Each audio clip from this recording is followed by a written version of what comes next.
it is for me on.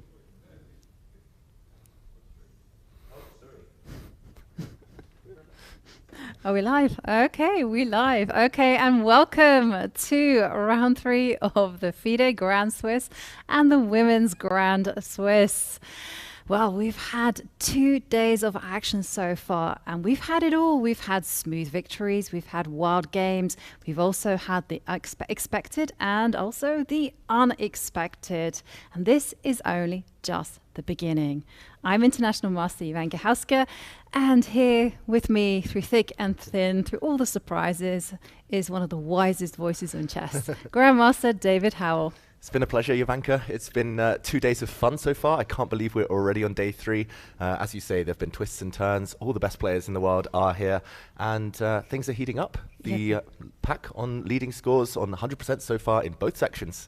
They're not really narrowing right now. They are whittling down, and there are 7 players in the open section with 2 out of 2.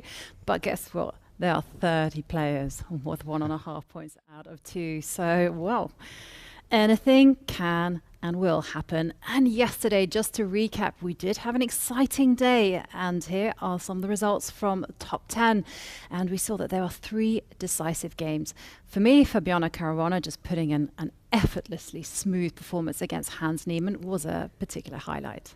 Yeah, Fabiano looks in great form. He mentioned yesterday when he joined us here in the studio on the broadcast that he loves the Isle of Man. He plays well here every time. He's got a great routine, and he's going to be a hard man to stop in this tournament. You mentioned 7 leaders. Let's check out the standings in the open section. Let's go there. And here you go. Here are the pairings for... No, these are the standings for today, and we can see at the top of the table is Alexandr Predke, who actually played a superb game yesterday to defeat Jan-Christoph Duno. And then we have Erwin Lamy.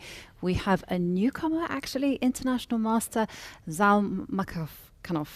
Sorry, my apologies. That I actually practiced this morning, and I don't know what happened there. But Fabiano Caruana, Arjun, Erigaisi, and Andrei Esipenko, as well as Alexey, Sarana, all there with a full score. Yeah, so we will be focusing a lot on those games, of course, but you mentioned a massive pack on 1.5, and still early days, so some big names that we will be following today. Let's check out some of those pairings. So we know what to look forward to. What's on the docket? What's on the menu today? Yeah, we are going to be treated to more exciting chess, especially as the rounds and the tournament progresses. And there we have at the top, Erwin Lamy, 38 years old. Actually, I wouldn't call him an underdog because he is actually remarkably strong, but he has had a lot of unexpected victories. He defeated Vidit. He also defeated Fedoseev just yesterday. He's facing off against the ultimate test, Fabiano Caruana, and then we have Arjun Erigaisi against Alexey Sarana, Andrei Esipenko, still a teenager, against Alexandr Predke.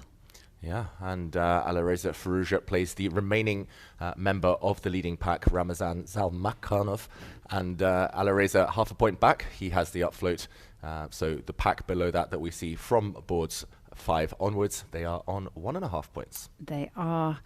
It's very close at the top, and it's just round 3. But already it feels like this is the who's who of chess. And you have Levon, Aronian, you have Yu Yangyi, Nodirbek, Abdusatorov, Alexey Shirov. Oh my God, so many. Yeah, English #1, Nikita Vichigov as well. Yeah, here you need to stay in the chasing pack. You need to stay within touching distance. It's early days in the tournament, but there's going to be no easy pairings, no matter where you are, no matter which score group. So yeah, the players, they'll be hoping, maybe trying to just avoid defeat, but hoping to get those wins if given a chance. With such a stacked field, you might as well win, right? You're going to get a tough ride wherever you are in the table. And let's check out the women's.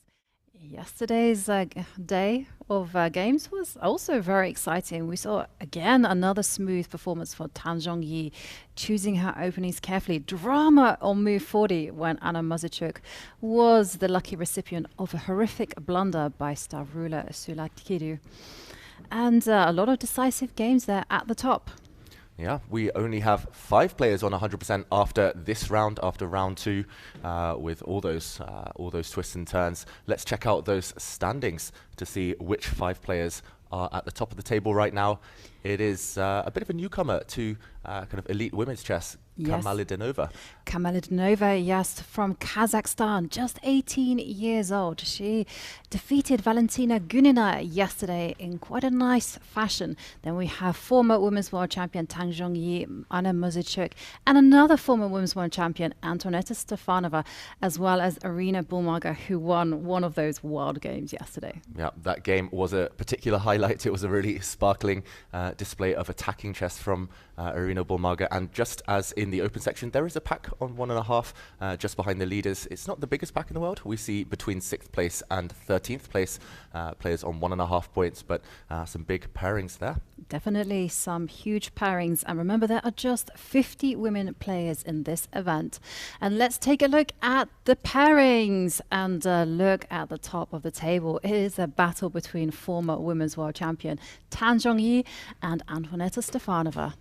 That's right, and Irina Bulmaga against Anna Muzichuk. We'll talk about those head-to-heads later. Some interesting stats there, whereas Elizabeth Pates on 1.5 does get the upfloat against Kamalidinova. And we'll be following those games with particular interest. We will certainly be following those games. I mean, there's so many exciting names in women's chess. Alexandra Kostenyuk, another former Women's World Champion. She's only on 1 point, having been held to 2 draws. And top seed Alexandra Goryachkina, also on the same points, will be facing off against youngster Divya Deshmukh.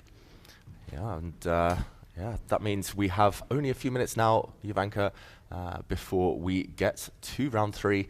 We see players already starting to arrive in the playing hall. This is really early by anyone's standards. Yeah, but they have to be on time. Not only is there a 15-minute default time, but also the players will be financially penalized if they're not there when the arbiter says, get ready and go. That's the way to motivate chess players. You have to incentivize them. That's the only way you get them to do anything. There was actually a beautiful video where you can see a lot of the top players arguing about this, and they were saying, come on, have some flexibility. And the arbiter was like, you know what? Those are the rules. I didn't write them.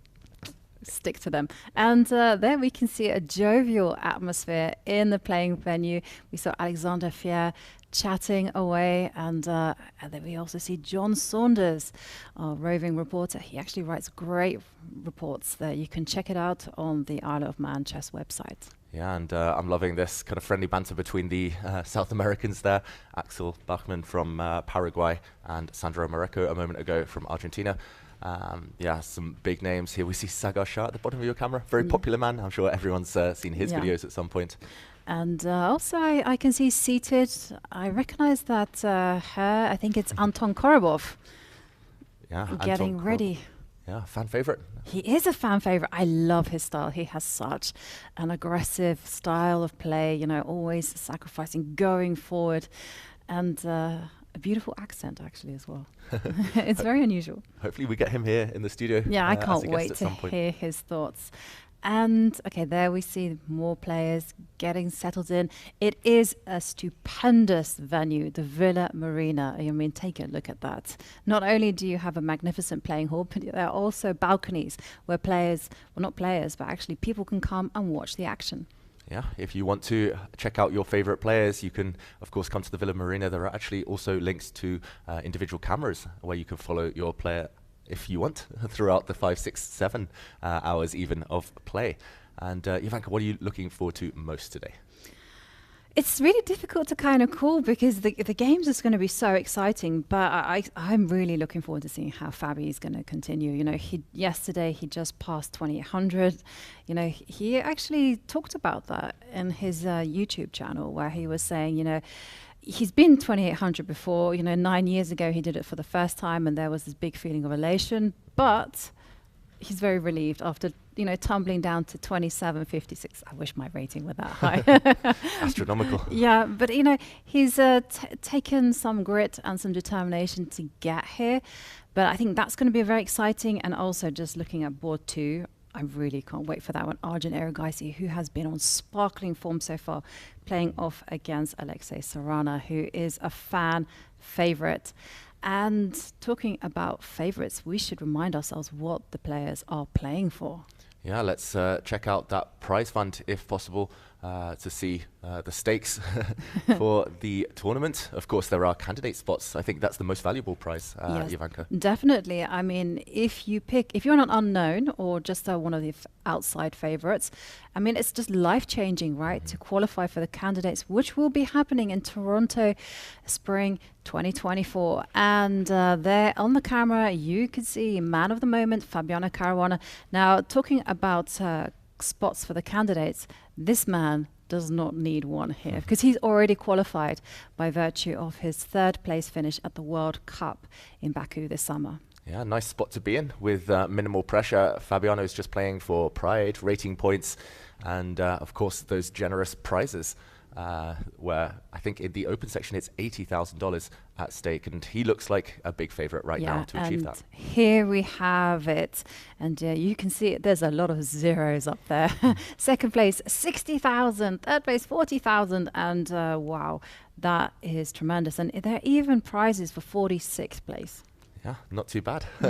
Not too bad at all. Far more generous than most tournaments you find out there. And here are the women's prizes where there are 50 players and actually 23 prizes. Definitely, it's a lot of money there. First place nets 25,000, and also there are 2 candidate spots available to the top women finishers. They will also be playing in the women's candidates, which is also in Toronto, running alongside the Open in 2024. Yeah, I love that. A lot of chess to watch, and it will be nice to see both sections play concurrently in Toronto next year. But meanwhile, Jovanka, we've had some long days here in the Isle of Man. In the open section, we have this classical time control, this really long marathon time control. Yeah, I would say it's ultra classical time control, especially in the open section. 100 minutes for the first 40 moves, and then this is where it gets long. 50 minutes for the next 20 moves, and then an extra 15 minutes. And let's not forget that the players do get that 30-second increment from move 1. For the women, this one is a lot more classical, you know, in the kind of conservative term these days. And it's just 90 minutes for the first 40 moves and then 30 minutes for the rest of the game. And of course, you do get that 30-second increment from move 1, which is very, very handy. And also to remind ourselves, this is such an important tournament that there are no draw offers allowed before move 30. Fighting chess is the name of the game. And there we can see Alireza Firouzja. He's on 1.5 points, and he is facing off against Zhalmakhanov. Yeah, a big clash, especially for Alireza's opponent here, who for the first time really is fighting against the elite opposition. He's had 2 great wins so far in the tournament, 2 surprise wins, we must say, as one of the lower rated competitors. He's only an IM at the moment, and he's sitting on board 4, a big clash. This one, black against Alireza, is not anyone's cup of tea really, but nice to see Alireza yesterday winning a tough game and almost joining the leaders now, just half a point behind. Yes. And incidentally, Alireza's opponent, Zhalmakhanov, he defeated Alain Pichot from Argentina. Actually, now he plays for Spain, I think. And also Bassem Amin from Egypt. You know, these grandmasters are 2,600 plus, so a fantastic achievement there from the 21-year-old Kazakh. And here we have another tournament favorite. It is Anish Giri. And Anish Giri is going to be taking on Etienne Bacrot of France once Bacrot arrives. We have only 1 minute before the start of play, so you mentioned those punishments for players who don't arrive on time. It's $500. Wow, that's a lot. That's an expensive punishment, and Etienne Bacrot yet to take his seat right now. Anish Giri waiting anxiously. I think any moment now, the arbiters, they'll say a few words and then give the go-ahead for the players to begin. Yeah. And, you know, a little curious tidbit of information. So yesterday, Fabiano Caruana told us, like, the secret to his success, that he had a routine that he's always developed in the Isle of Man, and that was to visit the tea shop. Today, I saw the Dutch contingent there at the tea shop. I also decided to follow in his footsteps. Wow. They do very good sandwiches and very good tea. The Dutch contingent, does that include Yes. Fabiano's opponent, Owen Lemmy? Yeah, I think he did. Okay, Yeah, interesting mind games there. And we saw some handshakes. Talking of Erwin Lamy, will he win this game? He is playing with white on board 1. And I was a bit slow. Handshake, we're off. We are off. I was a little bit on the uptake there. Win. I think he might do. Okay, what do we have? It is 1d4 to start top board in the open section. Round 3 is off. In the background, we see moves played a bit quicker. Fabiano pausing. 1d4 will not be a surprise to him. Of course, this is Erwin's favorite opening. He plays it pretty much religiously, d4. And Fabiano, after a bit of think, replies with d5. Yep. And we saw it yesterday, Jovanka, with a bit of a slow, cagey opening from Fabiano. But as soon as he got to the middle game, small advantage, it was just effortless, really smooth. Totally smooth. And I mean, Fabi later himself said that, he felt that his opponents hadn't been at their best. But I think that's also kind of playing down his own achievements, because Fabi did it all correctly. He put pressure on his opponents. And when you do that, people tend to crack. And, Fabi employing the Queen's Gambit perhaps declined. We will find out later on what is Erwin going to respond. Is the Queen's Knight going to come out, or will it be the Knight on G1? Yeah, those tend to be the two most popular moves in this position. Interesting to see Fabiano do this. You mentioned the Queen's Gambit. He often accepts the Queen's Gambit here, but now he just keeps the tension. And it was fascinating as well seeing Anish Giri walk past and check out the score sheets as if this is groundbreaking stuff, as if this is a brand new position. But of course, this is hundreds of years old. And this Queen's Gambit has been declined for now. And Erwin, he tends to be a very positional player, but once you give him a chance to kind of spice things up, he does jump on the opportunity. Yeah. He is a positional player, and there we can see the stats. And let's say it's not looking great for win, because Fabiano is the one who is leading with 3 wins to 1. Yeah, at least a glimmer of hope here, having scored the 1 win against Fabiano. That's more than most players achieve in their entire careers, but Erwin is on the worst end of this head-to-head. I think it's very important that he has the white pieces. He is a bit of an opening specialist, Erwin. He's a big follower of... what do you call them? Correspondence games. Yes, yeah. And of course famous for his chessable courses. Yeah. Actually, I have quite a few of his chessable courses. He did a great one on the Caracan and another one on the triangle system. I was inspired, actually. This light square strategy. I'm a big fan of that. Do you think the triangle system will be enacted? Fabiano, if he pushes a pawn to c6, he will create a triangle with his pawns. If it were Magnus Carlsen, I would expect that kind of chess joke. But Fabi is a lot more principled, so I don't expect a triangle system from Fabi. No, I doubt that as well. Knight to f3 is the move played, and we'll see what Fabiano has up his sleeve once he returns to the board. Interesting that Fabiano gets time to go home, go back to his hotel room, record these videos, these podcasts for his YouTube channel after such long, difficult games. Top players these days just seem to have boundless energy. Yeah, and...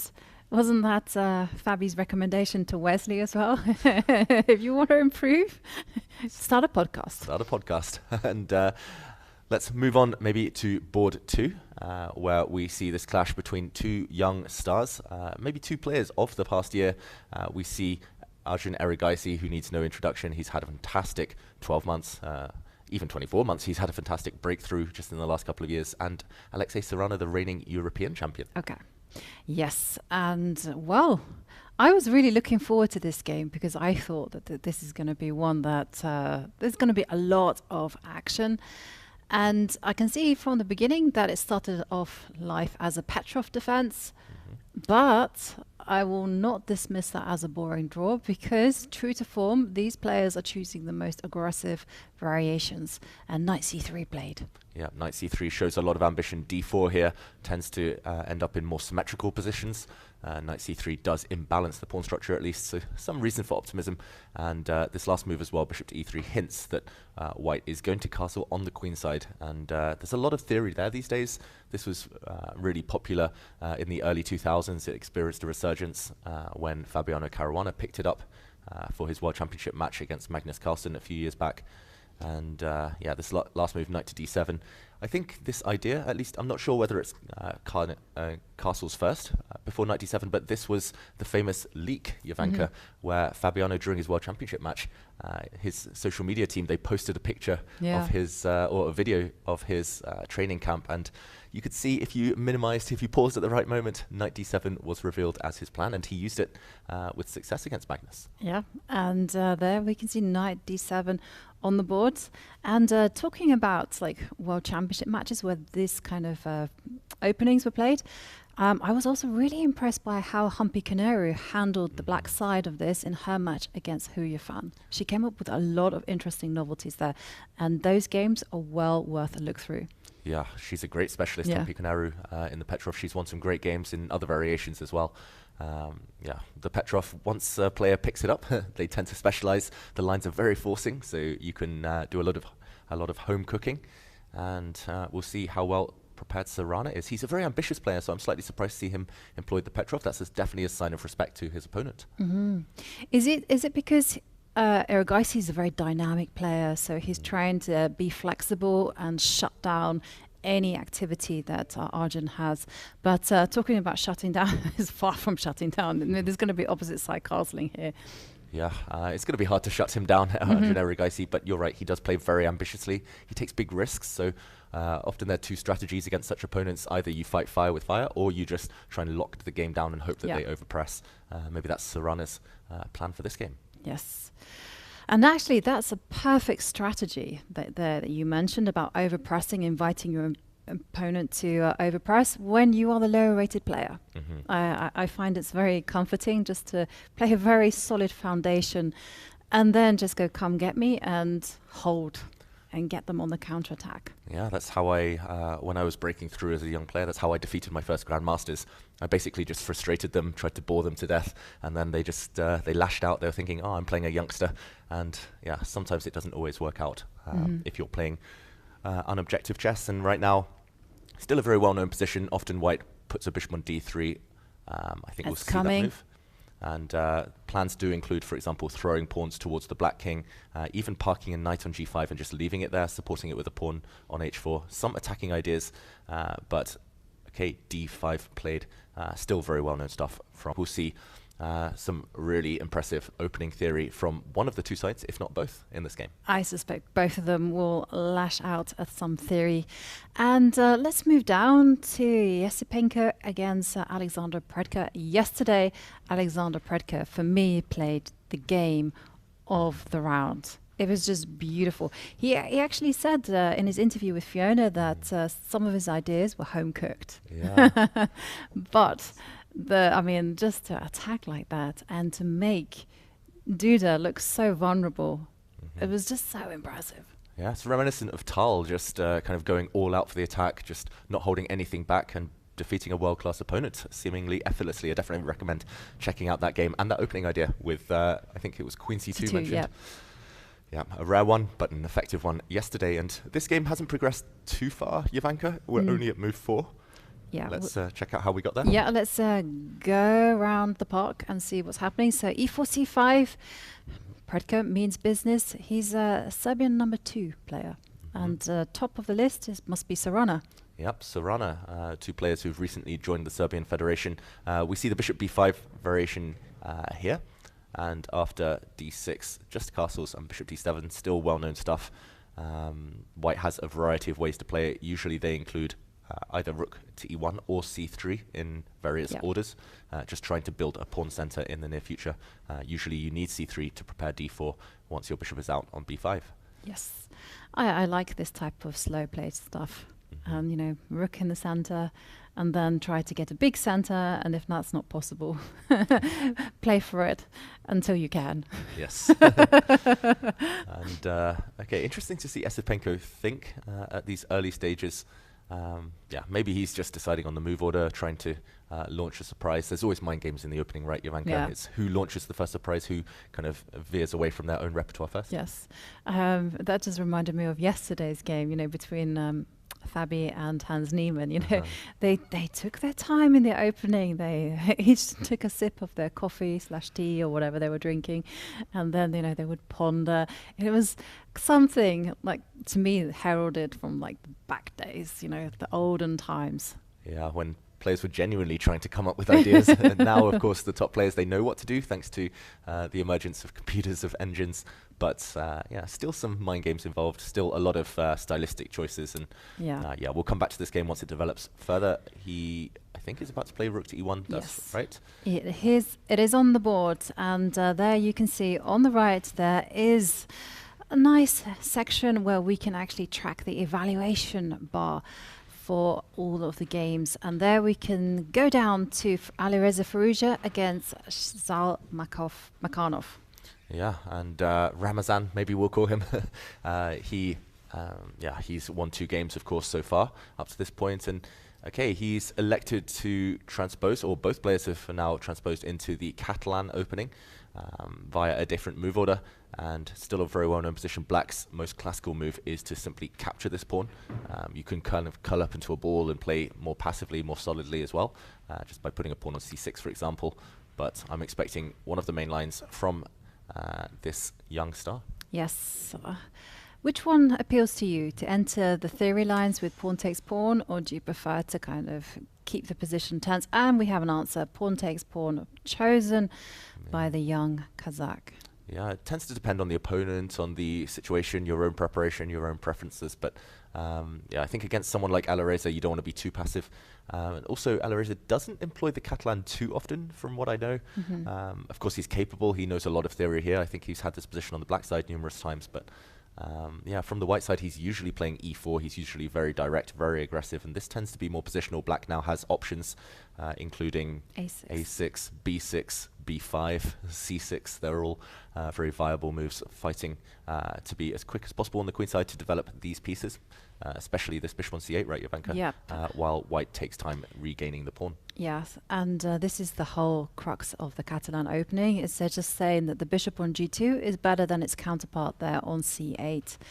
And so I would urge some caution on making moves like c6 unless you know what you're doing. If you don't know what you're doing, it's so simple so easy rather to get saddled with a super bad bishop. You're not you're not material up, and you're just suffering. So a6 is what I would recommend. And a6 played. Yeah, your prophet. Well, it is the main line, so I can't really take any credit. And there's a fork in the road now. The main 2 moves, there are actually others, but the main 2 moves would be a4, preventing black from pushing a pawn to b5. The other one would be to regain the pawn instantly, but allow black to gain a bit of time on the white queen before parking a bishop on the long diagonal, challenging its counterpart, and a lot of theory there. This seems to be a position that all the top players seem to discuss on a regular basis these days. Yeah, and it's at every single level as well. I mean, I see this so often at my level and also at lower levels. So very, very popular opening. And shall we move down to Anish Giri against Etienne Bacrot? Yeah, we've seen the games of everyone on 100% so far. Now it's time to check out the chasing pack, And a bit of a unorthodox opening here. Let's see how it started. It's kind of a hybrid between the Sicilian and the French defense. It starts as a Sicilian this game, but its life soon turns after e6.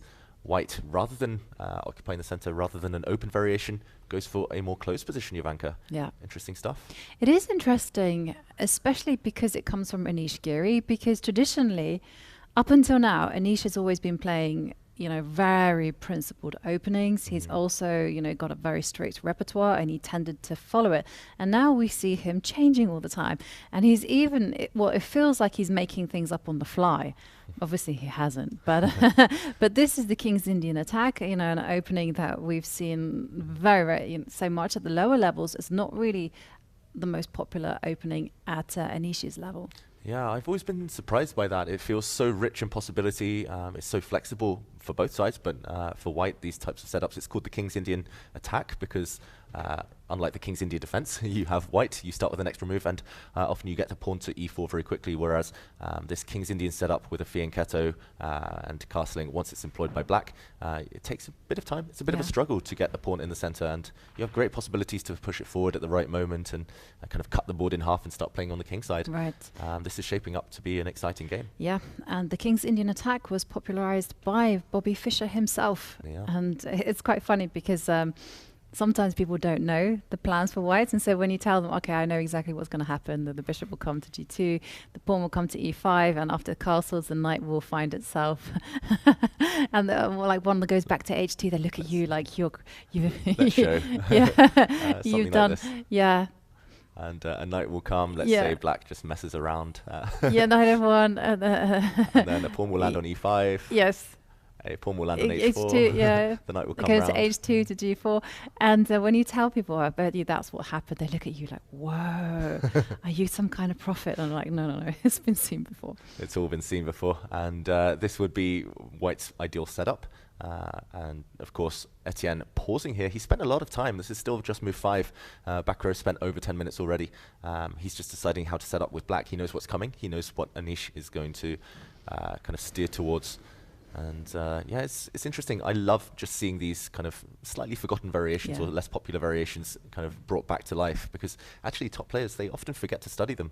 Often their attention is diverted elsewhere, and yeah, it can pay off. It certainly can pay off, because like you say, I mean, when you're doing preparations in the morning, I can guarantee you that Etienne did not go, I will have a look at the King's Indian attack. Instead, he would have looked at a lot more principled lines, maybe some Rossalimo. And also, let's not forget that Anish can play e4, d4, c4. So yeah, it's so hard to predict everyone these days. And it definitely feels like an evolution for Anish Giri in terms of his opening approach, which is nice to see. Shall we continue, Jovanka? Let's continue with our explorations and move down to Richard Rapport against Volokitin. And I love watching Richard play chess, because to me it's just the ultimate in creativity. I feel like he's put in a lot of work behind openings that are not that popular. And Volokitin, on the other hand, I think of him as more of a classical player. You know, plays in a traditional style. And here we can actually take a look at their current head-to-head scores, and it is Andrei Volokitin who does have the advantage, having won 1 game and there being 2 draws. Yeah, Volokitin, very experienced player, very classical player, as you say, so principled, pretty much sticks to the same opening repertoire, game in, game out. He's been very loyal to his repertoire, I should have said, to his openings. And interesting to see what we have here as Richard starts with the English opening. Let's just trace our steps from move 1. And it transposes to the symmetrical English, where pawns are on c4, c5. White is the first to fianchetto, and black breaks in the center. Volokitin, he's been doing this for a long, long time. He tries to force the issue. He's kind of an adherent of having space in the center, and he gets a Maroczy bind, Jovanka, with colors reversed at the cost of a bit of time. Yes, and well, this is, wow. Richard handles that, it develops the bishop, and then the rook comes out. So he's going for immediate pressure on the c5 point. Yeah, he's really trying to attack this advanced pawn. And knight to d7, not a happy square for the knight. The knight normally wants to develop on c6, but if it had used this square, then firstly, white could go pawn hunting, but secondly, you have to recce with bishop takes knight, just ruining the pawn structure, and black will be left forced to play it dynamically to compensate for that. Knight d7 instead. This is what I mean about Richard's style, because I'm sure most people would have actually put their knight on f3 without thinking too much. But no, Richard has worked it all out that maybe this is the most accurate move order, and leaves the knight on g1 and forces the black knight to d7.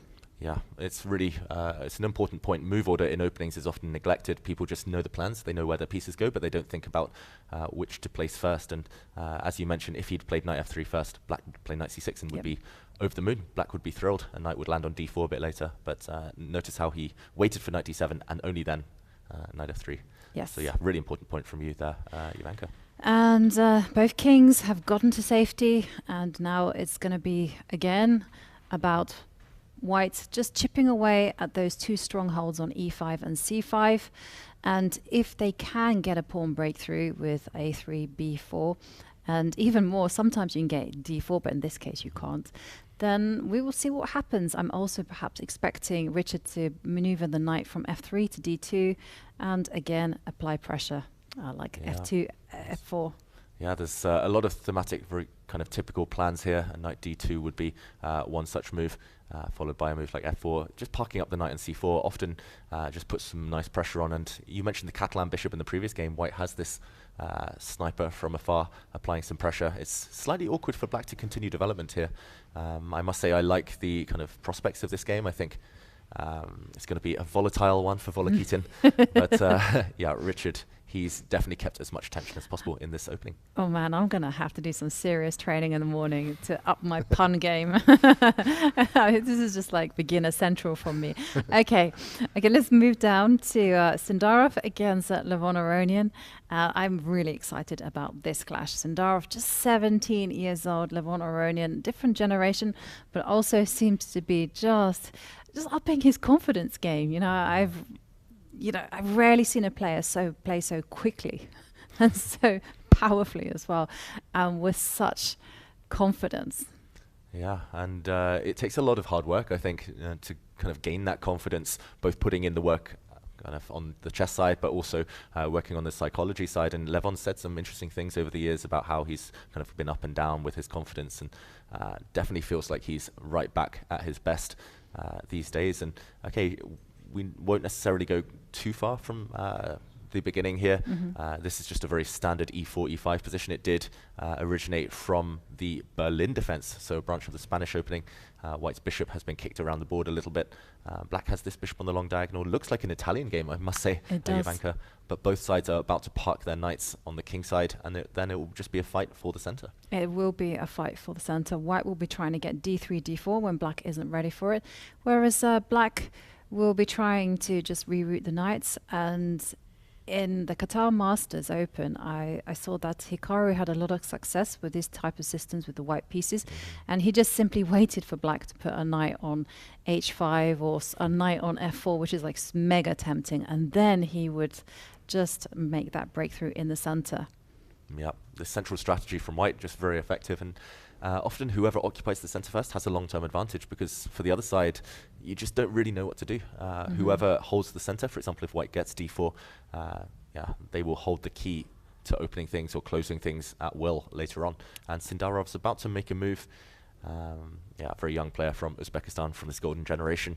I think d4 right now, you have to potentially deal with some annoying pins. So it's very possible he'll play the move h3 first, or just first deploy his knight. But yeah, it feels like Levon Aronian, it's his comfort zone. He's been playing this for years with black. Yeah, he does. And Sindarov has a very tactical style. So I would say one thing to Levon Aronian: don't get into a tactical melee with him. You don't want to dance with Sindarov when it gets messy. No, do not want to do that. And you're right. You know, part of the Uzbek gold medal winning team at the Olympiad last year. Yeah, and a4 played, big threat. I'm expecting, two solutions. I was going to say either you park a bishop on b7 to defend the rook in the corner, or you just slide your rook across. You are kind of forfeiting the a file, but it's no big deal. White's rook on a1 will never really infiltrate on this file, even after a trade of pawns. And just very solid stuff from Levon so far. Yes.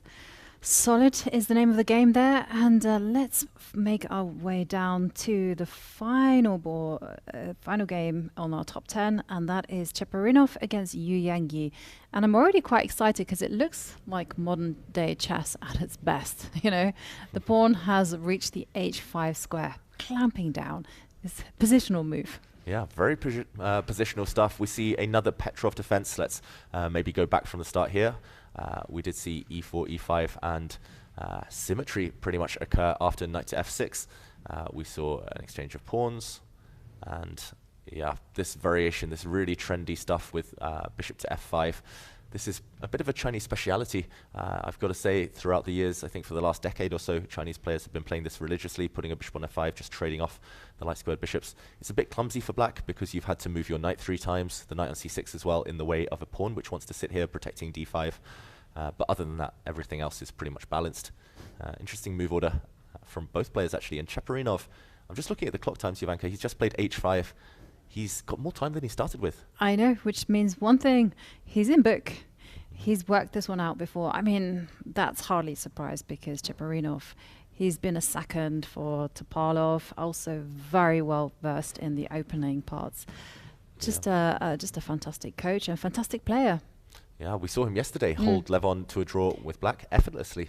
Totally, and I think we saw him blitz out as well, all this theory, all this preparation, and got the required draw with the black pieces against Levon. So definitely one to watch whether Cheparinov can actually nurture an advantage home. And let's revisit the top board between Erwin and Fabiano. Yeah, let's go back here where we have had a lot of moves now, Jovanka, or at least play has really sped up. We see Martirosyan in the background, a strong Armenian player. He's just really fascinated about the move order, as am I. We'll go back to the position we left it. We left it back after knight to f6. The queen's gambit declined, and the a6 variation. I love this camera angle, I've got to say, Me Fabiano. too. It's like the eye tracker, the 3D eye tracker here. It's very artistic as well. Very artistic, and we'll see if the play is artistic. After bishop to f4, black challenges the bishops, and okay, interesting from Owen Lamy, who looks really determined, really focused on the camera here, putting a bishop on e5. I'm not too familiar with this one, I must admit. And the bishop was soon challenged with knight to c6, and it was left in the center of the board. The last move, bishop e2, this is the current position. Yeah. And well, first question for Fabi is, how is he going to handle that bishop on e5? Is he simply going to walk around it and castle, or is he going to do something about it? So by doing something about it, I would definitely not advocate knight takes bishop, because oops, you'd find yourself in trouble after pawn takes and oh dear. But it could be possible to actually go bishop takes bishop. Yeah, he has castled, but I think he was definitely considering there for quite a long time, Fabiano, taking this bishop. To me, this is the most ambitious move, the most tempting move, but what does white have in store? I think maybe not taking with the pawn, because then knight g4. Yeah, this pawn might just drop off, although white would gain a bit of time in the process. Yeah, maybe you take with a knight, and after a recapture, at least now the g4 square is covered by white's bishop. And the knight doesn't have a great home, actually, because if you go back, well, the first question would be, how are you going to handle the position after knight takes pawn? And then my second question is, because my f for forward is like my favorite move, I would go f2, f4, and then try to steamroller you on the king side with those pawns. Yeah, actually, this bishop is trapped in a lot of variations if white gets time to castle. So, yeah, I think this was slightly unappealing to Fabiano as well, knowing that it's likely preparation from his opponent. He just castles instead. Very logical. Yeah, keep it flexible.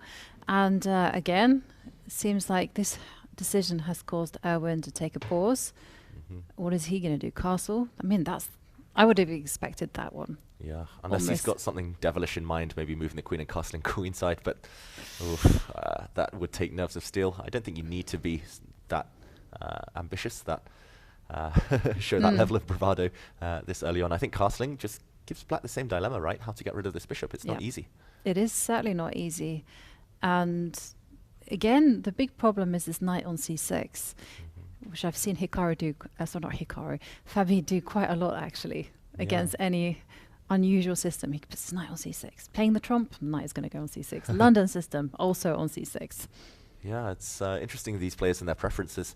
The knight normally wants to be elsewhere, let's say, just move out the way, and you want to connect your pawns. That would be the Carlsbad structure if black were able to put a pawn on c6. But yeah, here with the knight here on this square, it's more likely you'll be hit by attacks on the b pawn. The d pawn is a bit vulnerable, hence why black's put the bishop on a passive square on e6. Did you see Erwin there just on the camera? He was looking down to his side. It's as if he's in recall mode. He probably didn't peg castles as the main line in his opening notes.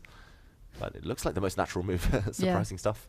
And I love this camera angle because you can just spot the determination on their face. You can also see Harry Kedronovali walking around in the background. But also, you get a clear view of where they are concentrating their efforts towards, because he looks like he's just like completely focused on the center. Yeah, he's staring at certain squares and barely blinking, barely moving, Erwin Lamy. Yeah, really determined to win this one. I mean, this could be the tournament of his life. He's a very streaky player. When in form, he plays very, very well. And it's been a fantastic start. So he probably wants to continue that. I don't think he'll be too happy with the draw, even against Fabiano. But okay, a long think. When the momentum is on your side, you might as well ride the momentum, keep on going. And one of the funny things about chess players is they tend to be afraid of people getting those streaks. I remember once in the London Chess Classic, I had this amazing streak, and then I just had grandmasters agreeing draws with me because they were afraid. They were like, "Oh my God, she's on form." Yeah.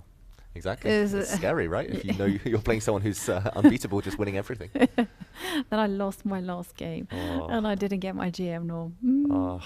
Next time. I know. But there hasn't been a next time, David. Yet. So I'll get there. Yeah. 30 tactics a day. Exactly.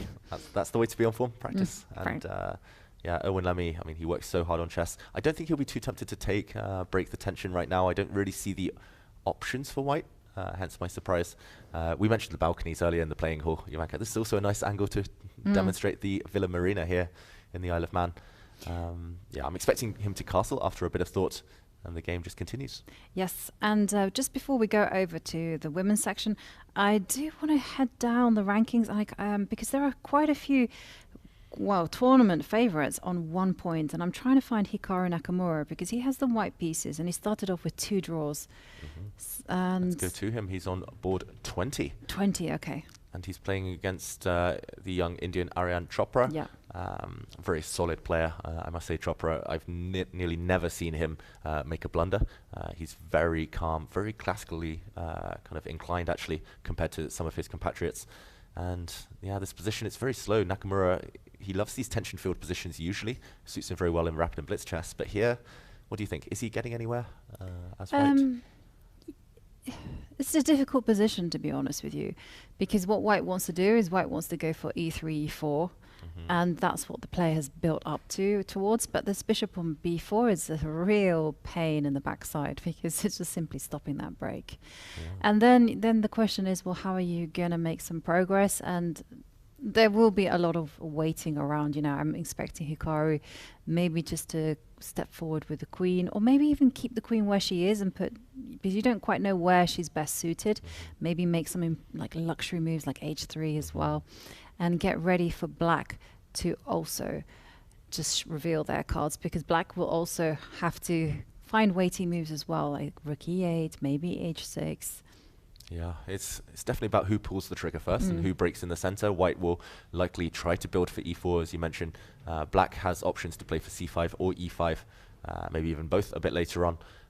Black has also got the option to take this pawn in the center. I don't think Hikaru will ever want to capture on d5, because that would just lead to a symmetrical position.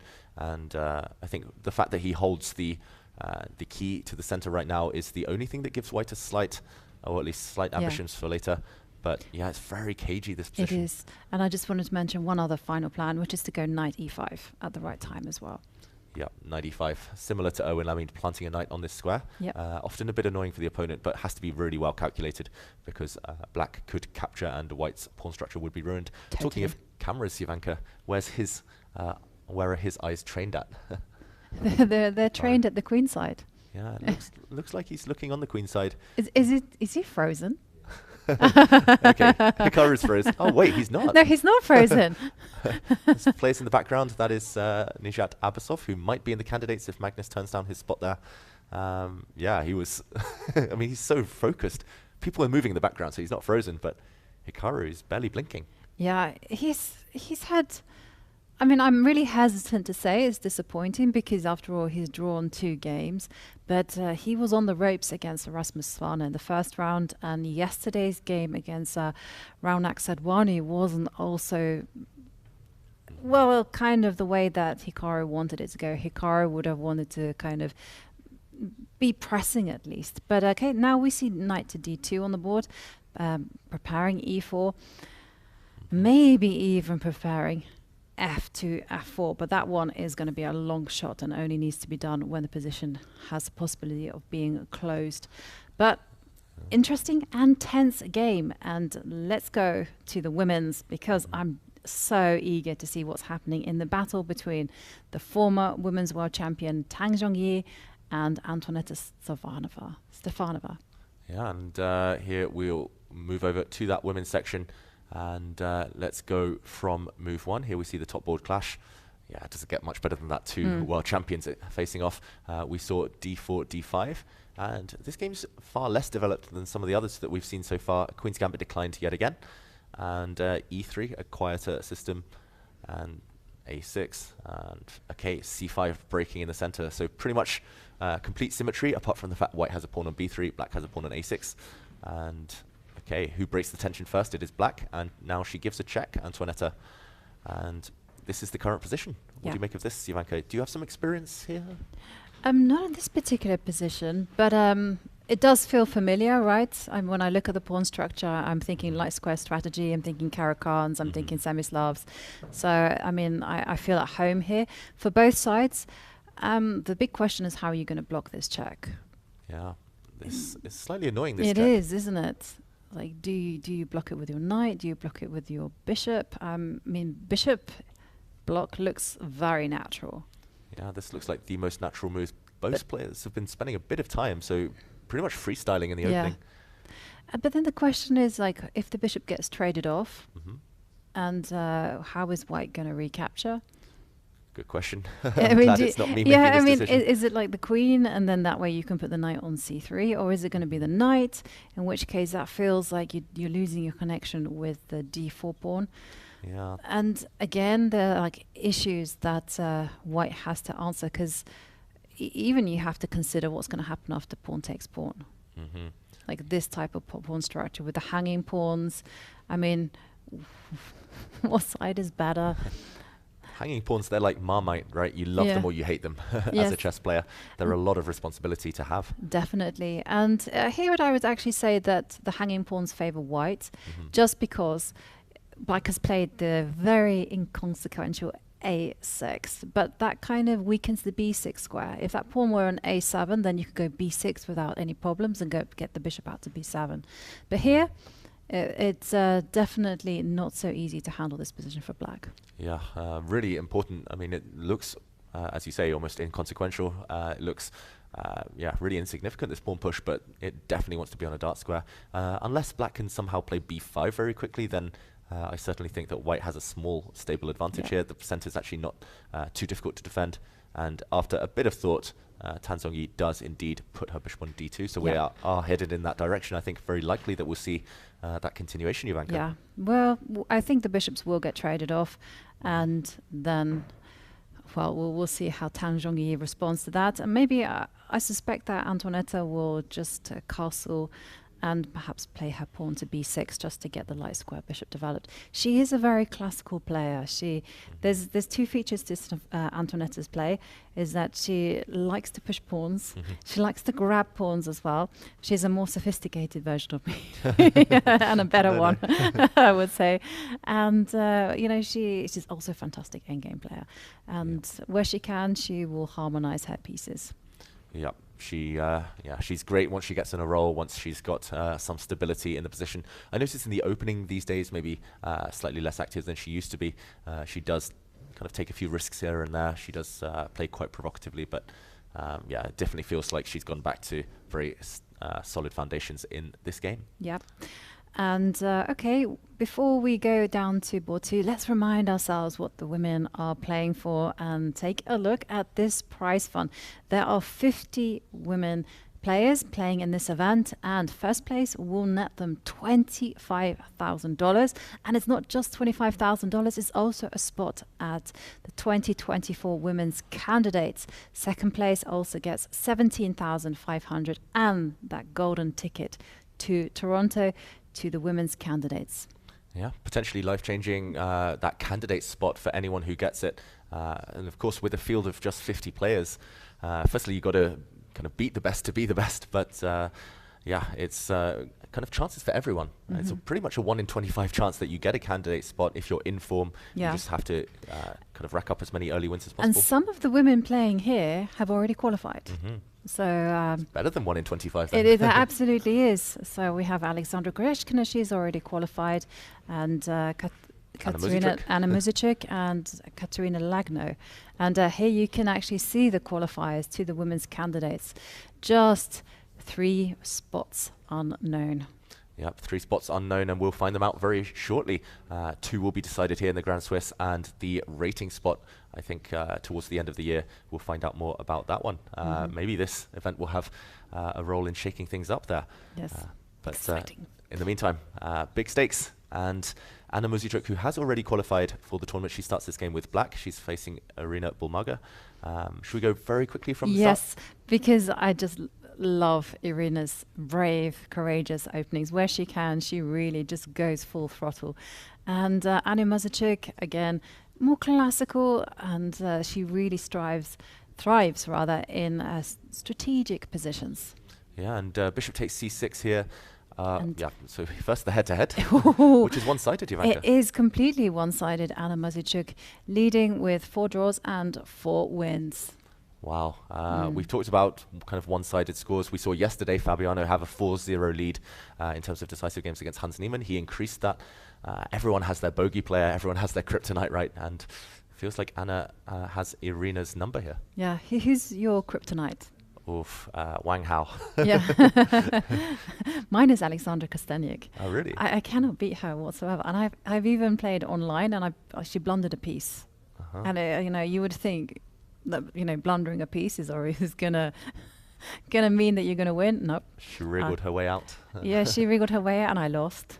I was like, oh my god. You're not alone there. She's actually many players kind of kryptonite, their nemesis. I notice her score against many of the top women in the world. It's just incredible. It's very one-sided. But okay, in the meantime, this one was what we call the delayed Spanish exchange, where white kind of waited with the bishop before taking on c6. Now a bit of an odd pawn structure with black having these double c-pawns, but black does have the bishop pair to compensate, and offering a trade of queens. Something very similar happened in the World Championship match between Ding and Jan Nepomniachtchi last year, where Ding was on the back foot for most of that one with this exact pawn structure. And it's just about this pressure that the bishop exerts on c7. It looks innocuous, but kind of long-term, black's pieces are a bit tied down, and the knight on e6 gets in the way of the bishop on c8. Yeah. And these small details make it a bit awkward. The white queen, meanwhile, though, kicked around slightly, and this is the current position. And okay, well, brave move there from Irina. She's deciding to develop. But the first question that I would ask, well, how is white intending to react if you do go bishop b4? So forcing moves must be calculated first. Yep, I guess the queen, she doesn't have too much choice. She has to defend her knight. So let's say queen to e3 and Jovanka. What happens if the queen continues to get harassed? I was going to turn the question around to you. I don't know. What is happening here? Yeah, I mean, first of all, if this were to happen, I'm not sure it would be kind of up Anna Muzychuk's kind of alley here, just because repeating against someone you have such a kind of significant score against, she'll do it reluctantly. But also in this position, white is not obliged. White could retreat the queen to e2, which is a relatively safe square, before bringing the rook to d1. Yes, black can now trade off pieces, maybe with a move like knight to d4, but yeah, it feels like white is perfectly centralized after rook d1 in the near future, and I would still maybe slightly favor the white side. I really like the white's position, actually, because if you're given some time, you could envisage going c3 just to control the knight on e6, and then moving a rook over to the center, and then keep asking black, how are you going to complete development? Yeah, and black has two ways. Either black could try to kind of trade off more pieces just to free up squares, for example, for bishop on e6, or black could b6. Maybe. Yeah. I'm not sure how good the bishop is on this diagonal. For example, if I ignore that and meet bishop a6 by putting a pawn on c4, just kind of blocking this bishop's activity, but kind of at the cost of squares. I like white's centralization, but black has got no real weaknesses. Black is solid. I like the knight on e6. I like the bishop on c5. Yeah, it just feels like a very kind of rich position. Chances for both sides. And chances for both sides is what we like. And also just look at the clock times. Irina just using 2 minutes, because we have to remember the women are playing at a shorter time control than the open section. And Anna Muzychuk using nearly half an hour. Yeah, Bulmaga is seizing the bull by the horns in this one. And yeah, she's really putting pressure on the clock. Maybe even the board. Sorry for the puns, Jovanka. No, I love them. I'm just waiting for them now to drop. I'm just in awe. And okay, so we move down to Elizabeth Pates against Kamalinova. Okay, so board 3 of the women's Grand Swiss here. All pieces on the board. We talked about tension-filled games. This one, I love the graphic with the evaluation bars on the side. We see maybe the computer at least slightly favoring white. White is very flexible, but it feels like black's done everything right. Kamila Danova, maybe a new name for some, but she's had a great tournament so far. She has. Yesterday, she defeated Valentina Gunina, and she's just 18 years old from Kazakhstan. And one thing I have to say about Kazakhstan is that their female players are just getting stronger and stronger. I mean, they have a whole row of like 2500s. And they're just picking up titles like Bibi Sara Asalbaeva. She's been a women's Blitz world champion twice in a row, winning, actually just breaking records by that achievement. And again, one of best talents out of Kazakhstan and maybe even in the world. Yeah, and they've really inspired their country. They've been hosting big events in Kazakhstan over the years. They've been hosting World Blitz Championships, World Team Championships. Yeah, they're really kind of giving a platform to their young players. And it's no coincidence that after 2 rounds, we have a leader from Kazakhstan, a young leader, 18-year-old, in both the open and the women's sections. So right now, whose position would you prefer? I'm going to put you on the spot, Jovanka, because I don't know the answer myself. This type of position, I do like white. Just because I feel like white can just go d4. It's my favorite move. Yeah. And maybe even e4 now. Now that I see it, they go e4, and then once the bishop steps back, now you can go d4 and try to get the space. Yeah, actually, this is very attractive kind of concretely. We're talking in general terms here, where white is really flexible. White can kind of chase this bishop. White can push e4 or d4, maybe just kind of specific to this exact position. You can do both. Just before black is able to mobilize herself with d5, and you can see the focus on Elizabeth's face there for a second. I think she's looking at some forcing lines. There's no reason to continue maneuvering. I don't think there's anything really to improve white's position. Why not now? Kind of very forcing push d4, and again, big threat, kind of forcing black's hand. You probably expect black to take in the center here. Yes, and if you do take in the center, suddenly my attention is drawn to this knight on c7, which is not well placed. Usually it's on a6 and about to arrive on c5 to exert pressure on the e4 pawn. But here it's far from that square. Yeah, it just came from that square a few moves ago. So black may be slightly clumsy kind of placement of her pieces. And yeah, I guess she was maybe hoping to break out Jovanka in this position with a move such as d5, but not too appealing right now. d5 very concretely could be met, for example, with a capture and a pawn pushing to e5. If the position ever closes when you break like this, then you might live to regret it. This bishop is just completely stuck. And white will be pushing pawns forward, your favorite move, or one of your favorite moves, I know. Just throwing pawns forward to kind of solidify the center. Yes, it is my favorite thing to do. I really have a tendency and a bias to do it. I should become a bit more flexible. But here, I think it's good. It locks out the bishop on g7, so I'm completely converted to that. And also, I just kind of wanted to say the pawn on e5 also supports a potential knight getting to d6. Ooh, yeah. If the knight ever lands there, it will likely... It's going to be trouble. Yeah, be trouble for black. And isolated pawn as well on d5. So, whoops, sorry. Let's go back to the live position. I'm expecting e4 followed by d4 and slight advantage to white. I agree. And there are so many great pairings. And can we go down to board 7 because I'm really enthusiastic about this one. It is between Alexandra Kostaniuk and Alina Rebers. Now, Alina Rebers, just 17 years old, a fantastic talent from the Netherlands. Yesterday, we saw that she was unlucky not to defeat Vaishali, but credit to Vaishali for putting up the most stubborn defense I've seen. Yeah, that was so frustrating for Alina Rebers. She was robbed of the win, but she was so close and in the end had to settle for that draw. Here she's gone back to her beloved French defense. I believe she had the French in round 1 when she defeated Polina Shuvalova. She did. And now, okay, the last move does hit the g7 pawn. You mentioned Alexandra. You know her, having played her so many times. How would you characterize her style, and do you think this position suits it? Yeah, she's a powerful player. I mean, she is direct. She is just...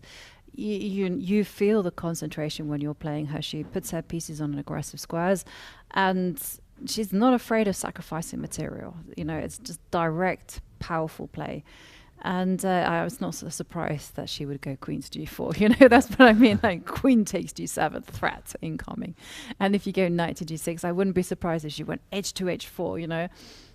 That's... Yeah, it's bubbling with kind of energy, her play. I've noticed this as well. The intensity with which she sits at the board alone is pretty scary.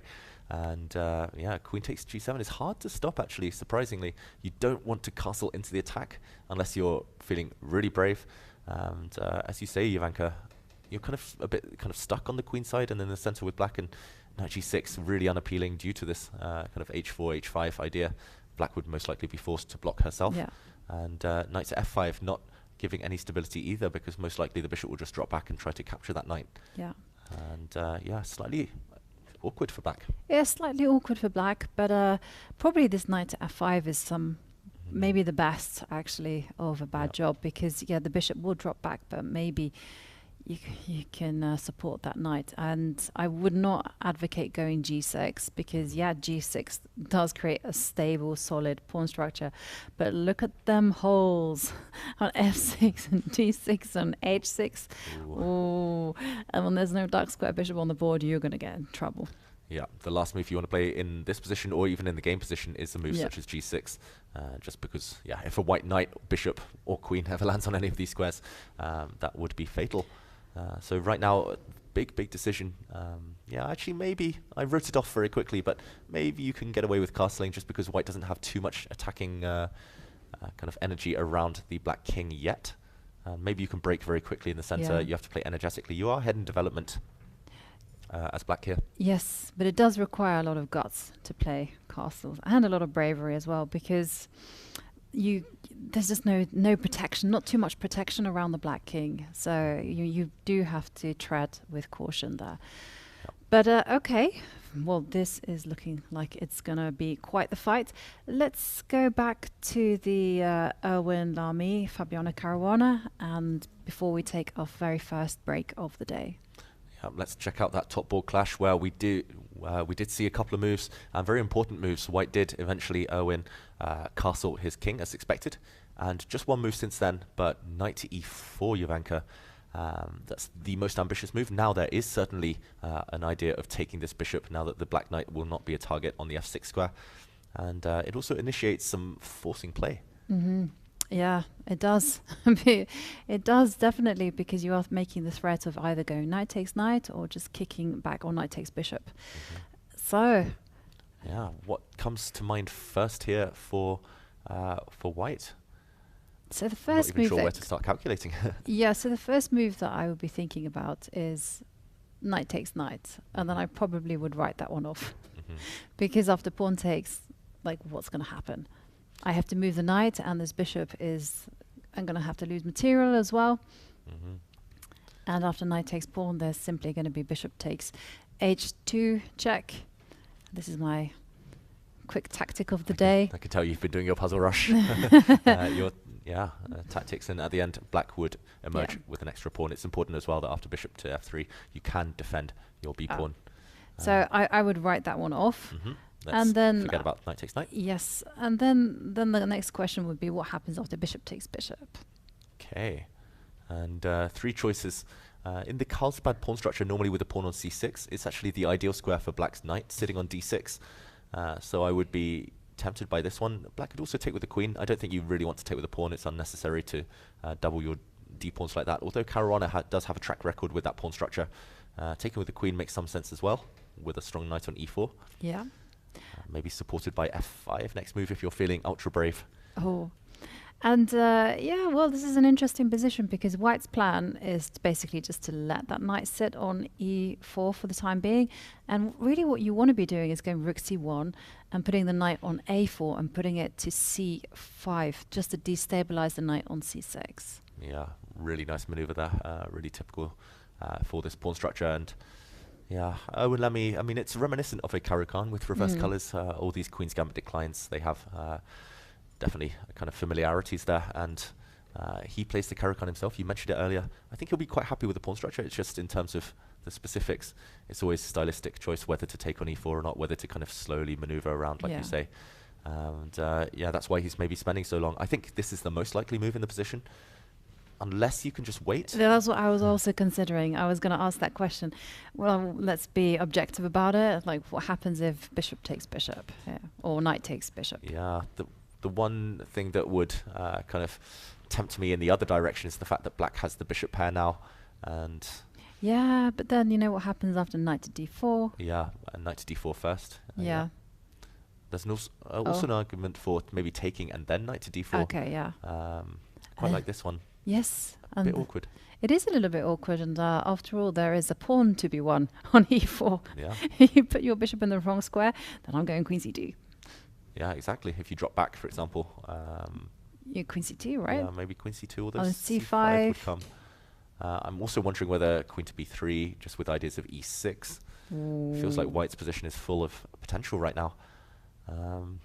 Yeah, it feels like, okay, this is the more ambitious move, rook c1, but if he's feeling safe or feeling a bit uncomfortable, then he might take off this bishop. And Fabi, of course, looking stoic, looking fabulous right now. Yeah, Fabi doesn't show that much. And he said it himself, he's not a dramatic person. You know, to him, it's not a big deal that he's past 2800 again. He's not thinking about these things. He's just thinking about each game as it comes. And that is the kind of correct philosophy in life, I think, and especially in chess. And on that note, I think it's time for us to take our very first break of the day. And we will be back in a few minutes with a lot more of the chess excitement. See you soon. Is an island like no other.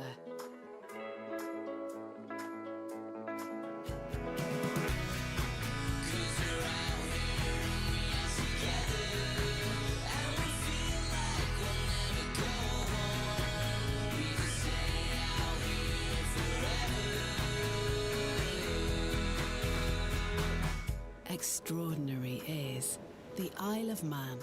Book now. The capital of Republic of Kazakhstan, Astana, is happy to welcome Yan Nepomniachtchi and Din Lizheng.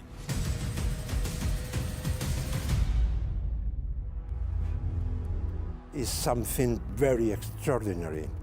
I think it's the most important event in chess. It represents the highest level of professional chess. There are only two players that play this match, and of course every single player dreams about getting this sacred place. I hope there will be more decisive games this time. The whole world will be cheering, getting keyed up and immersed in the World Chess Championship.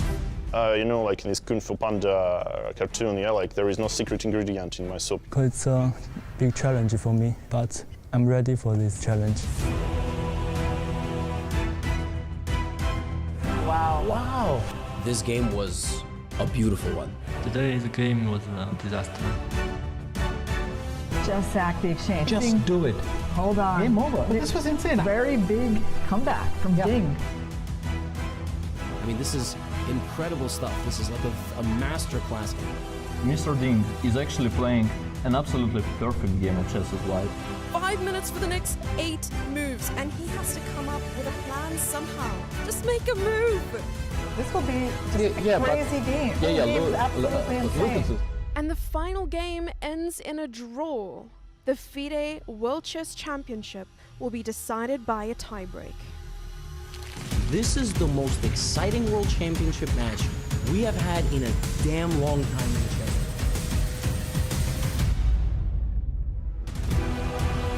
Oh, come on. Oh, wow. Wow. No, actually, Ding is going for the win. This man is brilliant. I'll say it. I think this is the end.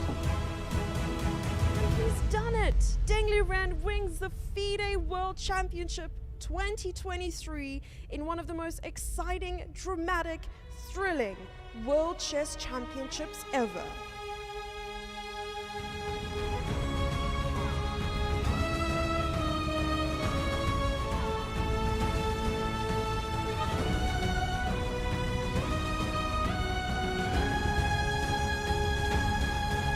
To the winner of the 17th World Champion, Din Lizheng.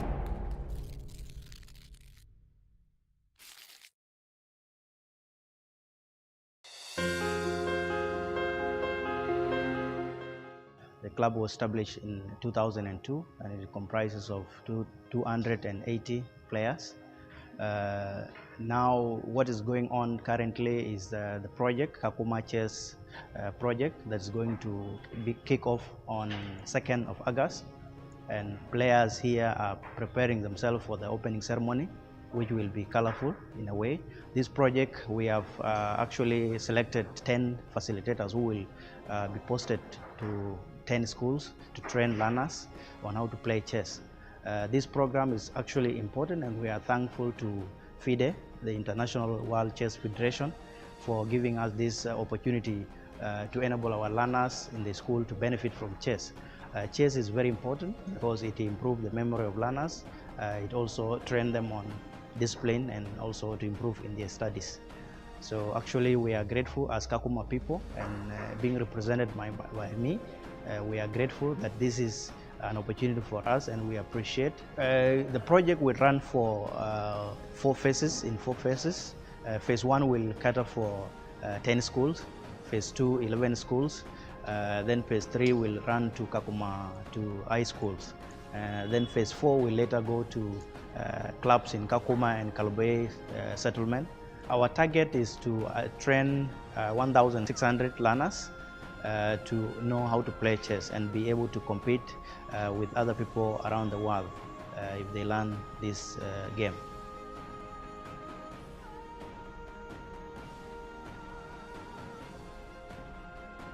Thank you, FIDE, for supporting chess Kakuma.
We are back for our coverage of round 3 in the FIDE Grand Swiss and the Women's Grand Swiss.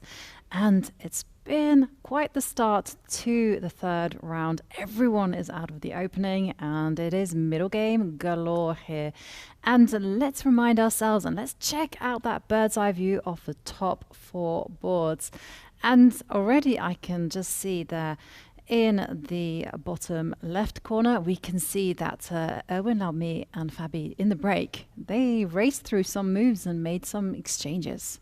Yeah, we saw a bunch of moves. We'll update everyone on those. Still looks like a roughly balanced position, Jovanka. Yeah, and talking about non-balanced position, take a look at board 2. Arjun Erigaisi already, you know, when he plays, you feel like he promises you activity, attacks, dynamism central. And it's up there on the board, so we are definitely going there. And also lots of imbalances in the remaining 2. Where do you want to start, David? I think we'll start from the top and we'll work our way through these top few boards. And let's update everyone with those developments in the Lamy against Caruana game.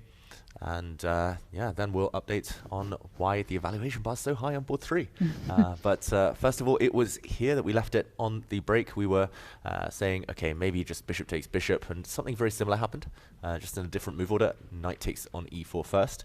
And I must admit, I didn't kind of advocate for bishop takes d6 here because I assumed that black could take on f3. I think I just went with pawn takes knight and didn't do my calculation. Yeah, and yes, but there is bishop takes pawn, as pointed out by David, and then you can actually regain material by playing d4, d5. Yeah, so just a temporary piece sacrifice here. You regain the material. Most likely, it's very balanced, very equal, this position. I think maybe Caruana didn't want such a simplified kind of endgame that's likely to occur. I'm not sure exactly what black should be doing here. Maybe a move like knight e5, and you can maybe force the issue heading towards a likely draw. For example, okay, knight takes f3 and something along these lines. But okay, this one is a long variation and maybe a wrong one. Instead, Fabiano keeping the pressure. He simply took on d6 and still very balanced. And I mentioned the Caro-Kann structures. This is really reminiscent, actually, where white has a strong foothold in the center, trading pieces, but black has a little bit of a space advantage, Jovanka. Yeah, and there we can see that Fabiano did play knight to b4 with the idea of securing that d3 square for the knight. That is most powerful. Well, yeah, this is now like super interesting, actually. How is Erwin going to handle this? Because, I mean, if the knight sits on maybe not d3 because it's not that stable, but d5 as you indicated, how is white going to handle that? Because the way that I'm seeing it is white just has to center the play along the c line. Yeah, the only semi-open file for white. And I think first he needs to decide, Erwin, which pieces he wants on and off the board. For example, you could already trade the bishops off. You could do that by force. If you play a move such as queen b3, trying to force the exchange on your own terms, then black will most likely just block with a knight. And here you no longer have the option of trading off black's bishop. You could, for example, take the knight off the board instead and have a potentially good knight against what usually is a bad bishop. But here the bishop's pretty strong, and with queens on the board, black actually is very quick to start attacking on the king side. So I think it's a bit of a crossroads right now. Which one are you inclined towards, Jovanka? And then we'll talk about maybe how to break the blockade on d5. Yeah, I'm inclined towards actually making that trade. And then, maybe the downside is now your idea of landing the knight on d3. Yeah, that is the problem. And you know, whenever I wanted to go, like if I go a3, sorry, I mean, I was kind of thinking that if you drop back to d5, then the problem is that f5, f4 is pretty scary in my opinion. It's very quick. Yeah, so I'd have to go queen c2. But yeah, this position is maybe just easier for black to exactly, improve pieces. The rook can come up and lift itself to f6, and you just feel that black is having the fun. Yeah, black is definitely having the fun, and Erwin has to avoid a position such as this one that's really tense, I feel. I think this would suit Fabiano's strengths more than his. He wants to maybe simplify as quickly as possible The problem is, I was hoping to actually exchange queens in a variation like this, but black could keep the queens on the board nonetheless, because the queen on b7 here would simply be trapped. Yeah, it's hard to know exactly what he should be aiming for in that case. A move such as queen b3, maybe we wrote this off too soon, because after knight d5, yes, it's a bit annoying that we can't trade pieces. White is slightly cramped. We talked about the pawn structure. Black has a space advantage, so trading is beneficial. But at least here it feels maybe more difficult for black to achieve f4. I'm wondering, even moves like queen to a3 in this type of position. I know it ruins the pawn structure, but actually in positions like this, maybe it's more kind of profitable to have lines for your rooks. Yeah, certainly going to be a difficult moment for Erwin, actually, because either way, it's very easy position for Fabi to play. He in this particular ending, he can just like centralize the king and just move the rook up to the 6th row. Whereas for white, white needs ideally to get the rook to c1 and the knight to e5, and some happenings going on. Yeah, it's definitely a case of Fabiano who could maybe have forced a drawish position. Earlier we highlighted a variation where everything just comes off the board, the dust clears and it's just dead level, but he's chosen an equal-ish position where he's giving his opponent some difficult kind of choices to make. So I love what Fabiano's done with knight to b4, shows confidence.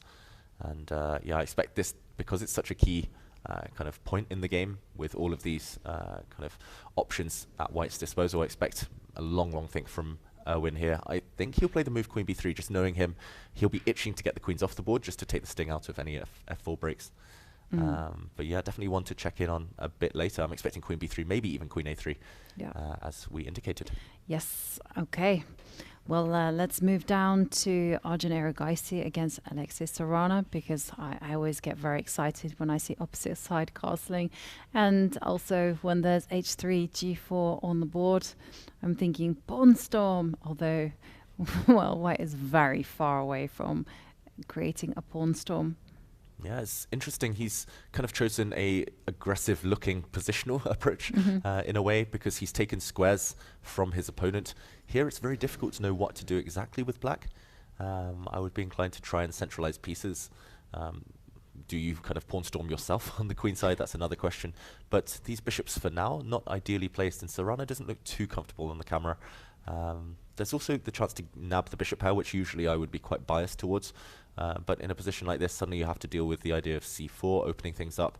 If these dark squared bishops ever get exchanged, then white would have a good knight versus bad bishop kind of nibble to work with. Yeah, and the knight is going to be jumping into e5 as well, because of your c4 threat. I was thinking, okay, maybe it's okay to go b5 and try to storm something there on the queen side. But, the knight can come into e5. Yeah. Also, the bishop can to d4, and bishop can come to d4, and it's not so easy. Yeah, it just looks slightly more pleasant for white. It's nothing kind of significant here, nothing big, but you just have beautifully centralized pieces and a lot more flexibility. And like you say, knight to e5, at the very minimum, if you want to play safe, you always have the option of just trading off some more pieces. So it definitely feels like black a bit under pressure, but white kind of with a free hand to apply. To kind of pose some questions. Yes, and the one thing that I have noticed that the top players are all doing, it's a very trendy thing, is to protect all your pieces. So I'm probably expecting rook e8. Yeah.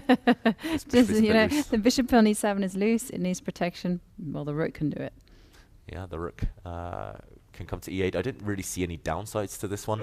Also, it's quite nice to just peer down at the opponent's queen. Unless there's some kind of concrete issues, just the fact that f7 is slightly more vulnerable after knight to e5, but I don't really see that being an issue right now. I think this is maybe the most natural move in the position. You can play knight takes bishop at any moment, it's not running away, so often it's good advice to just delay, kind of keep the tension, keep your opponent guessing, narrow their options, and rook to e8, and or maybe a queen move I'm expecting. Okay.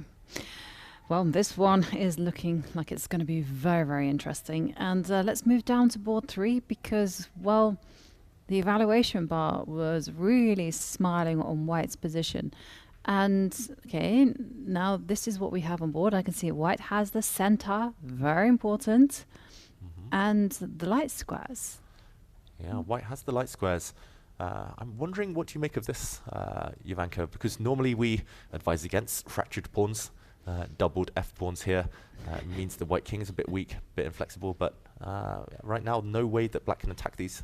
Yeah, and therefore insignificant. Fair enough. I'm not bothered at all. Yeah, I mean, I'm kind of drawn to like putting a rook on the G line and getting on with that. And yeah, this also, I kind of feel like even if you do lose the f3 pawn, it ain't a bigger deal.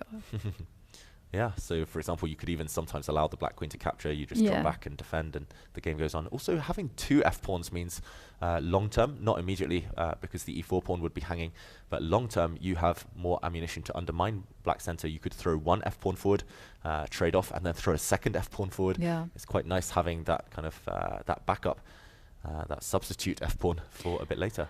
And this type of position is quite interesting to me, because what kind of minor pieces do you trade, or do you try to play with a bishop pair?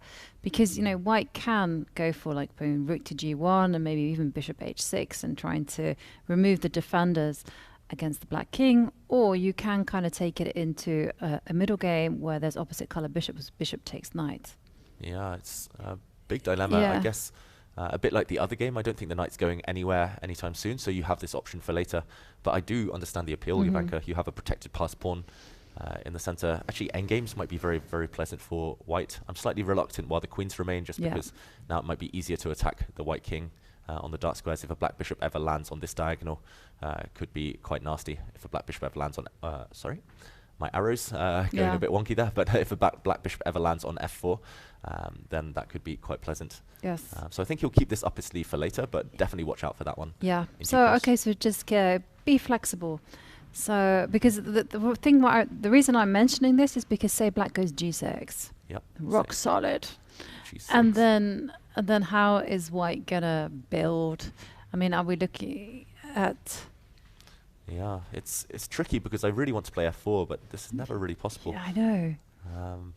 I'm wondering, he's about to make a move, so hopefully he'll enlighten us. He plays bishop to g5. Wow. I think this might just be a little bit of tickle, as we say in chess. He's asking a question of the queen. He wanted to remove the idea of either queen to h4 or queen to f6. But after bishop to g5, big question is, do you want to allow the trade of bishops? I think the answer is no. Yeah, it doesn't make any sense, because then the knight on c5 is going to be completely unchallenged. Unless you're going to get creative and sacrifice your rook for that knight. Wow. But, wow, is that such a bad idea? I think we'll see that. Wow, okay, this is warning times for viewers right now. The bishop has just dropped back to e3, and the black bishop drops back to f8. Second time we've seen this position. You mentioned this idea, Jovanka, of kind of trading off, for example, and then taking this knight. It's very committal, I guess. It is. You wanted to play d6. Yes. Put a pawn on d7. Yeah, some compensation, but I'm not sure. It doesn't feel like it's enough. Yeah. But I was trying to make sense of bishop g5. To me, it didn't make any form of sense whatsoever, because I just thought you go bishop e7, you don't want to trade off bishop, so therefore you retreat.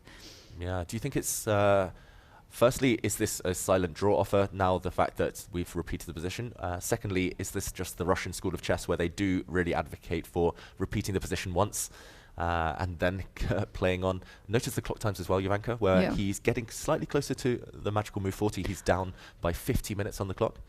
But also, I just realized that Predke has barely used any time whatsoever. It's interesting because we see the evaluation bar slightly on white side, but yeah, it's one of those positions. It's very hard to know what to do. It's hard to make progress. And if he's 50 minutes down on the clock, if he's kind of fearing his opponent's preparation, it kind of makes some logical sense to not take too much risk and to bail out with a draw. But of course, we want to see the game go on. We want to see the game go on, yes, absolutely. And so ways to keep the game alive, I was also thinking rook c4 could be something to be done. Yep, put some pressure here, forcing black to defend. No. Oh, we see bishop g5 again. I think we might see our first handshake of the day of round 3. I think he's obliged to retreat his bishop right now. Trading the dark squared bishops would leave black with a beautiful knight versus a really bad bishop on h3 just staring at thin air. So white cannot allow the bishop trade, and the only way to avoid it is to repeat moves, is to drop back. Yes. So there is there any other move other than bishop e3? I know we were kind of saying no, but I was just thinking, could he be planning f4? That is like a real wild card. Yeah. This feels horrible, but a move such as f4, I'd love to see it, but I'd love to see the game go on, but no. That was just fantasy. Bishop becomes to e3, and this is where Predke, if he wants to claim the draw, has to write the move down on the score sheet that that he's going to be playing. He has to call the arbiter over and say, on my next move, we've repeated the position 3 times, and it's going to be a draw. Yeah, it's interesting. We're following the games on our chess server here, and it's already said half-half. It's already said draw because automatically it registers that the position has been reached 3 times, and there we see the clock has been stopped. He's like a naughty schoolboy raising his hand in the classroom. But did he write the move? He wrote the move, yeah. Lesson for everyone in tournament play. And there we see the arbiter, Andy Howie. He's actually also the chief security person here. Yep, ensuring fair play, and the game has been allowed to be drawn, and okay, a decent result for both players. They do move on with a 2.5 out of 3 score. We saw actually Predke was slightly ahead in the matchup between these two. Yep. Well, okay, we saw a draw there, our very first of the day, and let's move down to board 4, where Alireza Firouzja is playing Zhalmakhanov. Yeah, so we've had our first result, and the only other remaining player on a perfect score so far is Ramazan Zhalmakhanov. And okay, this game has changed somewhat, and we jump in at a big moment. Let's just recap the last few moves. I think this position we can mention is just a typical Catalan, and white's playing the move rook to e1, threatening actually to occupy the center. You never want to allow white to build a big center like this. Pawn to e4 would be a big threat, so black blocks, and white, Firouzja here, really forcing the issue, putting pressure on this centralized knight, putting pressure on this bishop as well. The knight is removed, and okay, a pause from Firouzja. What do you think? Is he going to take this bishop? Is he going to take this knight? Options. That is the question, right? Okay, so let's be methodical about this one. So first up, what's going to be happening after knight takes knight? Knight takes knight, and the big question is, does black get greedy here and snap this pawn off the board? And the answer is probably fine. Probably fine, but okay. I think the issue, white does the same, and then what happens next? The issue is that there are some pins. So for example, if I take, actually maybe an instant double attack. Yeah, a hit on this bishop, a hit on this bishop, and black would emerge with extra material most likely. Okay, well that means that white cannot take that pawn on c7, so therefore cannot go knight takes knight. Yeah. So the next question is, okay, well let's do something about the bishop. Take it with the pawn, keep the bishop pair. Take it with the pawn. And then after knight takes knight, this is where I'm thinking go bishop takes bishop. I really want to ruin your pawn structure. Yeah, for example, if you take the knight, first of all, you mentioned the pawn structure, black has 3 versus 2 on the queen side.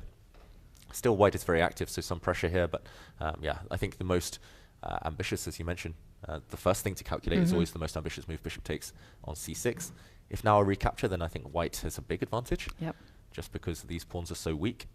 So black is pretty much forced to flick in a Zwischenzug, an intermediate move, throw in a check, giving away the knight, which was doomed anyway.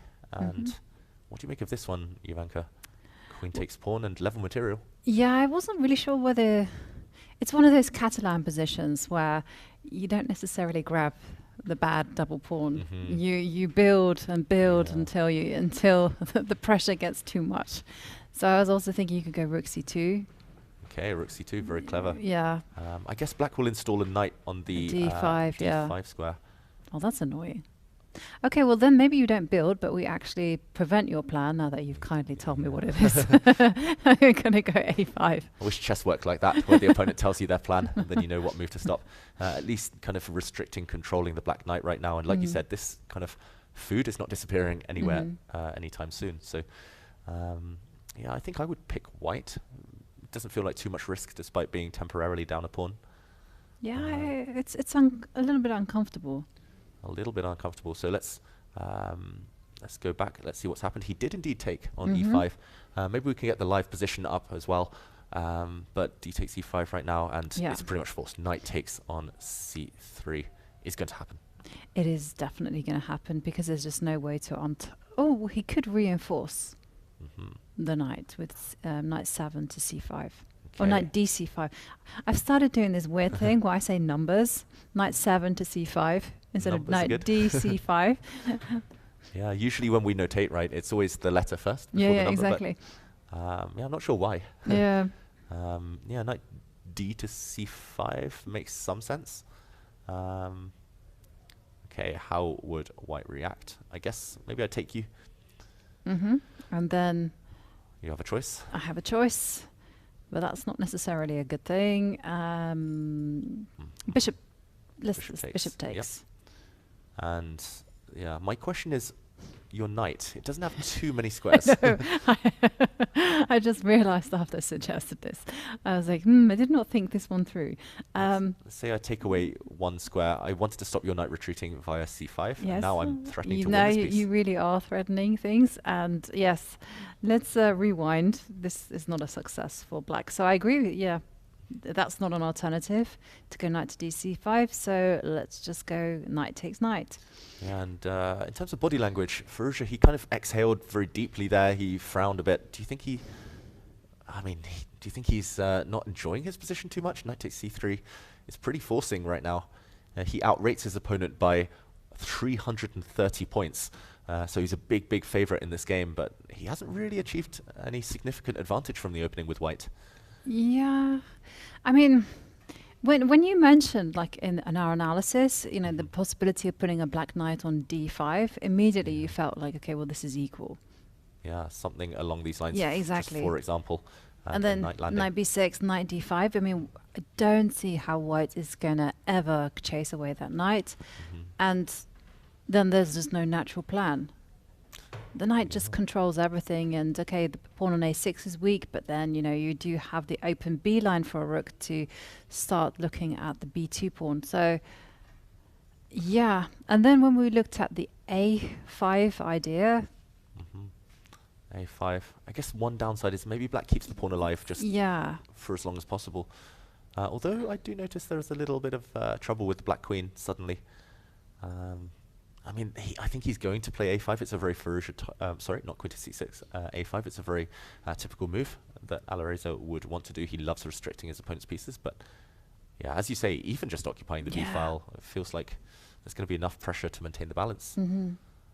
Maybe something along the lines of rook to b8, queen takes pawn, and I'm scared I'll blunder something, but maybe knight to c5.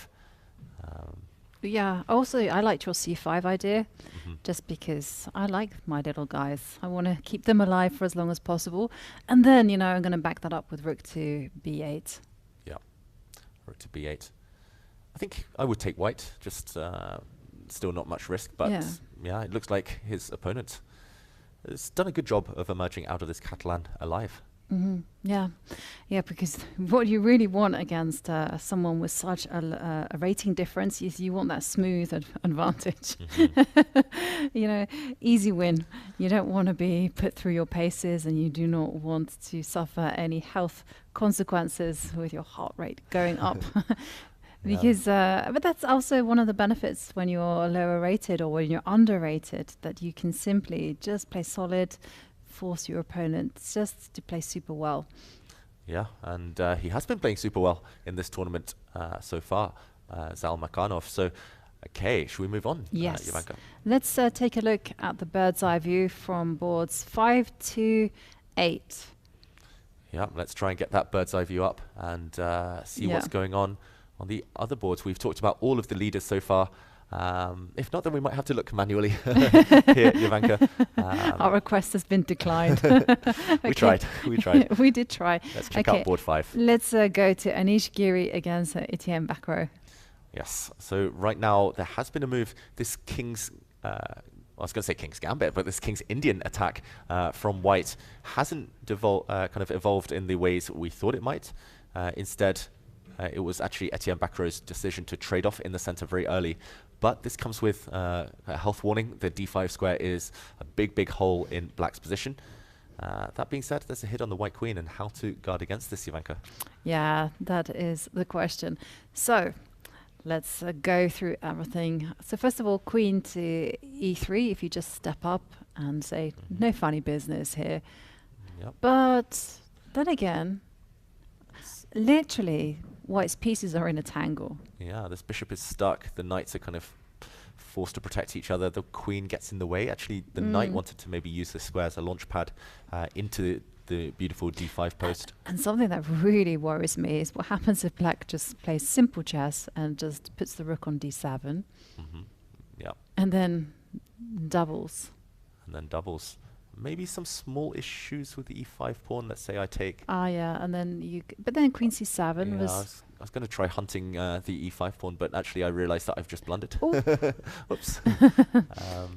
My first blunder of the day, not the last. Yeah, so maybe just rook d7, just aiming to double up, and you want to come into the d3 square to hit the white queen. Absolutely. And okay, what do we have? f3 played. Yeah, I was going to say positional terms. Bishop f3 might be nice to force the trade of light squared bishops, but the problem is black will not be obliged to capture, and we'd see a bit of a dance. And just to prevent the black bishop landing on h3, he does put a pawn on f3. So not good news for the white bishop on g2, which is now locked in, but at the same time gaining a bit of gaining a tempo, forcing black to go back. Yes, but at the same time you also relinquish your control over the d5 square. Yeah, not quite getting in. Yeah, and still white's knight on d2 just looks so clunky. It's in the way of the bishop. Like if that dark square bishop can move over to e3, I feel like white has good shots. That should be allowed. A leapfrog type of move. Yeah. Just hop over your pieces. Once a game. Yeah, you know. Exactly. Like knights are allowed to hop over, why not bishops? But here there's actually a choice. I just realized maybe Anish's idea is quite concrete. The top players, of course, basing everything on calculation rather than general considerations. Firstly, the bishop could drop back here, but the ideal square would be e6. Maybe Anish wants to just mobilize f for forward. Okay. Wow. Can you do that? So the first move that I need to think about is pawn takes pawn and knight takes knight. And then the other question is bishop g4. Ooh, bishop g4 I think is most likely. Okay, so I'm just running through those forcing alternatives just kind of as my own training, actually, so that I can get them to be subconscious. Okay, bishop g4 first. Yeah, bishop g4. A bit annoying for the white queen. Again, the same dilemma we faced pretty much 2 moves ago. At least there's one new square that's been vacated on f2. Maybe I use it. Yeah, I mean, at least now I'm kind of forcing your hand.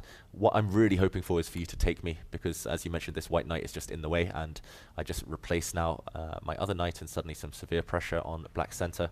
Suddenly the bishop does play the leapfrog move to e3. Well, there is a threat on the board, right, of trading knights as well. So go back, so white can go knight takes a for 5, and then jump in with the knight to c3. So also after moves like f4, I'm also tempted to ask the question, what happens if I do nothing and go knight c6? And asking me, do I step forward or not? Yeah, do you step forward? And if this is a disaster, then obviously I do something about it. But yeah, I think I would take the opportunity to gain space here, just because actually the black knights aren't able to leap in anytime soon. You don't really want to give up all of the light squares by trading off your bishop for a knight, and if you go back, maybe it's time for the pawn storm. Pawn to g4, pawn to g5, and allez, as Etienne will not be saying. But yeah, this one looks quite strong for white right now. What do the Dutch say? What do the Dutch say? When they go forward? We need our producer. We need our producers. When it's like, go forward. You say forward? Forward. Okay, forward. Yeah, that's what Anish will be saying right now. And f3. I think he will be throwing the f-pawn forward, you know, if given the opportunity. So maybe bishop to h5, ugly as it seems. But then if the bishop... I'd kind of dismiss this one, because I thought after g4, bishop g6, it's bye-bye bishop. Yeah. And and it's hello dark squares. So I'm going to go. Then you'd go knight takes knight, and knight to c4. Yes, and yeah, you don't actually have to go queen c7. You can go queen a6. Yeah. But then again, I mean, even if you just defend the queen, break the pin, this is a hit on the pawn. I think your point long term is just, I think it's the key, just that this bishop is a bit dead, reminiscent of a famous Capablanca game with a bishop stuck on g3 and entombed. And yeah, white can always reroute. I mean, the white bishop not great, but he can reroute via f1.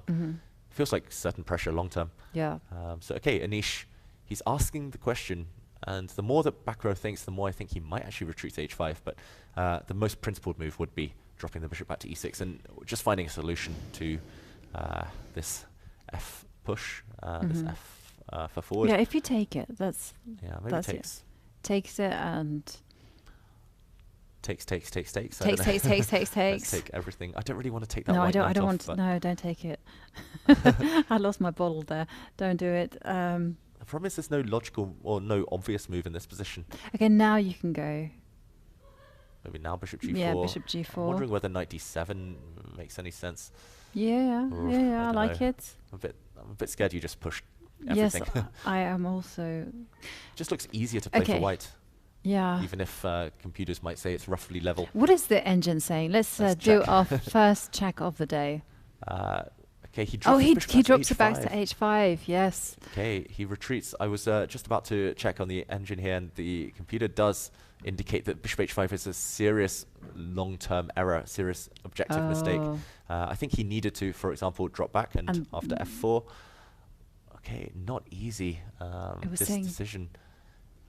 It was literally takes. It was just to take everything off the board, to take and just to continue the game, basically. Bishop d6, yeah. Yeah, but...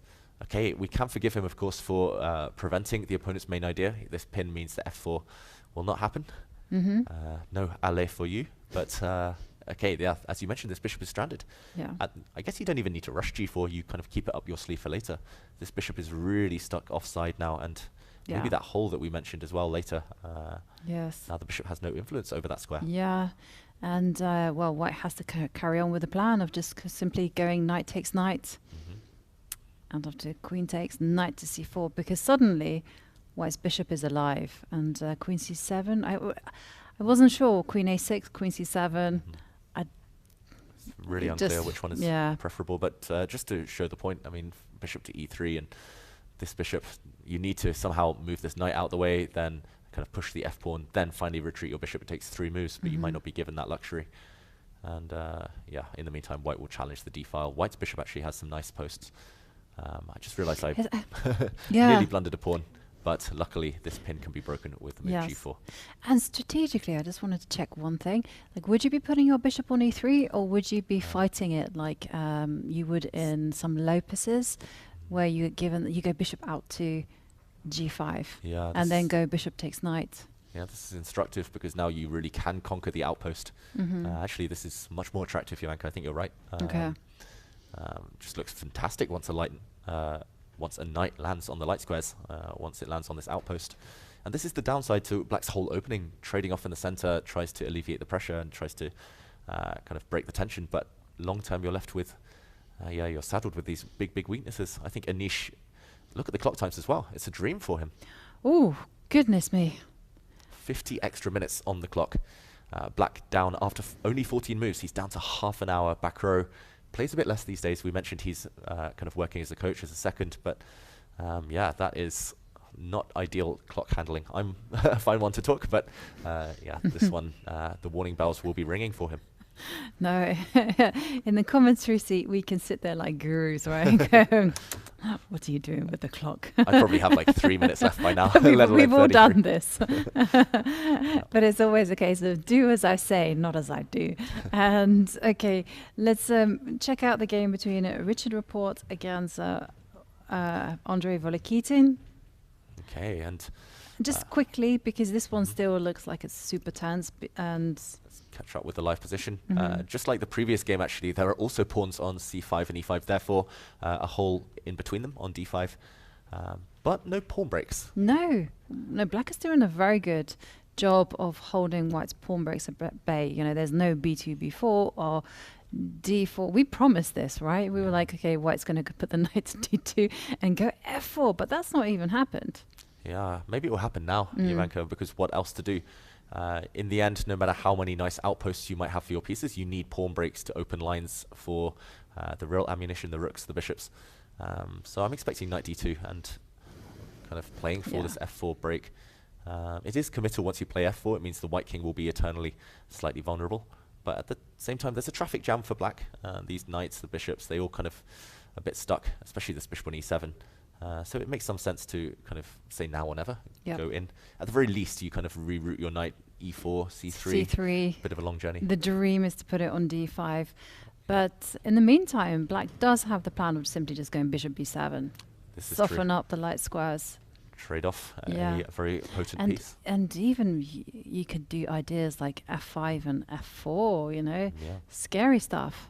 Scary stuff. And just to kind of make a point here, f4 can always kind of come with risk attached, because even if black just blocks and puts a pawn on f5, suddenly you're saying, okay, I've actually weakened my own position. If anything, the pawn on f4 is going to tie down white's bishop forever. White is really blocked, really stuck.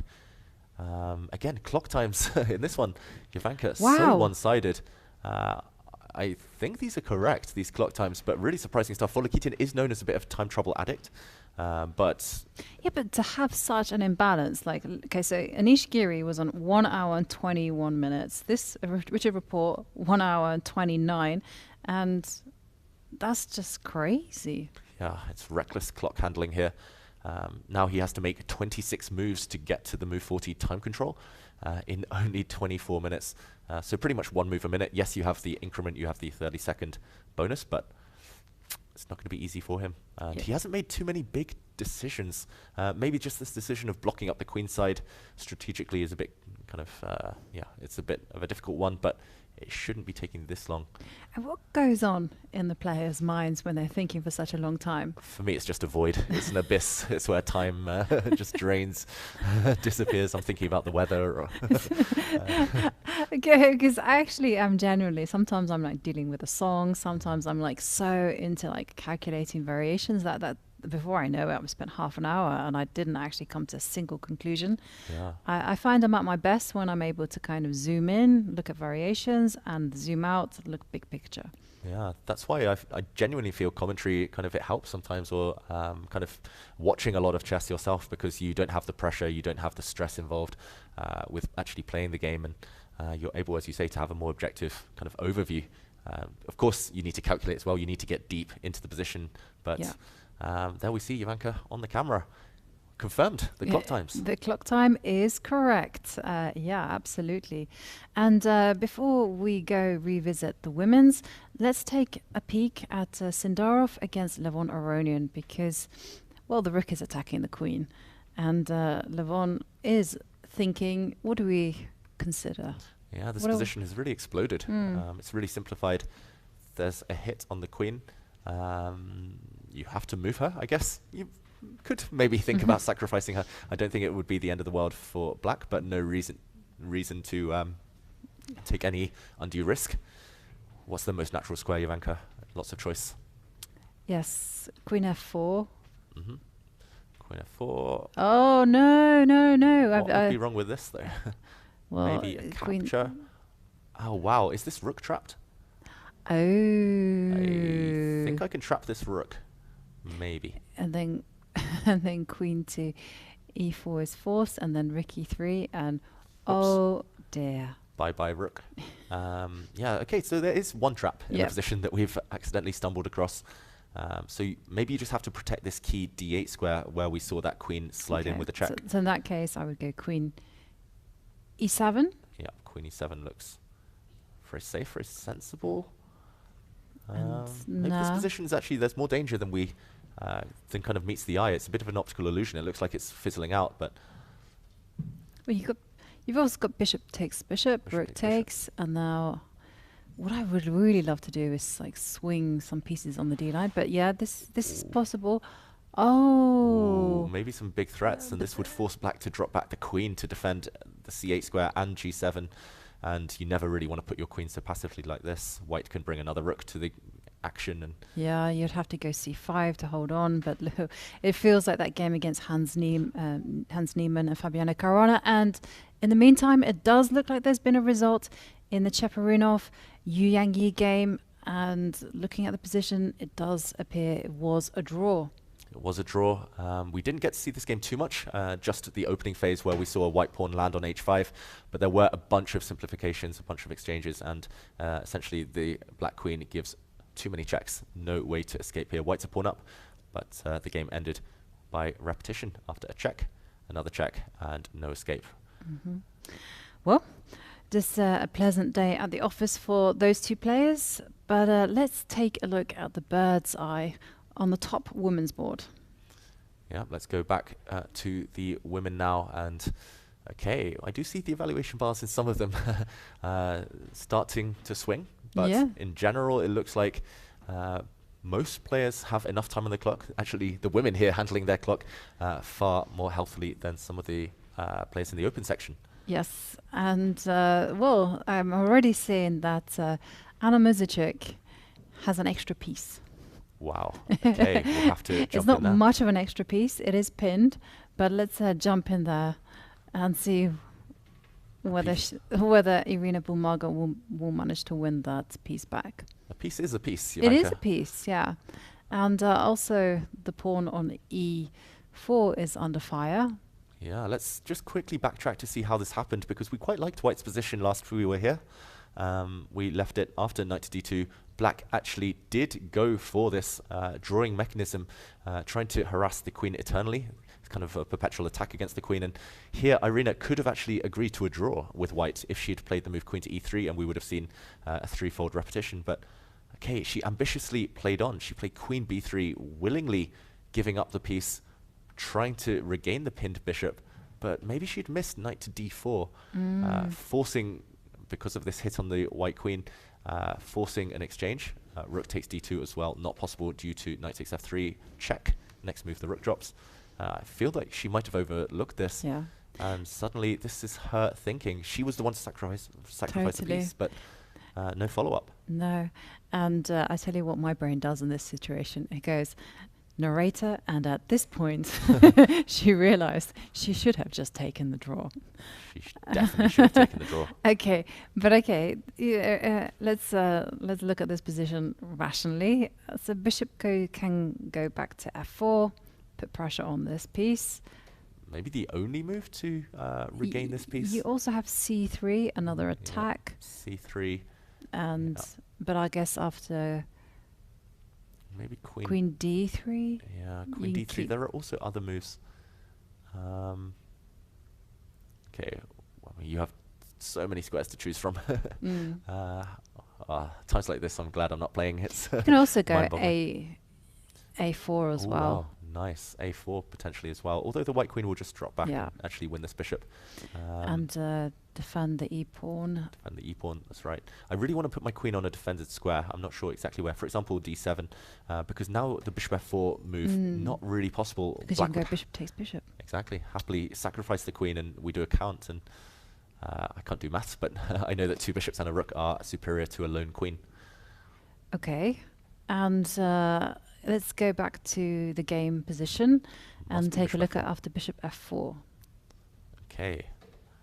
Bishop f4. How does black try to do something similar? Unfortunately, the queen is not defended, so we cannot take this bishop right now. Anna Muzichuk looks really calm, really collected. Remember the head-to-head, Jovanka. Flashbacks here for Bulmaga. Okay, once again, you run through the forcing moves. You do have queen takes pawn. You also have a4. And anything else? You also have rook. You also have rook to d8. Rook to d8. And you also got bishop to bishop to e6. e6. Oof, spoiled for choice. Yeah, okay. Which one of those do we deal with first? I think we should just mention it's nice to have the backup plan, like kind of the safety net in your pocket is queen takes pawn, and yes, you give back the piece, but you're a pawn up. Opposite color bishops, zero risk at all for black. This bishop might even come out to d5, where there will be some threats on white's king. So this is a kind of worst case scenario. And after bishop to f4, let's try attacking the white queen, maybe? Yeah, let's go for it. a4. a4, although... Okay, the white queen has to move. Not many safe squares. let's say f3. Yeah. And then you've got queen takes b2. Yeah. You can get greedy. You can grab all the pawns. Maybe even go 2 pawns up. Although I'm a bit scared of getting trapped. I don't see the downside yet. Okay. I think I should just let you win all the pawns. I mean, just give me another one. Yeah, because otherwise the queen goes backwards, and then bishop c3. Yeah, the problem is this can always be cut out by a move like f6, and the queen returns to defend her king. Yes. Okay. Well, that didn't look great for white. Yeah, I think this is a real issue. Maybe we can just quickly check to see whether white has any alternatives. Okay, the computer does confirm that only move for white right now, I think, as we also concluded, bishop to f4. You have to regain this pinned piece, but I think maybe it's just panic in her mind, knowing she's kind of overlooked something, Bulmaga. Yeah. And what was black's best response? Was it? I think something similar, either a4 or bishop to e6. Same idea, just to hit the queen. And the white queen does not have too many squares. I don't think you can get greedy and grab any pawns right now. I'm not sure exactly why. Well, I think you can just step back with the queen. Oh no, hang on a second.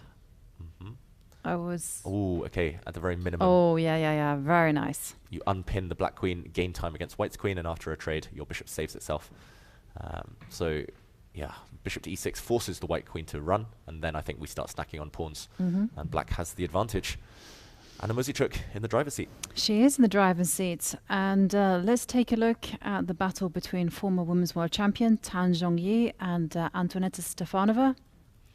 Okay, hanging pawns, you called it, Jovanka. Yeah. It's on the board.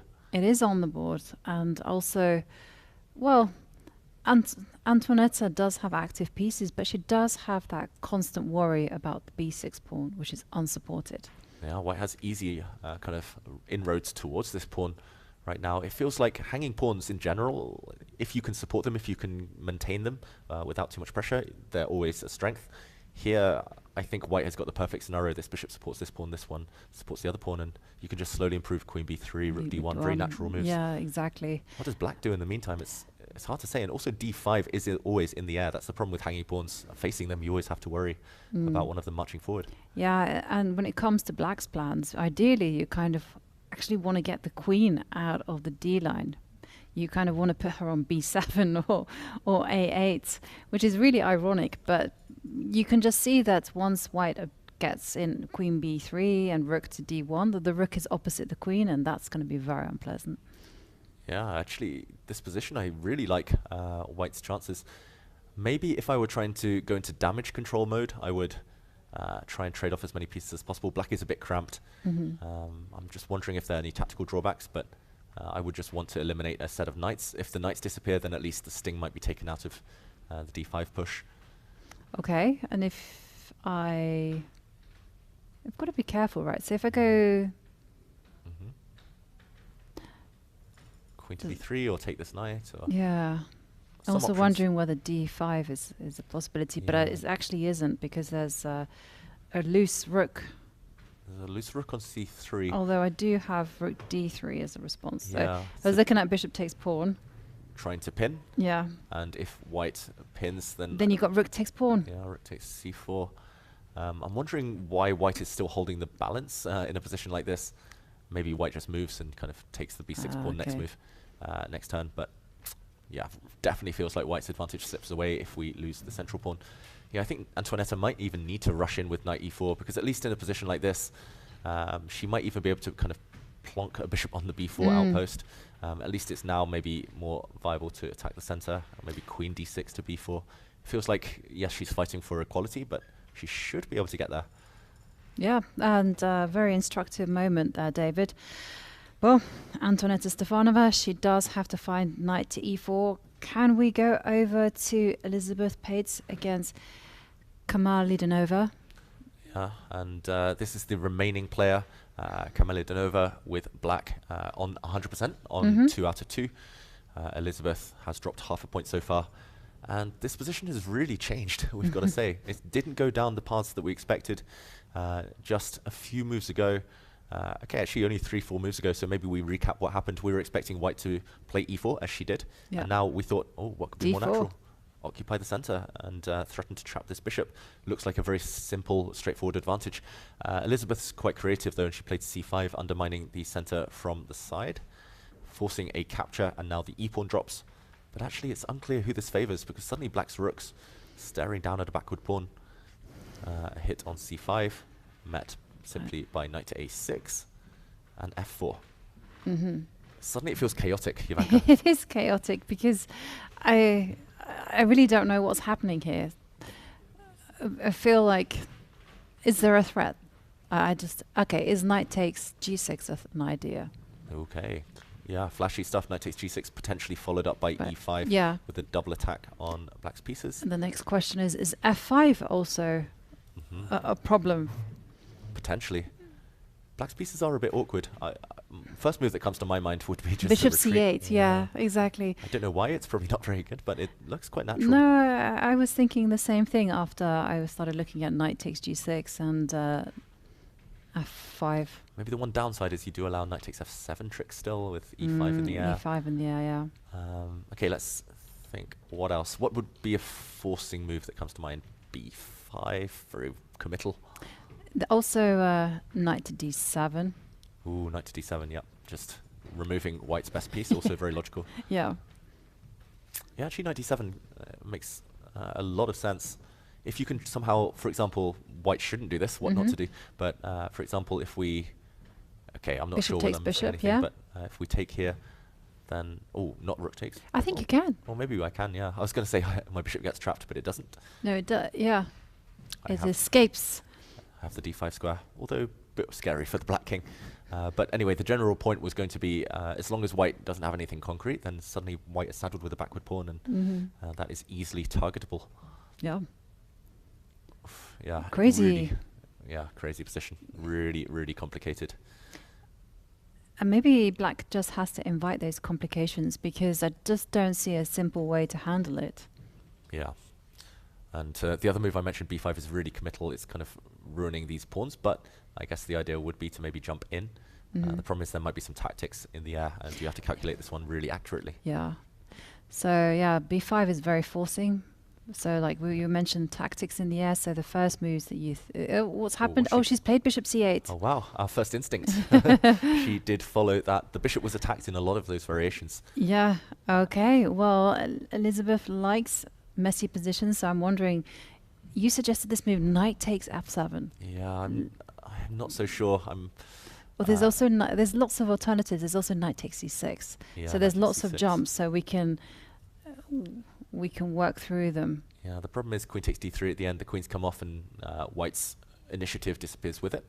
You mentioned one other move in the game position, knight takes c6. Yes.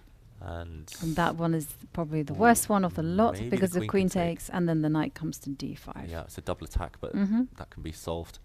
So close, but not close enough. Maybe just when in doubt, just improve the queen. I don't know, queen f3. Yeah, maybe just an improving move. Queen e2. Queen e2. Queen e2. Put the queen on f2. Put pressure.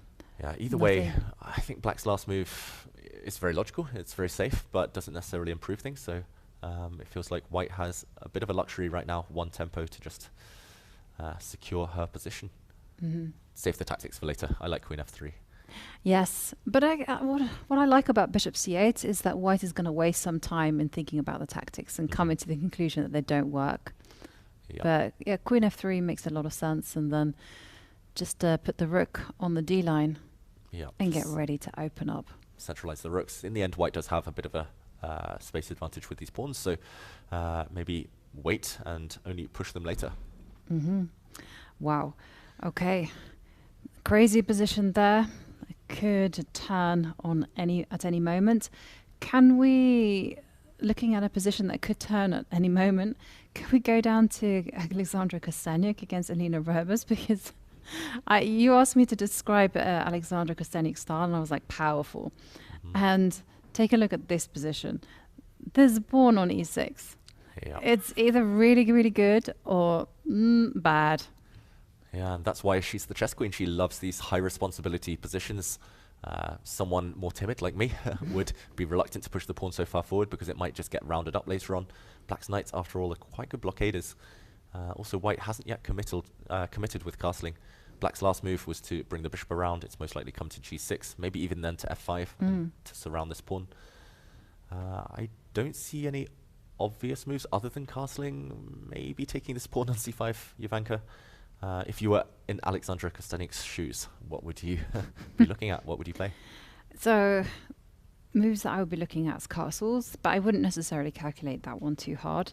Another idea I'm thinking of, like I did think about pawn takes pawn. I also thought about c4, but I didn't quite like the fact that that left my bishop out there on a limb. And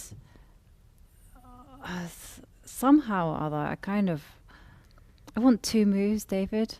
I want my pawn on h4 and I want my bishop on d3. Put the pawn on h5 while you're at it. Yeah, exactly. And then I kind of want to think about doing something on the king side. But okay, that's a dream. Yeah, if you could kind of launch this pawn to h5 in one move, it would be beautiful because then the black bishop would be caged. I mean, but could I do it actually now? Could I go h4 and then just live with the king in the center? And then the idea was to go bishop d3. Okay, trade off my beautiful bishop. It is not correct chess. It's not correct. It's very ambitious though, and we like ambition here. We do like it, and it's also not my pieces. If I lose, I can simply not go our pieces, back. not our problem. Yeah, the problem is maybe the center just collapses, and knight takes knight, for example, could be met maybe with a queen check. Although no. Yeah, this feels like things are falling apart for white, just uncastled. And yeah. Okay. Well then, I will hang my head in shame, and I will just castle. No shame here. It's just a crazy position, and it's nice to be able to explore all these ideas. I think castling is the pragmatic way to do it, and at least everything's covered. D4 is covered. If this pawn survives, you've got a long-term advantage. You do have ideas like bishop f4. And if bishop g6? Yeah, then I'll think again. There's a threat to win this pawn now. Yes. Bishop f5. Okay, let's say I take on c5. Okay. Trade pawn for pawn. And then bishop to f5. Yeah, even in these positions, because white has the bishop pair, I might be able to kind of play, if I want to play safe at least, trade the queens off. Yes, you take my pawn, but despite the fractured pawns here, I think only white can be better. I think this would be the risk-free, the risk-averse approach, but I'm not Kostanik, so maybe she'd be looking for something more ambitious. Yeah. She's certainly been thinking a long time after bishop to e8 rather than castling immediately. Yeah. Well, these players have a very balanced time situation as well, but a very unbalanced game. Castling, I think, makes a lot of sense. Don't get seduced by anything too creative. And maybe we can take a bird's eye look at boards 4 to 8 in the women's section and then go back to the open section. Yeah, let's do that. We see the players on the camera. This I think was boards 5 to 8 that we see in front of us on the camera there. And okay, what would you make of these positions? I don't see any time trouble brewing, at least not in the near future, Jovanka. No, I don't see any, but let's follow the evaluation bar and take a look at Vaishali against Garifalina. Okay, so white doing well, we think, on boards 5 and 6 in the women's section, at least on a superficial glance, according to the evaluation bar. And yeah, I think this game on board 6 is a good one to jump into, just because it's so crazy. All pieces still on the board. White has sacrificed a pawn, opposite side castling. It's chaos there between Vaishali and Garifalina, Jovanka. It's chaos. And it's white's play, just to confirm that. So, well, big question. I mean, can white jump in with the knight and give a check? Is black threatening d5 followed by c4? Yeah, black is also threatening a piece here. We'll just mention the last couple of moves in this position. This bishop has been trapped for, wow, ages. This white bishop is pretty much caught on c4. And look at what Vaishali did here. f6, wow, throwing a pawn away. The bishop captures e5, throwing another pawn away, hoping that after pawn takes pawn, for example, knight to e4 would land with power, also threatening to jump in with a check. So this was avoided. She dropped back, Garifalina, knight to e4 anyway. So not feeling comfortable taking this bishop while a knight can land on d6. I think actually the idea here would be like a knight to g5. Maybe knight g5. And this point collapses. Rook f1 coming as well, the king in mortal danger. So, okay, instead, knight to b7. Nice idea, actually. The knight was kind of a bit of a target there as well on a5, so dropping back, defending d6. Wow, crazy moves. Such big decisions every turn. Bishop g5, threatening knight takes d6 and pawn takes d6 as well. And pawn takes d6. And bishop c6 leaves us with the current position. Okay, what do we make of this one? I don't even know where to begin calculating. You mentioned a check. Yeah, I'm thinking I have to run through all the possibilities. Like also bishop f6. Is there any funny business with pawn takes pawn? Is there some bishop takes e6? It's just looking wild. Yeah, wild. Yeah, totally. Okay, if you go knight f6 check, let's follow the most obvious one. Yeah. Okay, now the big question is, I don't want to take, so let's go king f8. You don't get mate. Yes, probably we do in this game, but yes, you probably do. I mean, there are all sorts of tempting sacrifices. I mean, even such as this, and just parking a rook on the f file, saying, okay, you might not be mated yet, but you might be in the next few moves. How is black going to plug that f file? Yeah, this is well worth a piece, I feel, in practical terms. If knight f6, I wonder whether black does take reluctantly. But then bishop takes f6. And I won't castle because I definitely will get checkmated sooner or later on the dark squares. Instead, I will just move my rook somewhere. Yes. And then... Do you save your bishop or do you continue? Well, Vaishali hasn't bothered with the bishop, so I'm kind of not tempted not to bother with it, and I'm just wondering what happens after. Bishop. Okay, so this is my problem in life, you know. I'm like, oh, bishop b3. I would actually make that move automatically. Me too. Whereas I know that some of other players would just be like, okay, well, bishop takes e6. Well, what are you thinking? Why the doubt? And then you're going to throw in knight to g5, hit an h7, hit e6. Yeah, it does look a bit tempting. Yeah, I just wonder. I don't have the confidence. I don't have the confidence either. I'm reluctant to delve too deep with a speculative piece sacrifice. I do wonder whether she's got something else in mind, whether it could be starting with this move. It's so tough to calculate. Also, after knight takes, I'm also wondering about pawn takes f6. Just if you move your knight now, then I'm very now sacrifice. Now this one has doesn't carry that much risk because after queen takes pawn. Oh, you want to? We're very different, Jovanka. You want to go for checkmate? Oh no, yeah. F7 is great. I just want to win the queen. But I mean, I think you're right. Queen takes as well, very strong. Okay, so f takes. Oh, sorry, e takes f6. Hits the knight. Maybe the problem is the black knight blocks this direction now, cutting the bishop's diagonal. But then you have bishop takes knight, and bishop has been saved.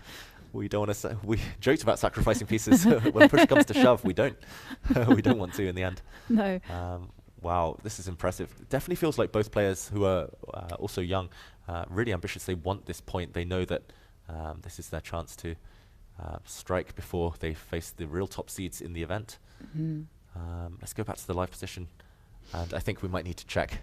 Yeah, let's consult the engine and see what it says. Okay, bishop takes e6. Yeah. So the hackers who just instinctively make these moves, they have it right. So bishop takes e6. Yeah, I said it half jokingly, but it does make a lot of sense. We should mention that knight f6 is also a logical move and maintains the balance subjectively. I think maybe the most likely move to be played, but bishop takes e6. Let's just try and figure out the idea. A whole piece down now for white. Is it a check? Yeah, I'm wondering about that also. There's pawn takes pawn as well. Yeah, there's also, as you mentioned, pawn takes, oh, sorry, not knight takes. There's also pawn takes pawn and maybe a capture on c5. Yes. Very, very tempting too. Looks like black's position on the brink of collapse. But you do have an extra piece temporarily. The other move, knight to f6. At least now, if we think about move order, because we've already sacrificed, black now has to deal with the threat of queen takes, and you cannot actually move the knight. No. Due to this f7 trick with a check. And the black queen falls next move. Absolutely. Oh, this would be so nice. Bishop takes e6. Dramatic and flashy and probably strong. Okay, how strong is it though? I mean, bishop takes e6. Yeah, the problem is, what else does black do if you don't take this piece? Well, you can always go bishop takes knight. Yeah, bishop takes knight. At least now I'm happy that I don't have to sacrifice. I can maybe take with the queen. And you're hitting at b7. Hitting at b7, but maybe there's something better. I'm wondering whether I take with the pawn even. Maybe I take with the pawn, unleash the rook. Yes, and after pawn takes bishop, well, you've got pawn takes pawn, and okay, you're going to recover the lost material. Yeah, with interest. And exactly with an attack. So, wow, bishop takes e6. Yeah. Great move. Wow, that's if she available. plays it, I think she will play it. It'll be a big shock. And actually on the camera there, we do see Garifalina. She's about to turn. She's walking around. She's wearing the name tag that all the players have. She's watching the games, just taking a peek back at her game, walking off now. I think that would be a massive shock for her. Bishop takes e6. I don't think it's on her radar. Yeah, it might not be on her radar, but it certainly is on Vaishali's radar. You know, she comes from the Ramesh school of chess where it's just calculation, you know, and they come up with this rule that, you know, think about the move you want to play and then calculate that one. So yeah, I've been lucky enough to sit in on some of Ramesh's training sessions, and he literally says do a scan of the board, look from A file to H file, just to every single move, especially in forcing positions when in doubt. And of course it's the checks, captures, threats, all those forcing moves, but yeah, just to make sure you haven't missed anything. And here she has 23 minutes. It's not oceans of time, but she's been thinking for a while, and I think she's very likely to play this move. Yes, I think so too. And we've had the pleasure of commentating and analysing with Judith Polgar, and she's done tactics for all of her life that it's become subconscious. Like the first move she would be considering is bishop takes pawn. Sacrifice first, think later. Yeah. And yeah, right now it looks very likely. It's really refreshing as well, Jovanka, to see an opening such as the Grand Prix attack. Let's just show this kind of being brought back at the top level. Knight c3 and f4. Really popular in English chess circles in the 80s, 90s, 2000s. Yep. And yeah, Renaissance just going all out for the attack. And current position, a beautiful one for white. Bishop takes e6. Could be move of the round so far. It certainly would be a sparkling game if bishop takes e6 were played, but we're going to leave everyone on a cliffhanger and come back to this game once Vaishali takes a decision. And let's revisit the open section. After all those hair-raising games in the women's section, somehow it feels like we're just sipping tea and calmly enjoying the moment here, because taking a look at the top board, Erwin against Fabiano, it looks pretty level to me. Yeah, that was classic British understatement. I think it looks dead level, this position. It feels like now that the queens have left the board, yeah, not too much to play for. We'll do a bit of a dive into that one later to see how that happened. More life, much more life in the Erigaisi against Sarana battle, but also roughly level. They've been moving at snail pace, actually, because we came to this position probably 2 moves ago, and we were discussing, you know, whether rook e8, we said it was the most natural, and the knight could jump in, and that's as far as they got, and that was like maybe 40 minutes ago. Yeah, nearly 1 hour ago. They've made one move each, Erigaisi and Sarana, so time scramble imminent in that one most likely. And board 3 was a draw, board 4 Firouzja, maybe with a small advantage. That one is now deep in the endgame. And what do you think, Jovanka? Where do we dive into? Well, these games all look pretty level. So let's go to the next round from 5 to 8. We've already had a result on board 8, but maybe there's more excitement in the... there's not that much progress. Except... there has been a simplification in the Sindarov against Levon Aronian, because the queens are off. Yeah, the queens are off in that one, and not just that the queen's off, but Sindarov has established a pawn advantage. I'm not sure how significant this is. I should have said significant, but Sindarov, yeah, he's made some progress. Levon Aronian fighting for his life, fighting for the draw. Pretty chilled. Let's go to that game actually and see how it is all working out for Sindarov. Yeah, and maybe we just backtrack to that moment where we left it. On that cliff edge, that cliffhanger, in the end, Levon Aronian, he played the move queen to f6, I think better than our suggestions of queen f4 and queen e7. This was the most logical alternative. And after a trade of bishops, queen to d7, threatening a nasty check, nasty double attack on c8, winning the black rook. Therefore, the black rook simply retreated, parting with the c7 pawn. This is typical kind of elite chess. giving up a pawn for activity. Now black's rooks occupy the 2 open files. But then again, once the queens disappear, white is able to connect 3 on the queen side. And yes, the black rooks are poised to enter the second rank, but everything's covered for white. And whoops, sorry. White will play rook to e1 next move. Yeah. A trade of 1 set of rooks, Jovanka, and the winning chances increase. Yeah, exactly. I mean, if you allow that, then the white king does a big work in just shifting away that rook. So yeah, you go rook e1, for example, takes king e1, and what I wanted to say is that if the rook moves to, I was thinking c2, just to kind of keep an eye. If the king comes forward to d1, and what I really wanted to do was push c4. Ooh, c4. That could be flashy. I'm not sure immediately now, just because this f2 pawn is hanging. I guess you want to do initiate a race. I kind of do want to initiate a race. Wow, this is but actually potentially very strong. Rook c6, and we have to calculate, of course. Yeah. Well, you get away with things because the rook can't go to g6 because the king and pawn ending would be 1. But she'll show that. Yes. b5, and white breaks through. Yeah, I mean, this type of thing is going to happen all the time. Actually, Jovanka, if all the rooks disappear, then c4 followed by b5, a6 is a very kind of typical and very scary plan. How does black deal with this? And there's also another plan, rook e1, because you kind of want to keep the both sets of rooks on the boards, because after rook e1, and let's say 1 set of rooks come off. I mean, we saw one plan.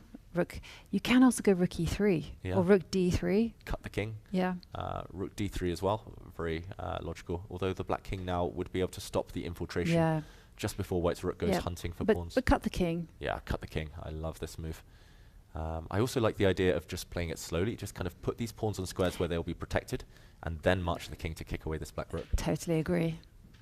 Just get the white pawns off the second rank.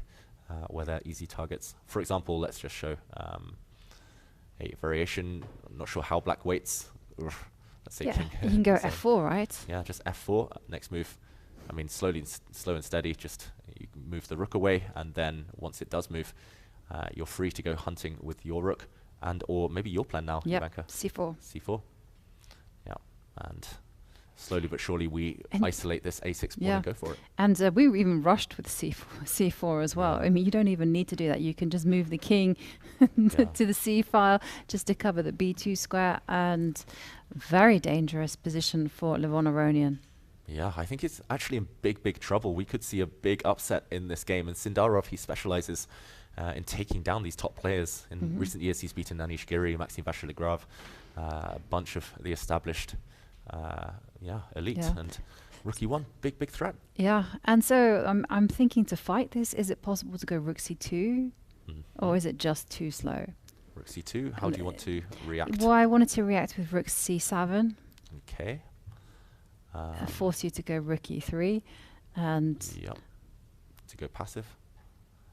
Yeah, white is a bit tied down. Actually, I like this approach much more than trading 1 set of rooks, simplifying white's equation.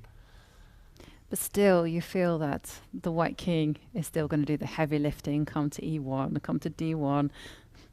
There's going to be some trades. Yeah, white could also gain a bit of space on the king side if desired. Maybe put a pawn on g4, march the king forward, and just kind of wait, just tickle. Black is really stuck here. The rooks are kind of forced to be passive, just keeping an eye on this pawn. I also wonder, Jovanka, even scenarios like this one, whether if you play a move like rook to c2, vacating the d-file, maybe I immediately try and threaten. I've got to be careful. I don't want to allow back rank checkmate. Whoops. Just to show, we promised we'd show checkmates on the board any opportunity. But yeah, at the right moment, we might even race in towards the base of black's pawn chain. And that would be very scary. No, I mean, and just to kind of also highlight that you can't dance and defend on 2 points. So say, for instance, you defend against that by stepping with rook e6. But, oh, look, there's another point as well. Once you've gone g4, made that space for the king, then the rook is coming to d7, as you've highlighted, and not easy. It's really a difficult position for Levon Aronian. Yeah, I think he's in severe trouble. If he holds this one, and it's a big if right now, then he will need stoic defense for the next few hours, Levon Aronian. You mentioned it, he's been playing so quickly, so confidently, but this type of position you need to slow down and you need to really dig deep. Yeah, and he should have perhaps slowed down a little bit earlier. And can we actually take a peek at Hikaru's game down on board 20? He's had a relatively slow start during his first 2 games, but, well, when we left it, it was looking very tense straight out of the opening. Now things have clarified. Yeah, Hikaru working his magic. He's pretty much frozen since we were last here in the camera. He had this this pose, hands on head. What was it, an hour and a half ago? And we thought the camera was literally frozen, but no, he just looks so determined to strike today, get his first win of the tournament. Wow, Hikaru is giving us the death stare now, as we see Sindarov actually behind, who we were talking about a moment ago. Should we backtrack? Yes. Do an action replay? Let's see how we got here, because I'm kind of curious as to what White did. It did look like White did, in fact, get the e4 break. Yep. We left it when Hikaru had just played knight to d2. Yeah, knight d2 happened. And actually, a bit of impatience here maybe from Arjun Chopra playing the move e5. I don't think Black needed to rush. Black could have just centralized the rook first of all and kind of continue that waiting game we were discussing. White now pins this Black knight. And rather than play the most ambitious move, kind of marching forward in the center, gaining space, Chopra opens up the position, losing a bit of time with the Black Queen. I think this is the Hikaru kind of fear factor where players make suboptimal decisions against him because he is so strong, and they try to force the issue. C5 must have been missed. A really clever move here from Hikaru. The whole idea, I guess, is that after pawn takes pawn, you're going to go... Some options. Do we take this one or do we play a3? I was thinking a3. Yeah, maybe a3. And after bishop takes knight, just bishop takes recapture. bishop. Yeah. And actually, White is a pawn down, but you have beautiful compensation. And bishop takes knight is threatened. Yeah, bishop takes knight on f6. For example, if Black saves the a-pawn, then bishop takes f6, and due to this pin, White wins material. For example, bishop takes rook at the end. So let's go back to the game. C5. Okay, first Black flicked in g6, asking a question of this bishop. It retreats. Knight to h5. Looks a bit artificial here. Going for this bishop. White stops the knight landing on f4. And now, okay, we see the idea, and suddenly this diagonal has opened up, Jovanka. Yeah, that is scary stuff. And knight to a4. Let's catch up with the game position. Bishop takes d7, removing a defender off the dark squares potentially, and knight to e4. Wow. Beautiful. Beautiful. Utilizing the pin. Big threat of queen d4, followed by queen to h8 checkmate using this diagonal. Blocked with f6, but there's a launch pad on c5. And square on e6 to use. And what's that? So f6, last move played. And knight to c5. Surely. Hikaru is thinking, maybe we can get the live position up in the meantime, but Hikaru, yeah, he's wondering what to do, which knight to jump in with maybe to hit this Black Queen. Yeah, if we can bring up the live board, then all will be well. Okay, so yeah, which knight? Yeah. I kind of like the A knight because the A knight wasn't doing anything, and you should invite everyone to the party. When in doubt, often you want to move towards the center. Often I'm asked, which pawn should you capture with? Always towards the center, or usually towards the center. And here, the knight on the rim was pretty dim, so knight c5. I wonder whether it doesn't really matter too much, Jovanka. I wonder whether Black's going to actually take one of the knights and then move the queen to a safe square where it defends its bishop.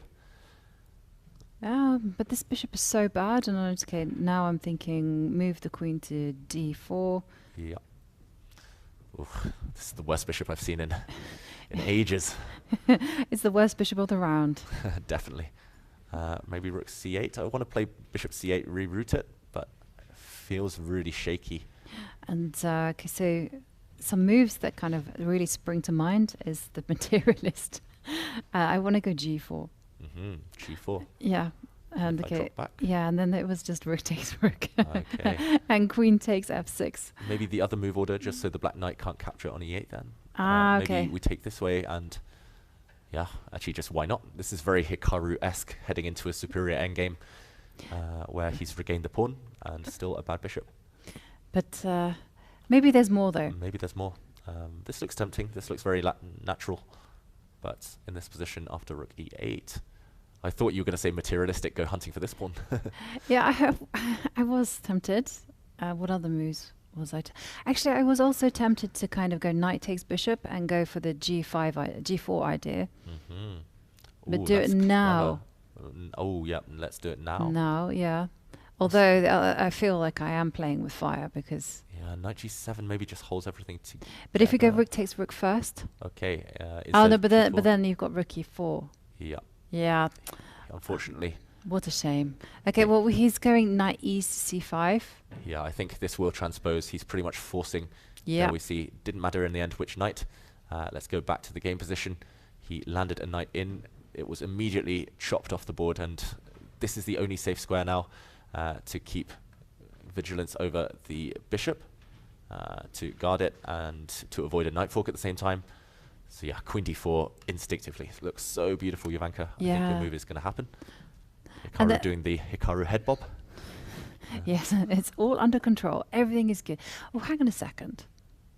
Is there some funny business? If we go queen to d, queen to d4, that must be right. Queen to d4, and then suddenly, like, we were looking at rook c, and now I just thought bishop knight takes bishop. Yeah, bishop a3. And then bishop a3. It took me a while, David, I think but you're right. I'm getting there. And the problem is black now has to vacate the open file to save his rook. Yes. And g4 is now coming with extra power. Yes. For example, rook somewhere at g4. And if you step up with the rook... Ooh, that's destructive. That is, yeah, then you're going to throw in the check. And after, now it's g4. Now you don't have any squares for that guy to go to. And we saw on the camera, Hikaru did indeed plant his queen on the beautiful d4 square. And just... He gave us a nod as well. He gives a nod, yeah. Just domination right now on the dark squares. Did you just catch him there? He literally got up and gave a nod. It's busted. Wow. Yeah, right very instructive. Massive advantage. He's a pawn down, but look at the grip on the dark squares. Knight on an outpost, queen unassailable, bishop appearing down towards the black king. Black has a awkward sideline knight. Black has a almost trapped bishop. Yep, everything is wrong for black's position right now. Hikaru's likely to take the win. Very likely. And that means if he does win, he moves on to 2 points out of 3. And, well, he starts moving up the rankings. This is not an easy tournament by any stretch. In fact, it's one of the strongest ones in the world. Like the creme de la creme of chess. They're playing here, all in one tournament. Yep.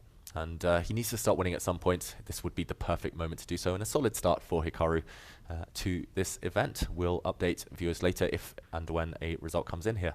Yeah. And again, let's go back to the bird's eye view and have a look at what's been happening. It does feel like it's... Well, let's go to the Firouzja Zhalmakhanov game. Top board's looking much more solid. I think players on full marks reluctant to take too many risks, Jovanka. Well, someone who will have to take risks, though, is Alireza Firouzja, because Zhalmakhanov, he has a rating of 24.47, as we can see on the screen. Also just an international master, although I say just. International masters can be very strong players. And do you know, in this event, in this whole event of men and the Open Grand Swiss, there's only one untitled player. From the Isle of Man. From the Isle of Man, Li Wu. Everyone else, they're like FMs, IMs, WIMs, you know, everyone has a title. It's just unbelievable, right? When you have 114 players. Yeah, and I actually just on the way to the commentary room a bit earlier, I bumped into Li Wu himself, and I had a chat with him. We grew up at the same time. We used to play against each other, and he was saying, you know, he's loving life here. He drew yesterday, the untitled player. He drew against an opponent, I think 300 points higher, a very strong grandmaster. So great to see, given an opportunity. Exactly. I mean, everyone here can be a winner. And talking about this position, Alireza, well, he will be wanting to win this one with the white pieces. What are his chances like? Yeah, it's interesting here because the evaluation bar gives white a small advantage.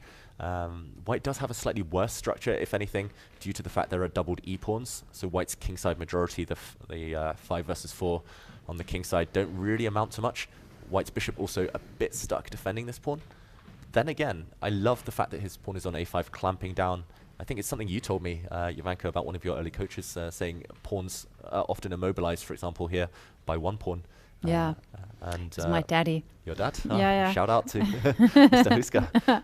And yeah, right now, this awkward fact that the white a pawn cuts on the queen side, clamps down, means that the black c pawn is slightly distanced from the rest of its army.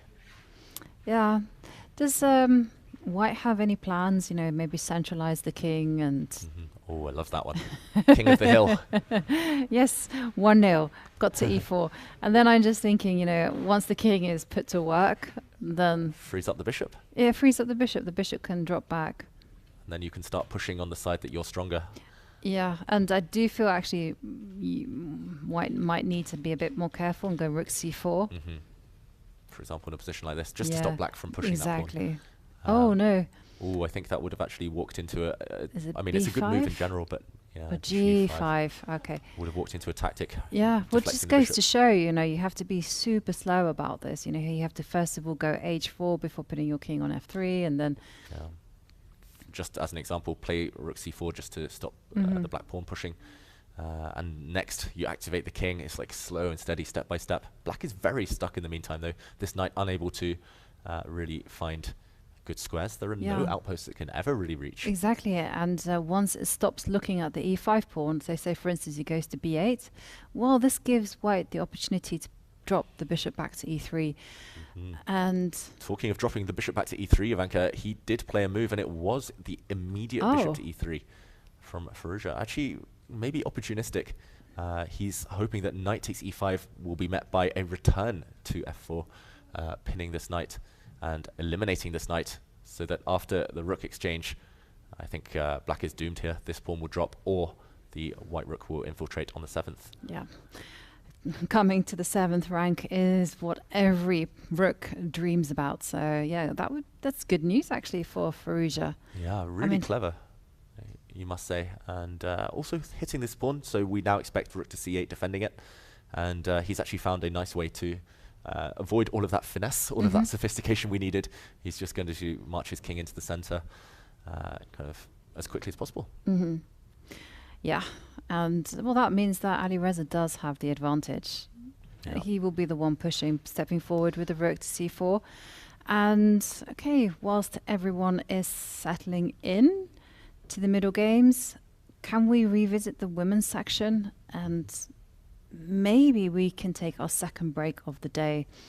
So that yeah, actually, let's take the second break of the day so that we are prepped and ready for the ensuing time scrambles that will be happening quite shortly. So don't go anywhere.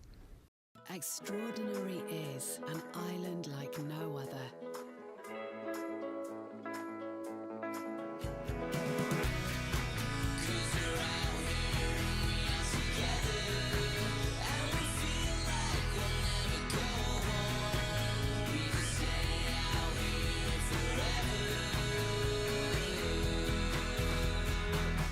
Extraordinary is the Isle of Man. Book now. The capital of Republic of Kazakhstan, Astana, is happy to welcome Yan Nepomniachtchi and Din Lizheng.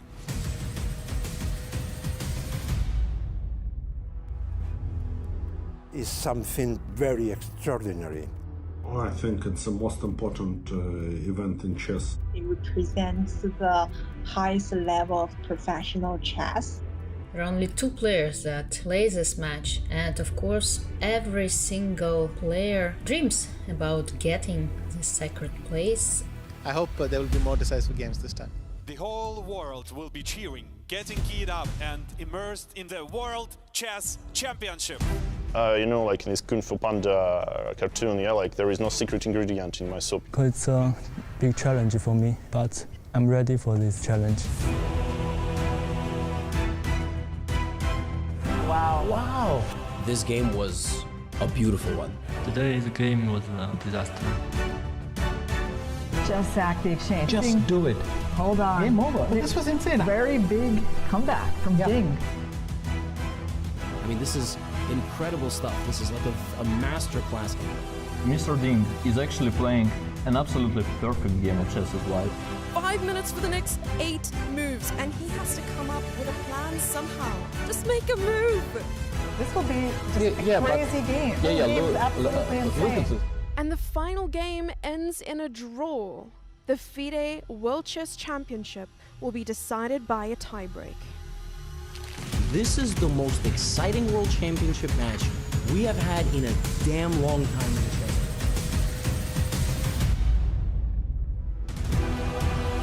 Oh, come on. Oh, wow. Wow. No, actually, Ding is going for the win. This man is brilliant. I'll say it. I think this is the end.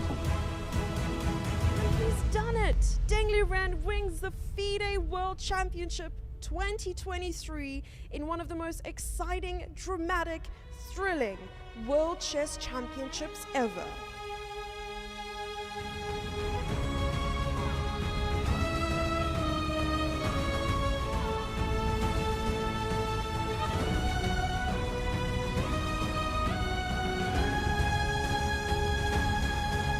To the winner of the 17th World Champion, Deng Liren.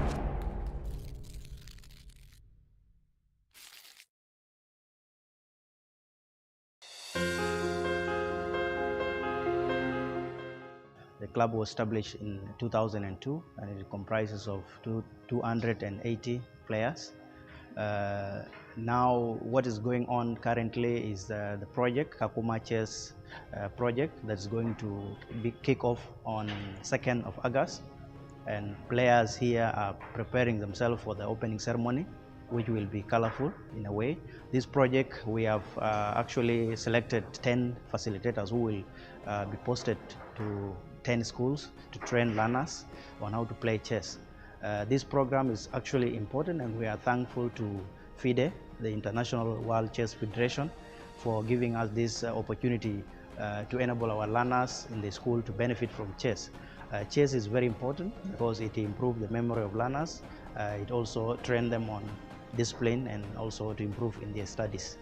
So actually we are grateful as Kakuma people, and being represented by me, we are grateful that this is an opportunity for us, and we appreciate. The project will run for 4 phases.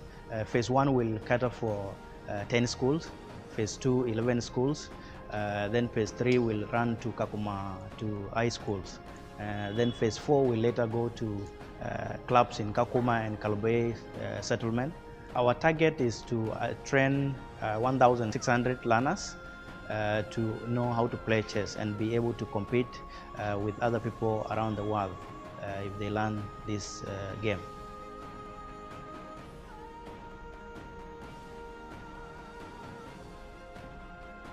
Thank you, FIDE, for supporting chess Kakuma.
We are back 2 hours and 40 minutes into the start of round 3.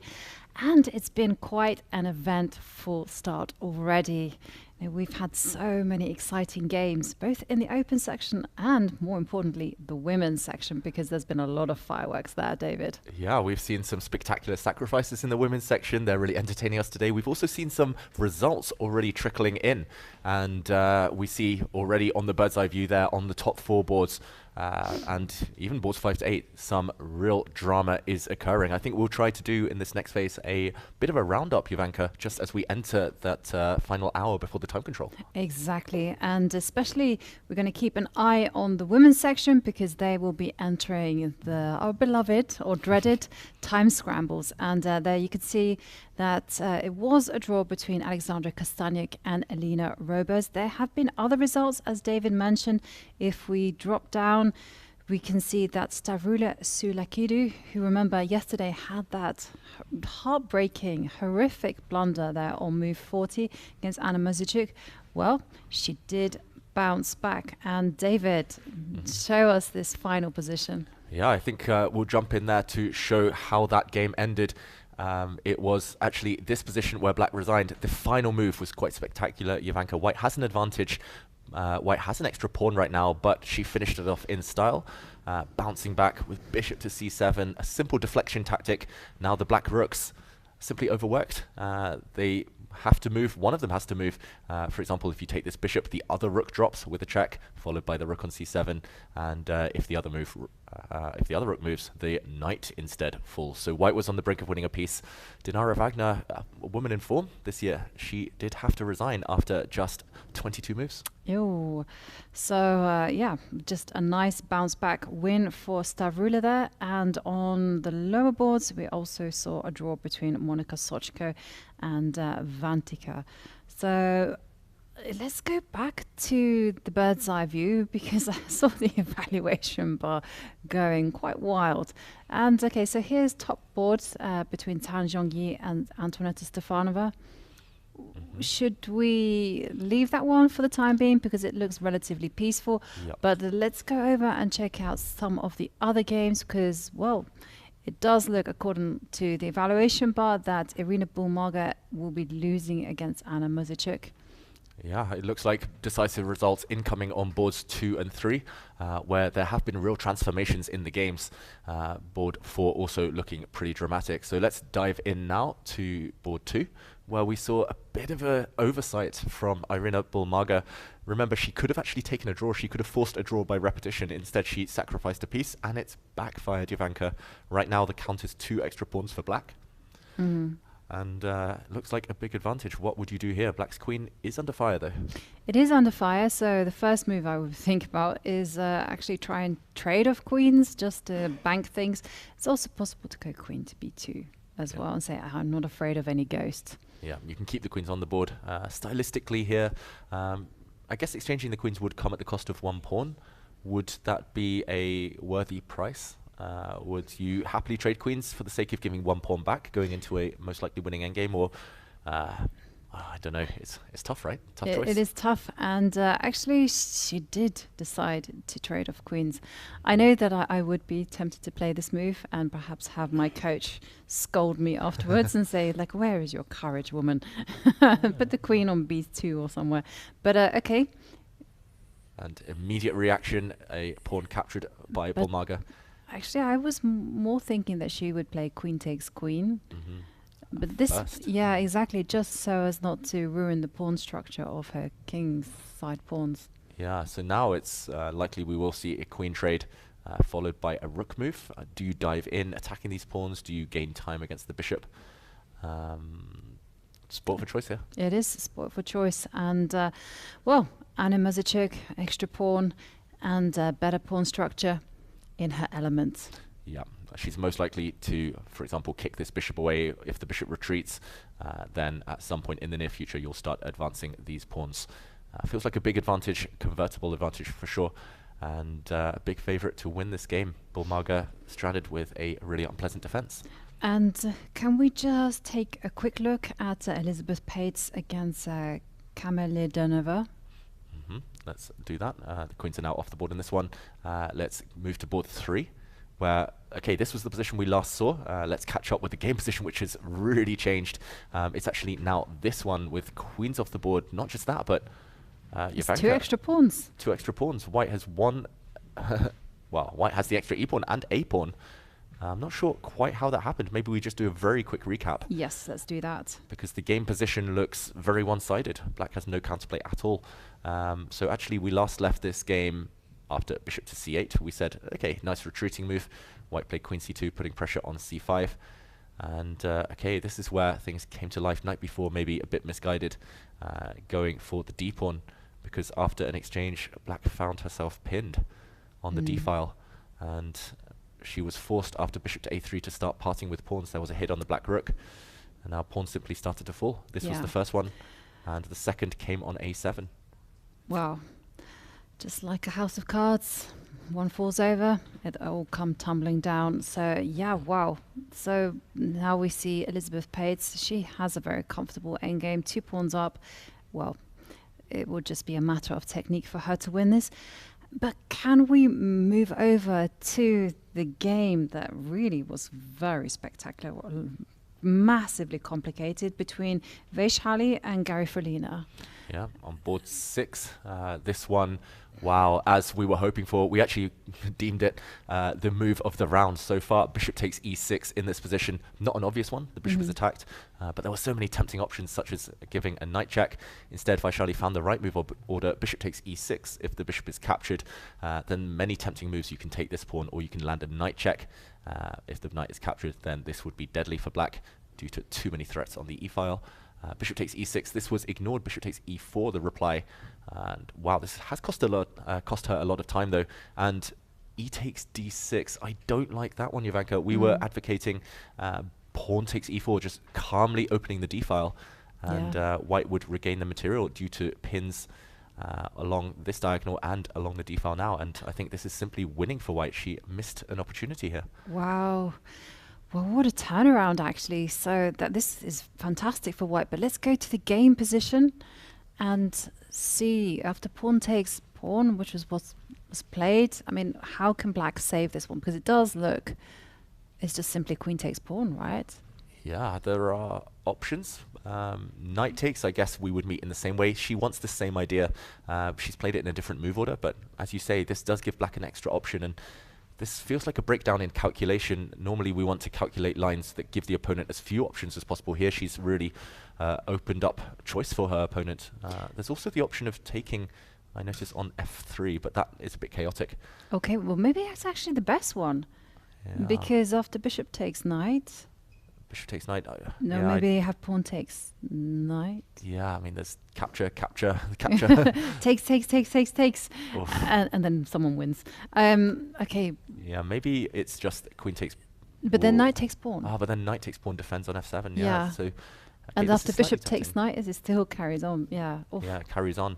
Okay, let's go to the game position. I don't think bishop takes f3 is too tempting if you know your opponent has all the captures in the world to choose from. Okay, calculation-wise, what narrows White's path?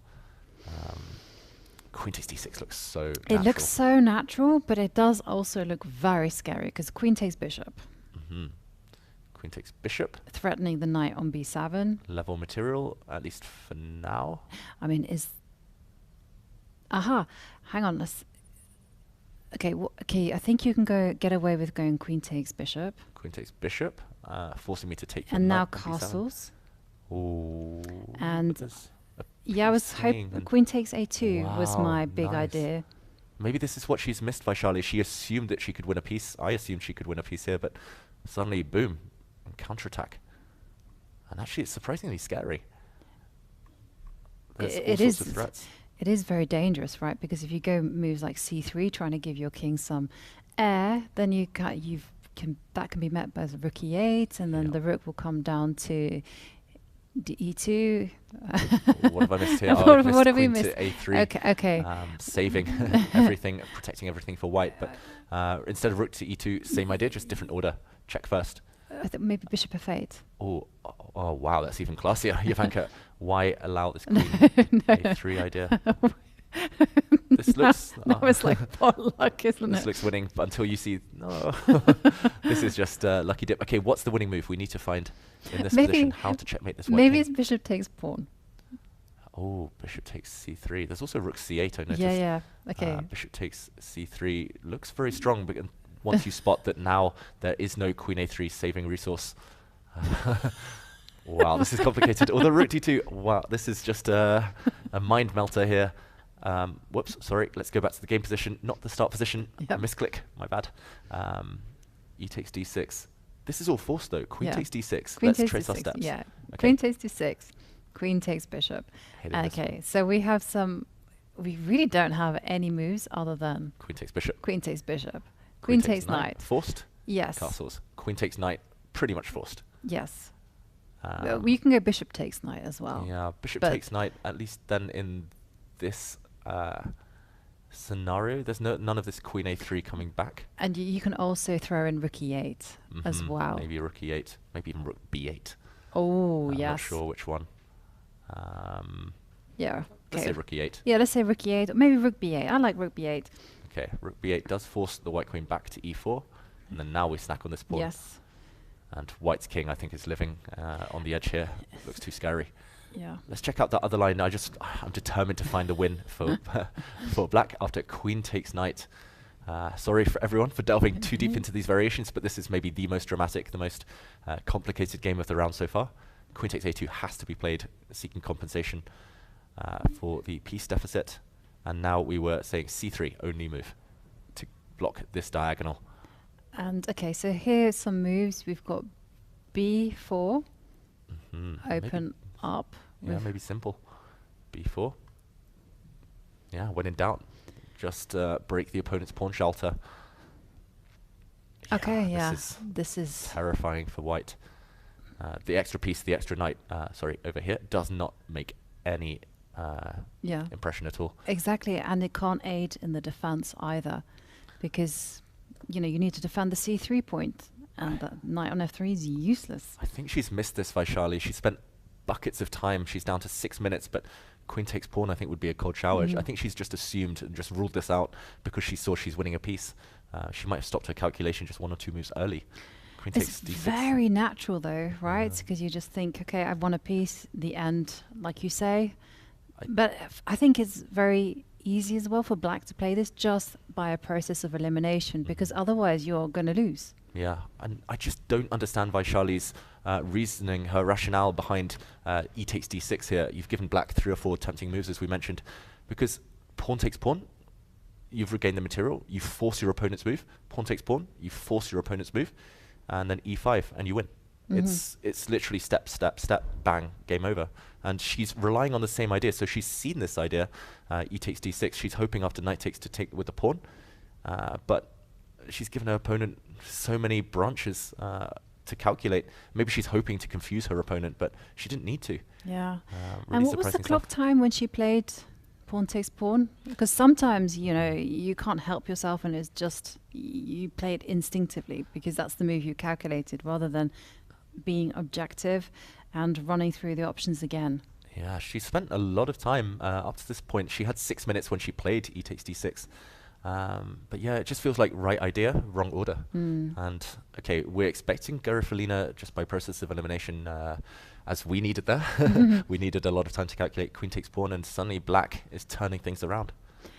Wow, that would be, I don't know, it's kind of well played to Leia Garifalina for finding all these moves, but at the same time, very disappointing for Vaishali.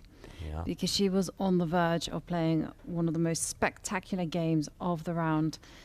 And talking about spectacular games of the round, it does look like Goryashkina. She's on 1 point after 2 draws. She is playing a great game to take it to 2 points out of 3. Yeah, and actually this game, I believe the first 22, 23 moves of this game were all theory. The players bashed out the moves. A very well-known branch of the Queen's Gambit declined. And wow, we're just left with a pure mess here, Jovanka. We see the evaluation bar is just shot up there on the side of the screen. In white's direction, white currently is up a pawn. The black king really weak, but there is a hit on the rook. So what would the finishing touches be? How can Goyachkina top seed wrap this up? That is the question. So is it simply reacting to this threat by centralizing, kind of doubling up the rooks on f1?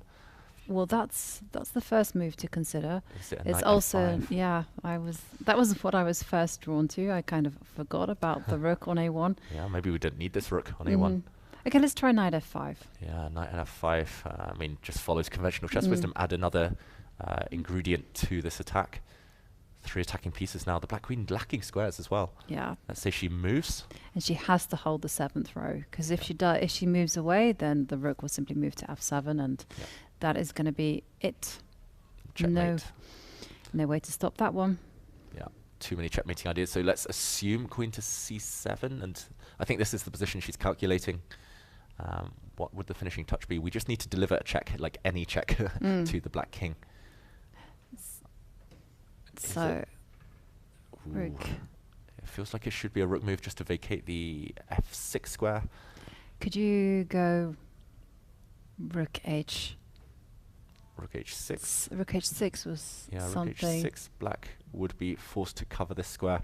And now I wanted bishop d3. Ooh, wow. You really want to force black to take this rook in the corner? I do. Because I'm going to play knight to e7. Nice. This is beautiful, Jovanka. I think you've already found the win, and no way to defend h7. It's attacked 3 times. White's king is super safe. Who cares about that rook in the corner? Game over. Yeah.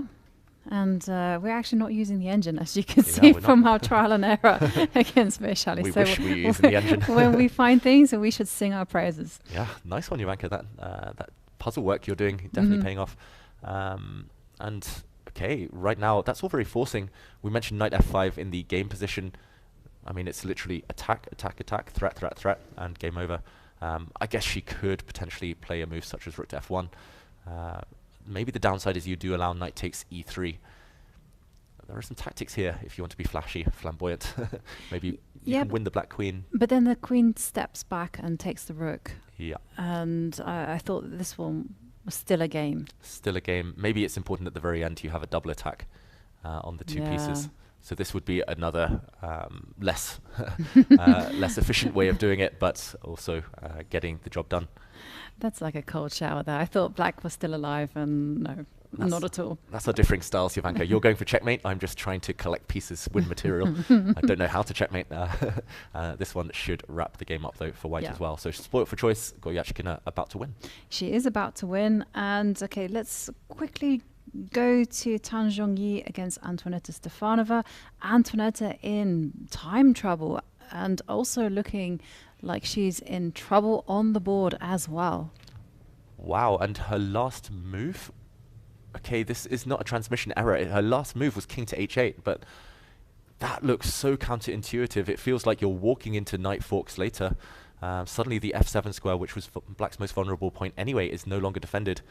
I'm wondering why she parked a king in the corner. I mean, so many other tempting moves. You could attack the white queen. You could... I mean, even sacrificing a rook for this knight is not kind of the end of the world.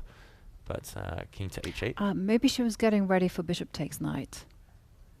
Okay, getting bishop ready takes for this f6, one. Yeah. So now she's hoping that if the knight is captured, at least her rook can swing to the g file, putting some pressure actually on white's king. But okay, king to h8. What else could white try? This looks very tempting, but it's not running away, so we can save that one for later. And what else to do? Can you swing the queen over? Yeah, you can kind of maneuver the queen over to h4. It's an over and out business, you know. Yeah. Looks quite tempting. Although maybe you have to... It is committal because you are parting with pawns. The pawn on a4 might drop, so you pretty much go all in on the attack. Let's see what else. Maybe just something positional. I was thinking bishop b5 as well, but then I suddenly panicked and I thought, oh, well, maybe there's bishop takes g2. Yeah, so the idea here is to install some monster pawns, and later this pawn will most likely push forward to victory. But you mentioned bishop takes g2, Jovanka. Okay, let's say I take some material, I take your rook. You have to recapture. Yeah, rook takes. There's still a couple of moves before the white king gets checkmated, before you create any threats there. And you still have queen. You could still always swing queen the queen. G3.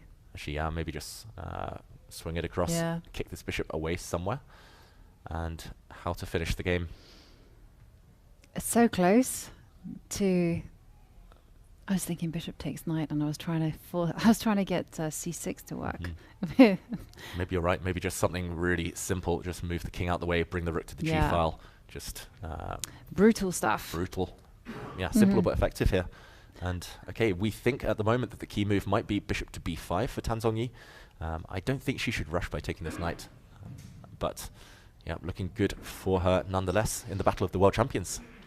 Certainly looking good for Tan Zhongyi, and if she wins, she will move to 100% with 3 out of 3. And okay, whilst we're still the women, it's kind of double-edged actually. Like lots of players lacking in time, but maybe we can quickly look at the open section. Yeah, so just before we move over to the open, these are the women's standings. We do still see 5 players on 100%, but of course that will dwindle, that will change. Most likely after this round, we'll only see 2 players on a perfect score. But on that note, Jovanka, let's go to the open. Let's go to the open, and let's again take a recap of the standings. And there we can see there are 7 players on 100%, 2 points out of 2, and no less than 30 players playing catch up on 1.5 points. And we already had a few results. You know, we saw it was a draw between Esipenko and Alexandr Predke, and it was also a draw between Cheparinov and Yu Yang Yi. Are there any upsets in the mist? Yeah, I think maybe we will now focus, just because we are heading towards the time control, we'll focus on some of those upsets, some of those games where there are dramatic swings. Board 1, of course, is interesting between Erwin Lamy and Fabiano Caruana, but it's a very level endgame, so we'll save that one for a bit later on. Alireza Firouzja has won a pawn in his game. Erigaisi, meanwhile, with an advantage over there. Let's try and find some of those potential upsets, because in the break a while ago, I was told that young English prodigy Shreyas Royal was close to winning. Yeah. I'll just briefly check in over there, down all the way at board 38, but a great start for the 14-year-old, one of the youngest players in the field. Oh wow, maybe some of the advantages disappeared, Jovanka, in that one, if we can bring that game up. But still, maybe an upset on the cards. Yeah, maybe an upset. It's, well, he has an exchange. Okay, albeit it's an exchange for a pawn, and that's good news. But the question is, you know, should he change of queens? If the queens disappear, I think white is winning, as long as he can trade off rooks as well. But if black can keep a rook on the board, it's not going to be easy. Actually, this one is far less winning than it was earlier. I thought Shreyas was forcing the queens off the board. If we just backtrack very slightly, just back to this position after queen to e4, if the queens had disappeared here, he would have simply been winning, and he would have been rounding up this c4 pawn. Most likely he would be able to trade off some minor pieces as well, and it's just a mathematical equation. But black kept the queens on, and I really don't like what happened here. Bishop to c3 feels like a step in the wrong direction. Why part with the bishop pair? And yeah, let's catch up with the game. Bishop b6, and okay, the c3 pawn dropped as well. Maybe missing a trick here. The young Englishmen, we see them on the camera there. They are second from the left on the boards. And yeah, the game position is this one. Oh, I'm predicting a draw now, actually. Like you said, trading queens is the first step for white. Trading rooks is the second step, but hard to imagine both of those happening. Yeah, and black has great pawn structure, and his bishop is anchored on the b6 square. So, well, but still good news for Shreyas, because he is playing someone significantly higher rated than him. So, and in other potential upsets, I'm looking Fedoseev in trouble against Leon Mondonka, and let's maybe check in on Hikaru Nakamura down on board 20. Okay, let's check back in on fan favorite Hikaru, and wow, okay, this one we thought he was crashing through. We thought his attack was decisive. Suddenly it's taken a positional turn, and white's still a pawn down, Jovanka. Hikaru just not in top form right now. He's got oceans of time, 40 minutes left on his clock. But how did Arjun survive? Because when we were looking at it, it looked like white was doing super well. Yeah, let's backtrack. This live position is roughly balanced. I think white has sufficient compensation for the pawn, but no more. Let's go back to queen d4, where we were thinking white is dominant, white is in control. Beautiful queen, beautiful knight, access to the open file, and black struggling to coordinate. He played knight to g7 here, Chopra, and okay, queen to a4 was white's choice, attacking this pawn.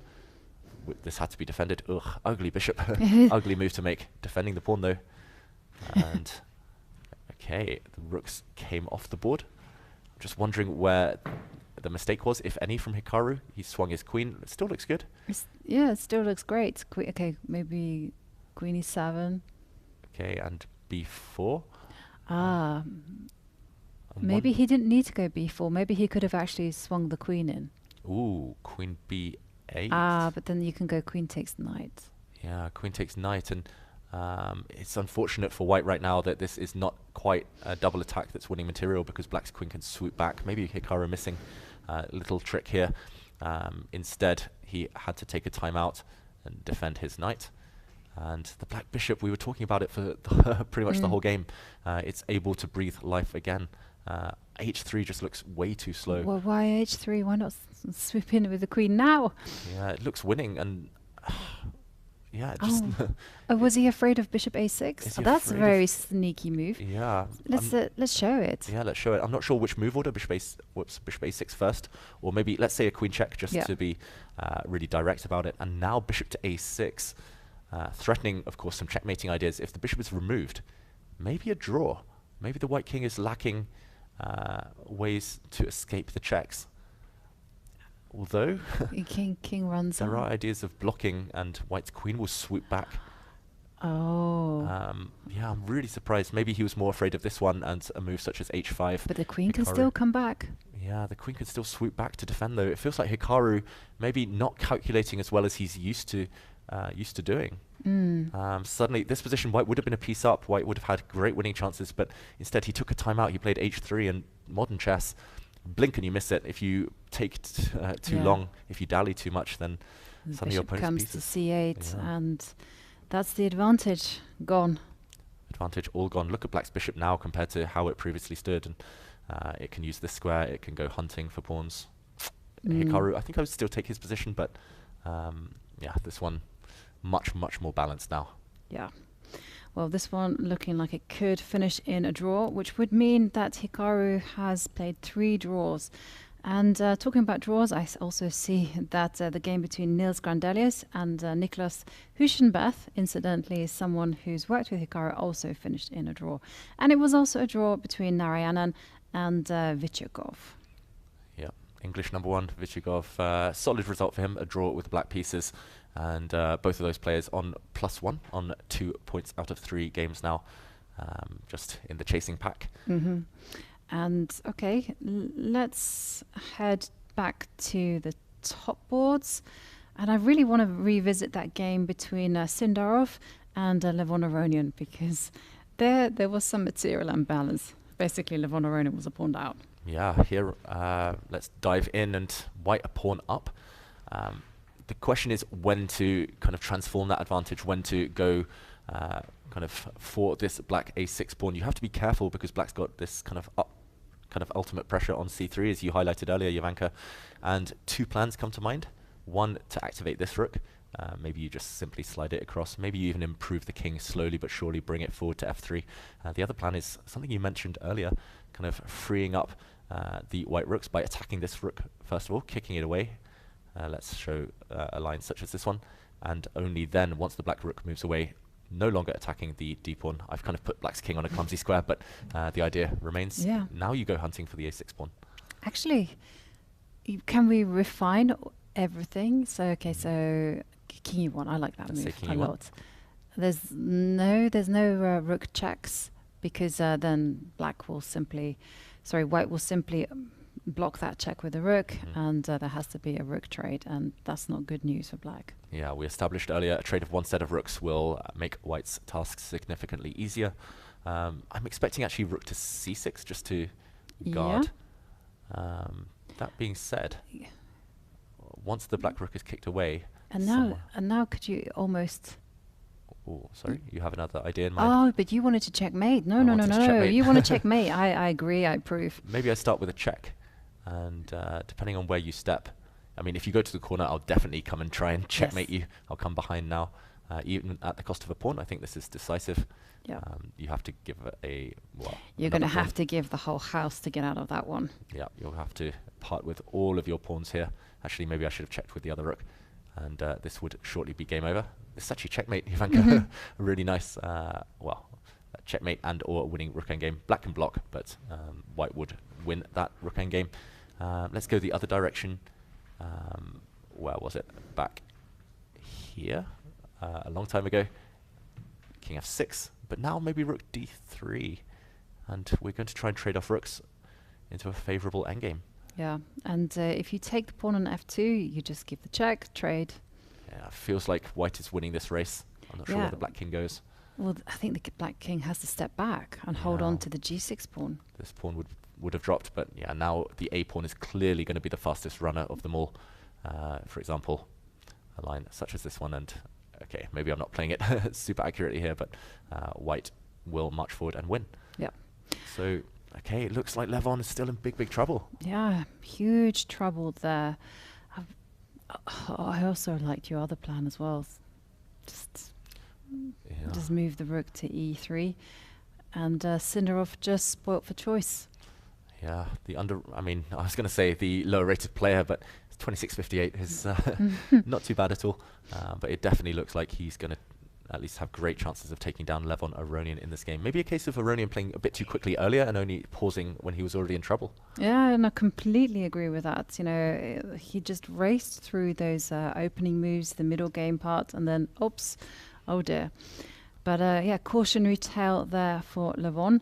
And also, can we go back to board 2 between Arjun Erigaisi and Alexey Sarana? Because that was a very, very sharp opening, opposite side castling, but the players were moving very quickly, and suddenly there's been fast developments. Yeah, and just to mention in the background there, we see the arbiter clearing up one of the boards. That was board 1. The top board clash between Erwin Lamy and Fabiano Caruana did, as predicted, end in a draw. Not the most eventful game in the end, but a solid result for both players. Yep. And both players will be happy. Fabiano getting a draw with black. That's always a good result in one of these strong events. And what do we think about this position? Yeah, this is the live position. Just catching up with this game. White is a pawn up, but black does have perfect dart square control. Black has a blockade on the central dart squares. The knight looks pretty decently placed right now. Would you take the pawn or would you take the control here, Jovanka? I would take the pawn. I shouldn't have asked. I didn't need to ask. Silly question. Well, okay. You know, the control can be chipped away at. So, how to improve this for white? Yeah. White to play. I mean, there is a threat of rook takes e3. Now I've got to look after that one. So, let's step forward with the queen. Yeah, queen f3 most likely. Mm-hmm. And yeah, this is the type of advantage that is quite long term, but you could imagine scenarios where black kind of installs a knight, maybe queen f3 played. Bingo. Yeah, where black somehow reroutes the knight into e5, replaces the rook there, and black has a fortress. Mm-hmm. Yeah, right now, Erigaisi, yeah, he loves material as well, I've noticed. I think he'll be feeling confident. He does have plans of improvement, queen f4, slowly kind of pushing pawns forward. I'm not sure what else to do. Maybe you play a move like a3, just give the white king some breathing space, not to play b4 while queens remain, but at least you kind of avoid any tactics long term. It's a nice move in general anyway, you know, just to give your king a safety place, and also, you know, you can build, you can go rook to d4, you can go e4, you can, and what do we see? g6. Yeah, we see a very logical move. I think black's pretty much doing the same, justifying it in the same way as we said a3. Mm-hmm. Black also needs to give his king some breathing space for the incoming tactics later, and he plays g6. Interesting that he doesn't play h6. Normally you want pawns on dart squares, but here that doesn't really give the king some real escape squares, so g6 instead. Much more logical. Yeah. It's just hard to see how to win long term, even if black just sits, even if black puts a knight back on d7. The problem is you have no dart square control if you're white. Well, I think eventually you're going to have to go e4. Mm-hmm.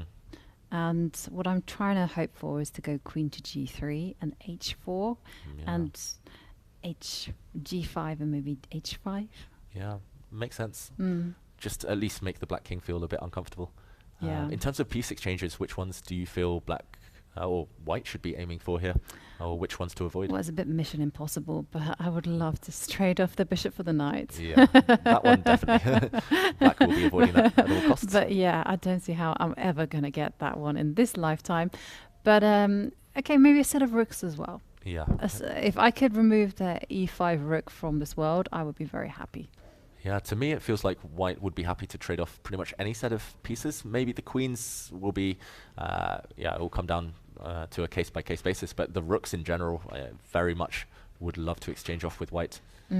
If you can take everything off the board, bishop versus knight, as long as you have maybe an active king, then should be good winning chances.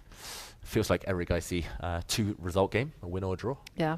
And do you actually think that Erigaisi might get tempted to go make some flashy move like h4 at some point? It's quite a flashy customer, Erigaisi. Yeah, I kind of thinking about, sack the pawn and then maybe pile up on the h line. Yeah. But obviously that does require some calculation, and it is rolling the dice and gambling. And talking about draws, I would also like your opinion, David, on the Alireza Firouzja Zhalmakhanov game, because white is a pawn up, but is black holding? Yeah, white is a pawn up, but it's not the best pawn in the world. The doubled e-pawns make it really hard to create a passed pawn. There's a way in. You can kind of enter with the white king if you're lucky. But maybe the problem is you get to g5 but no further. Black's king most likely will park itself on g7. Okay, but let's try. So so king f8. Let's say I move the king. I'm slightly reluctant to give up the 7th rank. You get yes. But maybe possible. He's made a move. What move was it? Okay, he's played king f8. The most human move here, at least. You want to obtain what we call the opposition. You want to blockade the white king's path into the position. And now rook comes to the 7th. One of the rooks. Yeah, one of the rooks. No matter which rook, I will continuously challenge you. The problem is, if one set of rooks leave the board, it's a dead draw. Just no way to ever make progress with white. So you have to, well, unless you obtain the 7th rank, but oof. I just don't see a way even to win. Even if you get the 7th rank, so you rook to, I take. Yeah, take one of the rooks. And black's actually very quick with counterplay. Exactly. Yeah, I don't think Firouzja is going to win this one. We see on the camera there, Zhalmakhanov looking pretty confident, looking away as if he knows the worst has passed. This is really instructive, actually. Like, for such a young player, it shows great kind of maturity to give up a pawn and just sit in a position where you're pretty confident of holding. And is there any possibility of kind of going e4 and f5? Yeah, maybe that's the only winning plan. Or plan. maybe h3, try to do it en masse with those pawns. Yeah, and meanwhile, we do see a result. Maybe we can check this in the Charlie game. Okay, so that did finish. I have them up there. They were playing on board. Oh, it was a win for Vaishali. Maybe we can go there and see how that happened. Let's do that. And the women are approaching the time scramble as well. So let's check in on that game. Whoa, the final position is overwhelming in white's favor. White a piece up and with a big attack. How did we get here? Actually, in the end, it was Garifalina with no time on her clock. Earlier, we saw her with 20-30 minutes against 4 minutes. But things turned around. In the end, e takes d6 was an inspired decision. In practical terms, it tricked black into capturing with the knight. We thought taking with the queen was very healthy, but knight takes d6 was played. And actually, we transposed back into this variation where we said the white rook was just doing too much damage on the d-file. e5 now attacking the black knight. A check. And, ooh, this knight in big trouble. She has to put it on d4. And she did. The problem was after queen to f3, hitting this rook. Oh, lining up on the f-file as well. This is why you always need to castle, kids. Yeah, and rook now f1. rook f1. Yeah, this is fatal. Just checkmate on f7 and The Grand Prix attack strikes again. Rook takes d7 now would have been met by a nasty back rank check, and black has to lose material blocking this. So instead, black resigned. Yeah, but overall, a very impressive game from Vaishali. You know, yesterday we saw how she was able to stubbornly defend. Today, she gave us an almost perfect masterclass in attack. And there we can also see on the bars that we have had some decisive results. Bibisara Asabeva beating Gunay Mamadzada, and also Goryashkina winning against Divya Dishmukh. And shall we take a look at maybe one game we haven't paid attention to, but it's Pauline Guichard against Maria Muzichuk. Okay. On board 4. On board 4, let's jump there right now. Wow. Okay, whose king is weaker? It looks maybe that the black king can get targeted first. White's king on g3, but pretty safe here. White is a pawn down though, and you cannot afford a queen trade because black's queenside pawns will win this game. Must be cold in the playing hall, judging by Maria's attire here. But okay, is it frosty on the board as well? Is White about to deliver a killer blow? She's only got 2 minutes. She needs something quick. Do not trade queens. Anything else? Okay. Is it a check? Is it a retreat with the queen? Well, this is the issue. Okay, so let's investigate the checks. Okay. And the one check you should not be tempted to do is actually move the bishop into d6. Because rook takes bishop, and oh dear, that would be a problem. Okay, she's given the other check, Jovanka, so rook to d8 check instead. She saves us from calculating. This rook has to be captured, and it has been. Yep, and now rook takes rook, and now the king will step forward to... Maybe it doesn't have to step... Yes, it does. It absolutely does have to step forward, because otherwise bishop will come to d6, and that will be disastrous. So king... Yeah, this would be game over instantly. So king e7 forced. Sorry, instead of rook to e8. And now I'm wondering whether the queen can snake its way down the back with queen to g8. Ooh, this looks brutal. We could see a big upset in this one. Former women's world champion Maria Muzichuk. Looks like she's about to get mated. I mean, how do you escape from this? Oof. I mean, even if you escape short term, long term, the king's going to be in eternal trouble. I don't see it. I barely even see a move. I'm wondering, okay, let's try and find the checkmate. I was going to say if I come and at least try to create some counter threats, but it's actually mating too. Yeah, exactly. I'm going to cover, first of all, cover the f6 square by playing bishop check. Yeah. And once you've covered it, then it's simply queen to e8 or f8. Checkmate.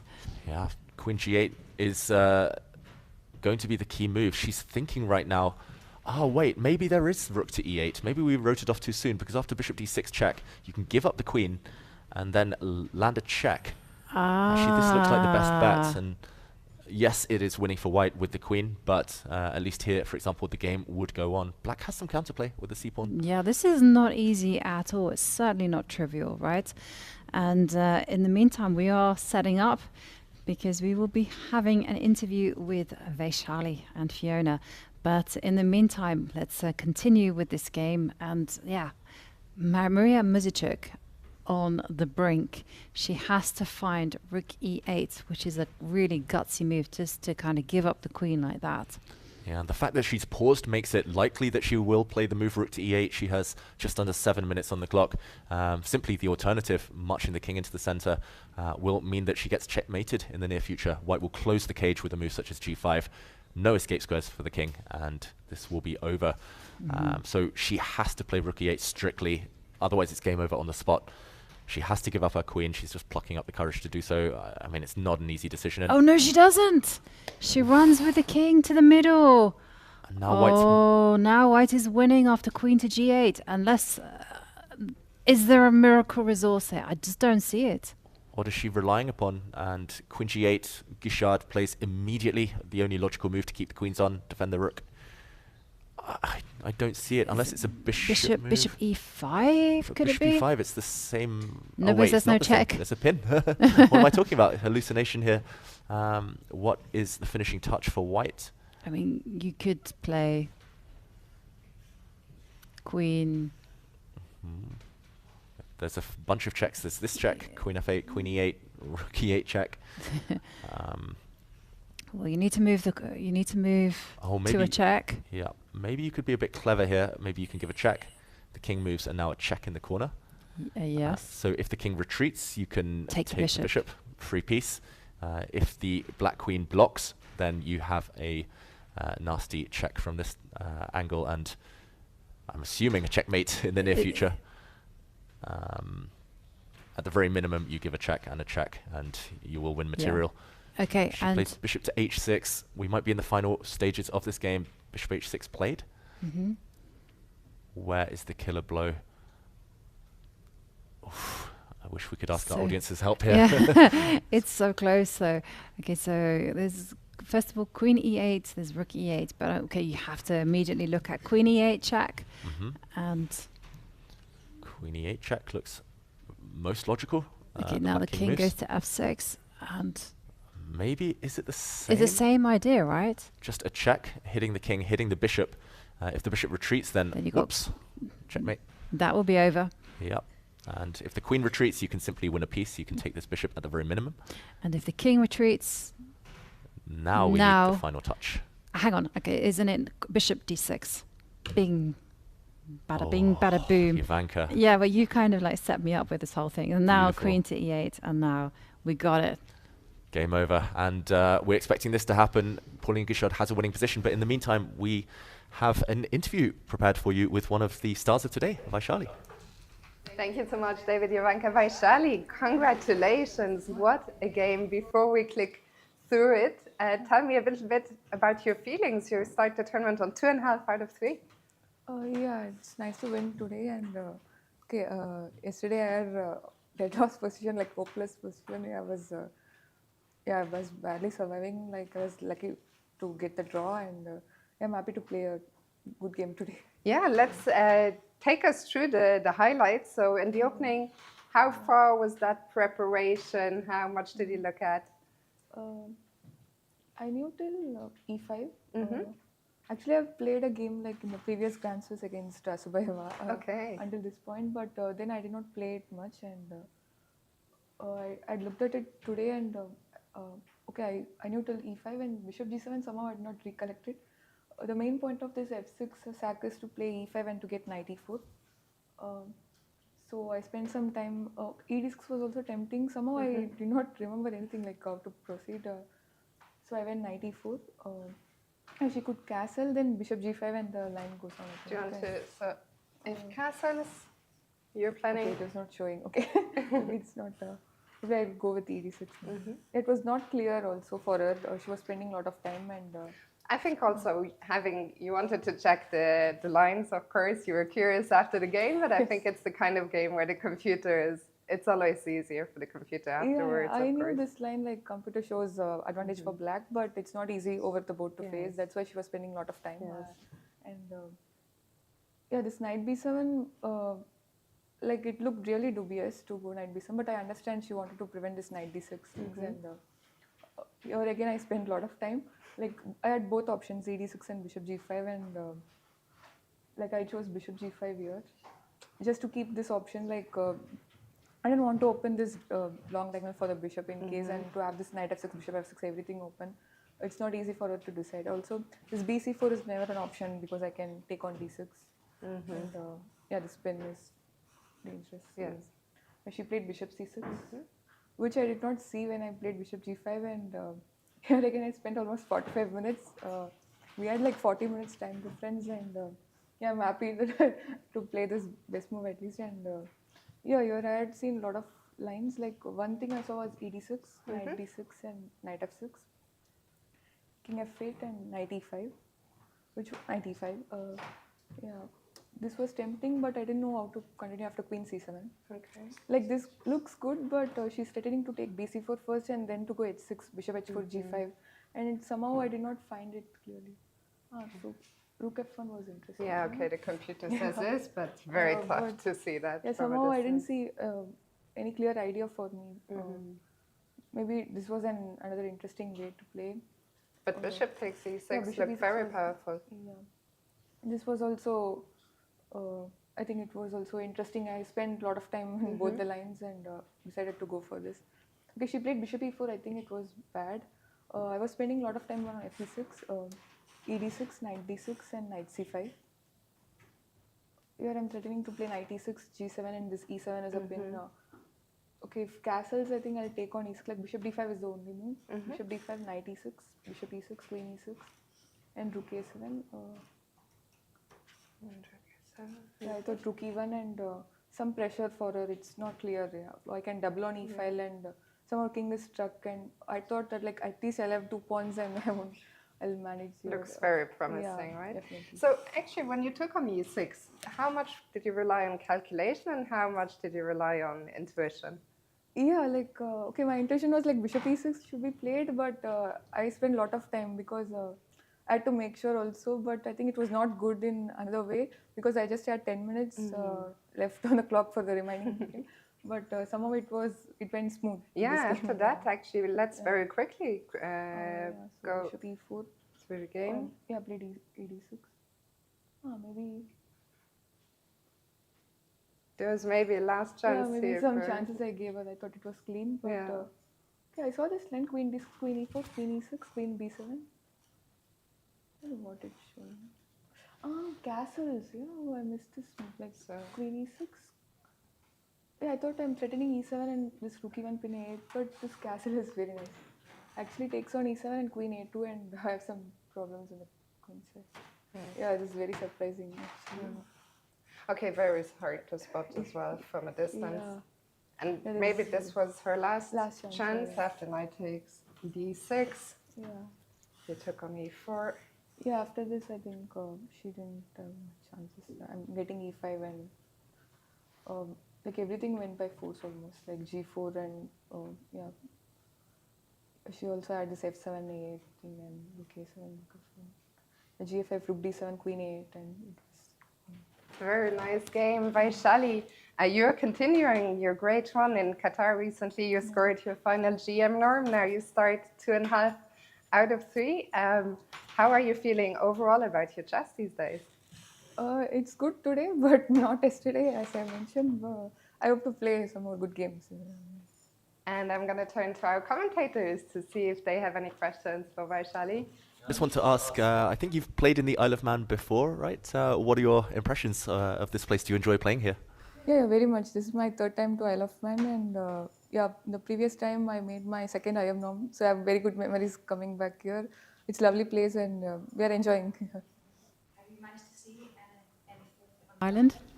No, not much. We just went around for a walk, but not much. Thank you. Well, Vaishali, thank you so much for your time. Congratulations again. Best of luck for tomorrow, and back to you guys. Thank you. Thank you. Yeah, and thank you, Vaishali. Congratulations on a fantastic victory. And whilst Vaishali and Fiona were talking about their game, we actually had a result in the game between Pauline Guichard and Maria Mezicuk. And unfortunately, Pauline did not find the killer blow.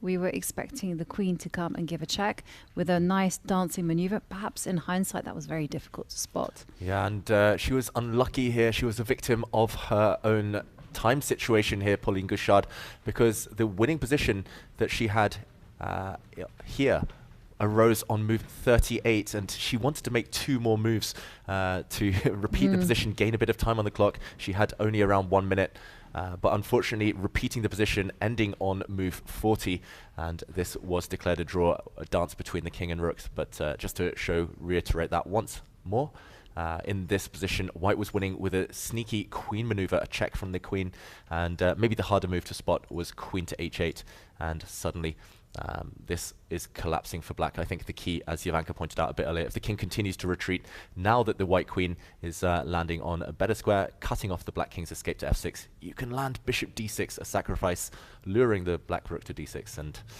whoops, check, a skewer, and she would have won this game. But it's tough when the clock is ticking. When the clock is ticking, well, that is when mistakes happen. And I can also see that the game between Irina Bulmaga and Annie Mazicuk did finish in a victory for Anna Mazicuk. So it does mean that there have been results on the top 8 board. Only a handful of games remaining, actually, in the women's section. Yeah, and have we reached move 40 everywhere for you? Jovanka, sorry. We had on the broadcast earlier. Jovanka? Almost. The game between Sophie Millier and Harika Dronavali is about to reach move 40. So I think they are all nearing the time control. Yeah, and the game between Tanya Sajdev and Marcel Efromovsky, that's past move 40. Yep, everyone has made the time control. It's okay. Maybe we can check in on Anna Madnatsa and Mihaela Sandu. They've just got to make 2 moves, but they are on their last minute. Let's check in there, and yeah, once we reach the time control in the women's section, we'll be focused on the open, where they still have a bit more time due to the longer time control. This one hard to evaluate, I've got to say, Jovanka. White has 3 pawns for one of the black knights. So a piece for 3 pawn situation feels like it might be easier to play with white. Knights are tricky, of course, but as soon as you start pushing pawns forward, it feels like with only 2 pawns remaining, even a trade of rooks might guide white towards safety. Yeah. Who do you prefer? I prefer white. It's a very simple plan. You know, advance the pawns, advance the king, and see how far they go up the board. Whereas black, it's a little bit more tricky, as you say, and the 2 knights are completely superfluous. You know, they're kind of interfering with each other, and we see h3 played. And white can just play f4, go to king f3, move g4. And this bishop on d4 is so well placed. Yeah, bishops over knights. That's what we say. And okay, maybe black is playing for safety here. Rook c6. That is the magical move 40, so we'll move on in a moment. But she's aiming to potentially, or at least giving herself the option to trade off rooks. Rook c2. If the rooks disappear, it feels like the game should fizzle out towards a draw. Not enough pawns left for black. And in the meantime, white's pawns will struggle to push. Yeah. And now all the women have made the golden move 40 and do get that extra half hour on the clock. Let's go over to the open section, and maybe we can take a bird's eye view of the top boards. Yeah, let's check out those top boards. We did see draws on boards 1 and 3. I won't say uneventful, but very solid draws from both players. Board 2, still a lot of action left there. We'll catch up on that one a bit later. We're at move 30, both players around the 5-6 minute mark. Board 4, Jovanka, still looks relatively draw-ish, but Alireza is trying to work his magic. Yeah, I was curious about that one actually, because even though this game is objectively more exciting, I feel that this one on board 4 is a lot more concrete.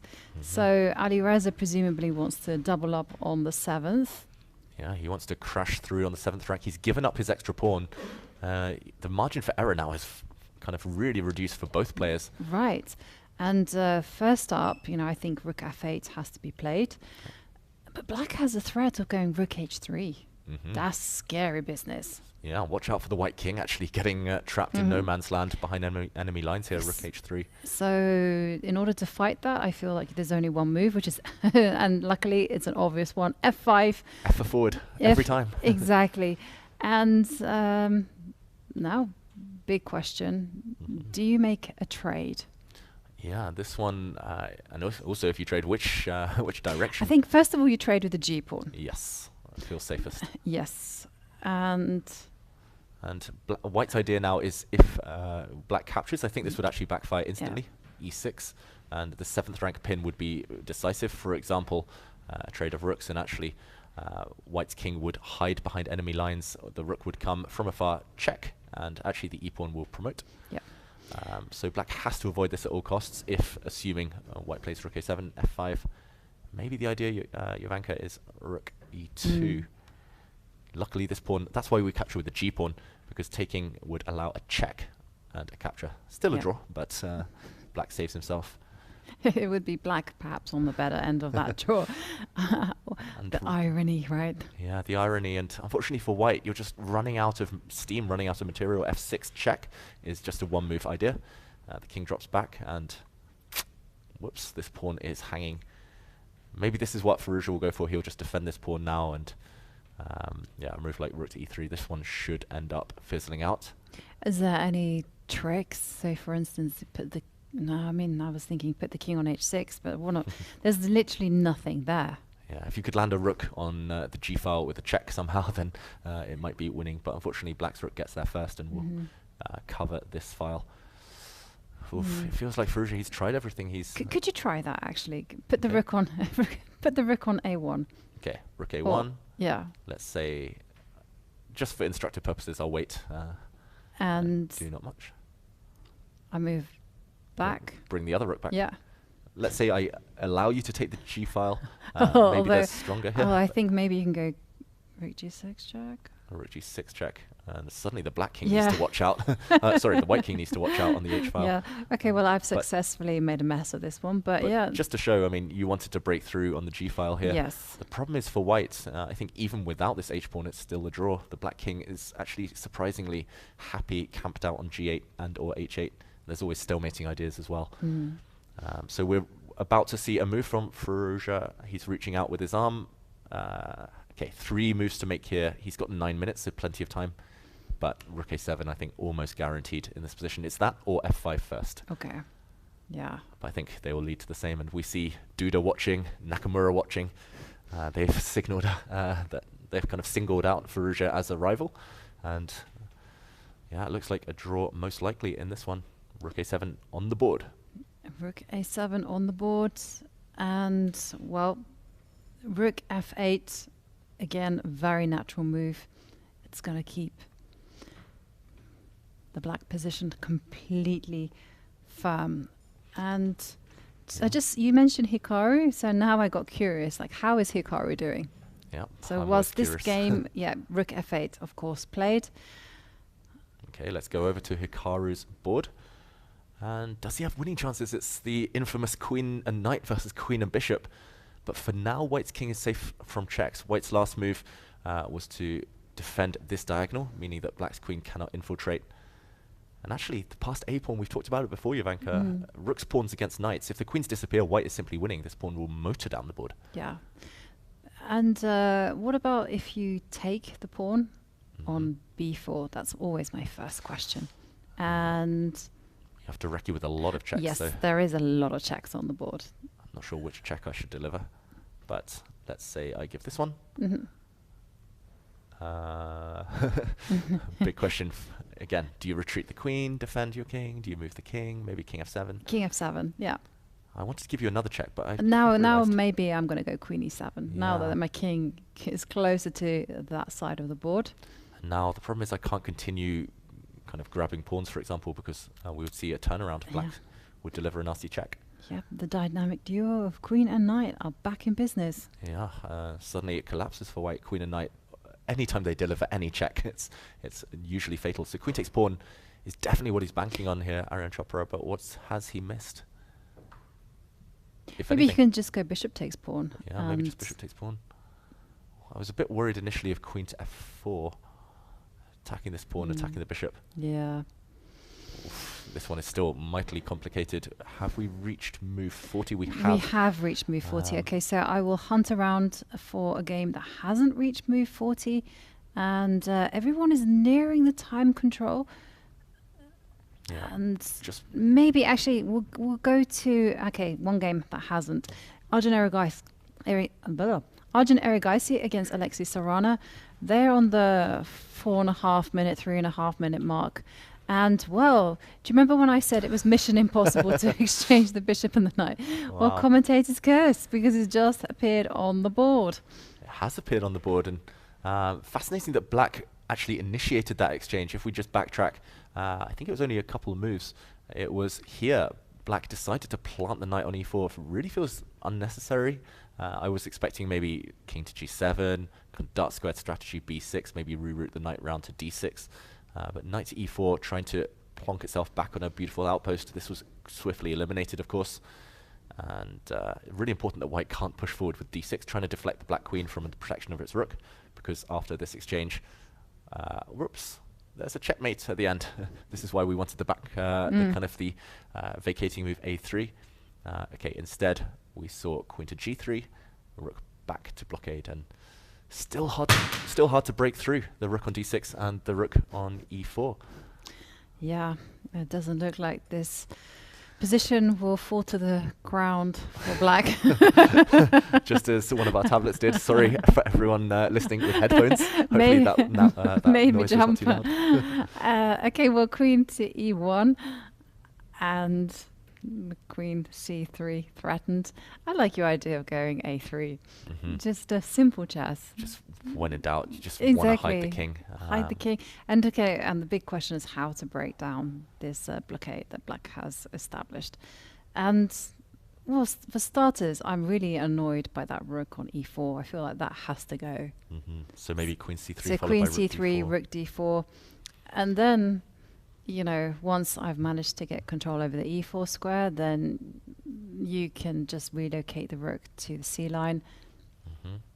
Yeah, makes a lot Happy of sense. days. And, well, we have a move.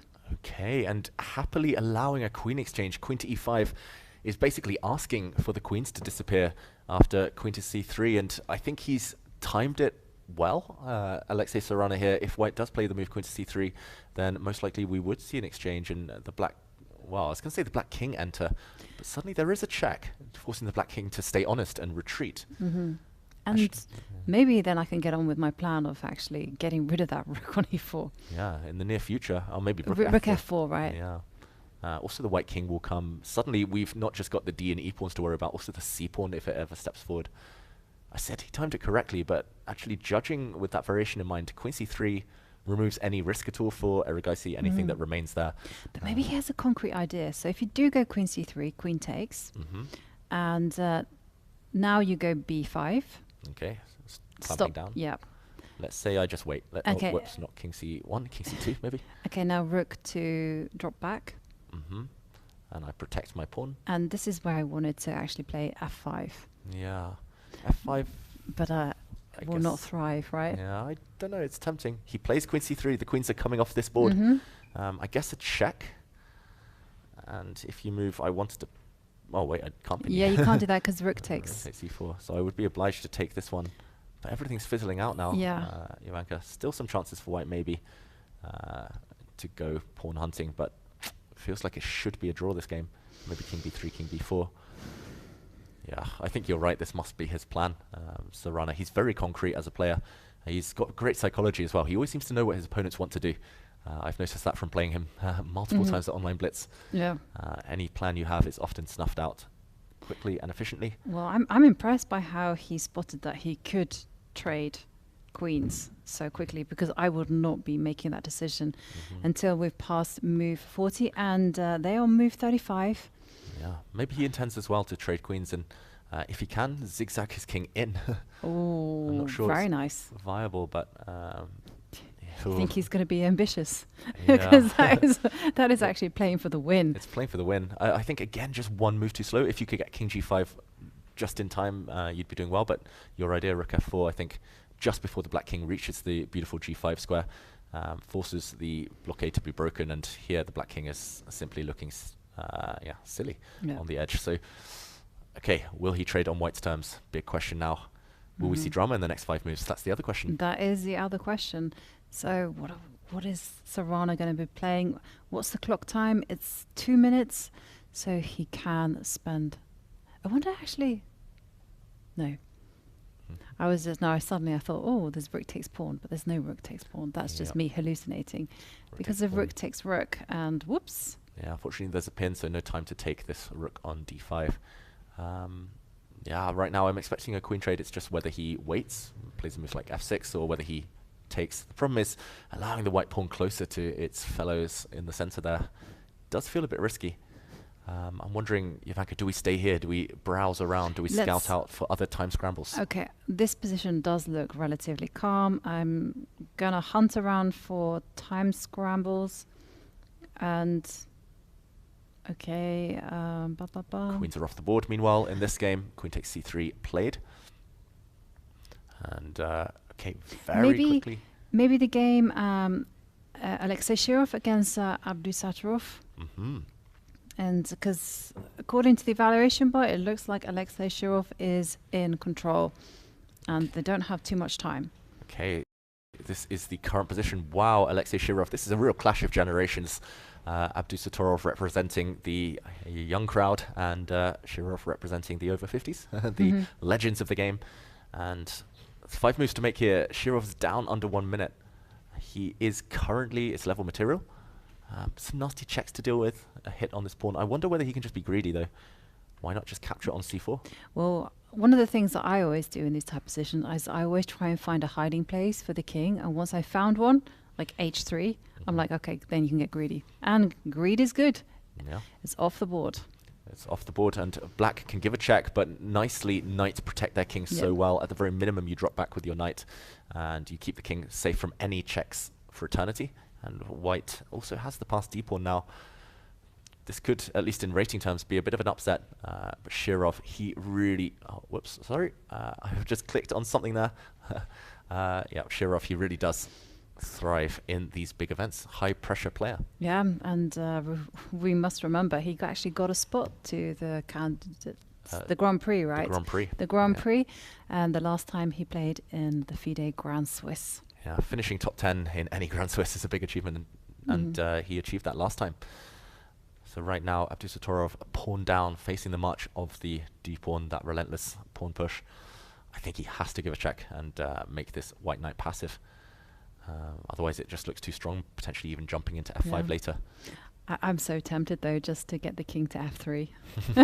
Yeah, actually, let's check that out, Jovanka. Maybe just march. Do you know, someone did that to me, and I was like, that's so not fair.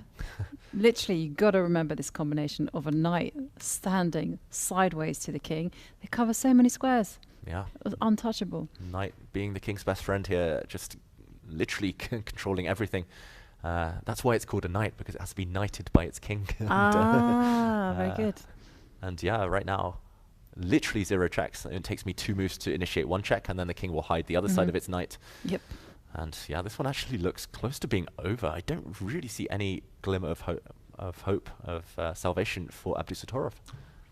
Yeah, how to... It's going to be fire on the board when Shirov wins this one. There's going to be fire all over the board. And there we can see on the camera, Shirov, what a presence on the board, though, against Abdusattorov. And... yeah, he's so scary to play against Shirov. Not only this giant frame of his, this intensity, the kind of calculation ability. I lost to him once in the last round of Isle of Man myself, so I know that he loves this venue. And great start to the tournament for him if he wraps up this win. We're move 36. Move 36, and we could be seeing a big result on the cards. And well, now Abdusattorov down to under 1.5 minutes, and it's very difficult for him to come up with a move. I'm just thinking move the knight to e7. I'm really just clutching at straws here, or maybe I can't see a move, Dave. I literally can't see a move. Let's be a bit naughty here. Let's check what the engine says. I'll turn that on just for a moment, and it does confirm that white has a massive advantage. First of all, it advocates retreating, going passive, but that is not Abdusattorov's style. I don't think it's any top player's style to go passive when they're already a pawn down and struggling, unless there's literally no alternative. And he moves his queen forward, I believe. Queen to b2. Yeah, okay, that made a lot of sense. But unfortunately, I think it also is far away from the black king, and immediately I'm like looking at moves like queen to f7. Ooh, yeah. But okay, it's probably not necessary. You can probably just go d4, d5, and then drop the knight back to f1. This is important. Yep, d5, for example, if the black knight lands in the center, I think you can win it by force. You can check. Yeah. And if the king moves, or maybe not win it, but you will win something. Yeah, you can wondering about another check. Queen c7, right? Yeah. No, but then knight f7, king's best friend. Blocks. Yeah, yeah. We literally preached about this for a moment, and again it happens. I'm wondering though. I think knight to f5 wins on the spot because the king lacks squares. If it ever marches towards the center, now the knight drops with a check. So I love your d5 move there. As you mentioned, queen f7 also worth calculating, but it is quite committal. It does drop this pawn, and you now need to deliver checkmate. I'm not sure it's possible yet. And that's not possible. So yeah, d5. D5. D5, and then it's super important that you don't step up with the king. Instead, you utilize the sideways knight concept. And what's he done? He's played a move. He's played queen e6. Okay, transforming his advantage. Not queen f7 as we highlighted, but instead going hunting for these pawns. And he's going to make the time control with ease. He's going to take this pawn. It will be move 40 momentarily. And he'll have a 2-pawn advantage. He's increased the pawn advantage, Jovanka, but lost a little bit of control. He does, and he will be dropping the A pawn as well. So perhaps some chances there for Nordibek to hold. And are they close? Yeah, they're gonna make the time control. So let's head over and see where else. Maybe we can go back to the Alireza Firouzja game. No, actually, no progress there. That game looks like it's on the brink of being drawn. As we expected a bit earlier. I'm wondering now that we have reached the magical move 40 in this game, where to go next. Maybe there's a very sharp position between Bacrot and Nijat Abbasov, who, if Magnus Carlsen refuses his place at the candidates tournament, he will get that spot. Okay, so and that is on board. Oh, it's all the way down, David. Okay, I think I found it. It is on board 19. Let's catch up with this one. What a position we have in front of us. Okay, White's last move, knight to e4. This is move 39, so magical. Move 40 imminent, but there's a massive threat on the board, Jovanka. Black has 2 moves to make with 20-something seconds left. Abbasov cannot win this game. He has to hope for a repetition, and wow, just pushes the pawn to f2. I mean, are my eyes deceiving me? He's walking willingly into a check, into a knight fork. Yeah, but he's hoping that when one queen dies, another one arises. So, very clever. The queen is dead. Long live the queen. Yep. And he's hoping that a check can simply be met by a retreat. And now knight takes queen. A new queen breathes life and actually will check this knight next move, for example, and maybe even win this knight. Suddenly we could see a turnaround. What a devilish move. F2 with move 39 with only a few seconds on the clock. I don't think Bacrot would have expected this one. No, he certainly wouldn't. And unfortunately, you can't go queen takes f2 because now the black queen has access to the b3, the d3 square. I'm not sure which check, but all the checks in the world. And okay, he's down to seconds now, around the 10-second mark. Huge moment. For the last move before move 40. This is it. What 5, 4, 3, 2. Oh, 1 second left. He made this move. He gave a check. But I'm fearing now for him because, okay, at least he'll reach move 40. He'll have time to recompose himself. But that variation we mentioned, how are you going to stop this promotion now? Well, you can just always bail out with a draw, right? Yeah, but suddenly you have to calculate some checks. Maybe the white queen blocks all the checks. I was worried that the white king would have to walk into the eye line of the black rook. No. But yeah, the white queen could block, and this game likely to be drawn in the end. But Abbasov, pressure on his face visibly. He's about to make his move 40. Let's go back to the position. Where to put the king? King f8, king g7. Is there a difference? I think they're both fine. They're both playable. I would go king g7. 5 seconds. 4. Okay, and he plays king to g7. Yeah, this looks more appealing because you're kind of inviting a rook check, but actually the white rook less well placed on h7. Yeah. Oof, Nakamura was watching that one with interest, that's for sure. Yeah, we could see a whole load of grandmasters just eyeing that one, and I think Ivan Saric is also watching with interest, and it's such a beautiful, complicated position. And I just love your analogy that once the queen takes the f2 pawn, all the black queen's checks get blocked with the queen, right? I just see it like a karate block. Block. Yeah. Block. Actually, maybe this wasn't the right check for black. Let's block here. Check. Yes. Then block. Then check. Then block. And yeah. Yeah. Draw most likely. Also white, I think the reason he played this knight f6 move on move 40 was partly out of panic, but partly because he does have this up his sleeve. He can give a check, he can give another check, and he could repeat with his rook if there's nothing else. And at this moment it looks like there is nothing to be done. Abbasov shaking his head, but maybe out of relief more than anything. Yeah. Well, fascinating game. And now that everyone has made that golden move 40 and gotten that extra time bonus, I think it's time for us to take a short break. See you soon. Extraordinary is an island like no other.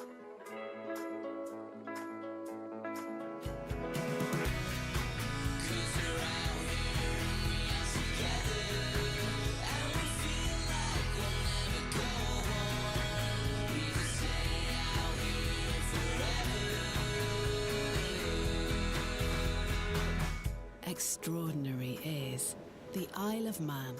Book now.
We are back and we are ready to enjoy all that calm after the storm, although I have to say there have been a lot of games that have finished, and we thought we might treat you with some spectacular finishes that we have seen in the Open. And there you can see the lovely playing hall in the Villa Marina, but we are going to show you one especially, and I hasten to use this word because I don't like to use it, sick move. Yeah. It is great. Just a brilliant move, deserves all the exclamation marks. It was actually in this position between Denis Lazovic and Radoslav Wojtaszek, where Lazovic, the youngster from Belarus, the prodigy, he went for a tactic and it backfired, Jovanka. Firstly, a very tempting move. He played bishop takes h6 and hoping to use the fact that loose pieces drop off, and black has two of them, two loose pieces, queen d4, but wow, this was met in sick style. Yeah. This was met in spectacular fashion. This double attack does not win material for white due to one move, only one move that's winning for black, and queen to a1. But I mean, just you know, take that queen off the board, David, and show us why it is so good. Yeah, it's super strong, this move. It threatens rook to c1. So let's say we take the queen. Yep. And after the queen is captured, So white can block. Yeah, even the evaluation bar was slightly confused there. It was like, not sure what you're doing there, black. And then, of course, David, take it away. Beautiful stuff here. The rook is still under fire, the knight is under fire, but it's more about unleashing this bishop, the bishop on d7. And no matter what you do, for example, if you take this rook, the black bishop will land on h3. And unstoppable checkmate incoming. Yeah, absolutely beautiful tactic there from Radoslav Wojtaszek. And there was also another neat idea played between, who was it? It was Matthias Blubaum and Vahap Sanal. Yep. And let's jump to that game. That game finished very quickly. Maybe one of the most kind of miniature decisive games we've seen so far in this tournament. It was a mere 18 moves.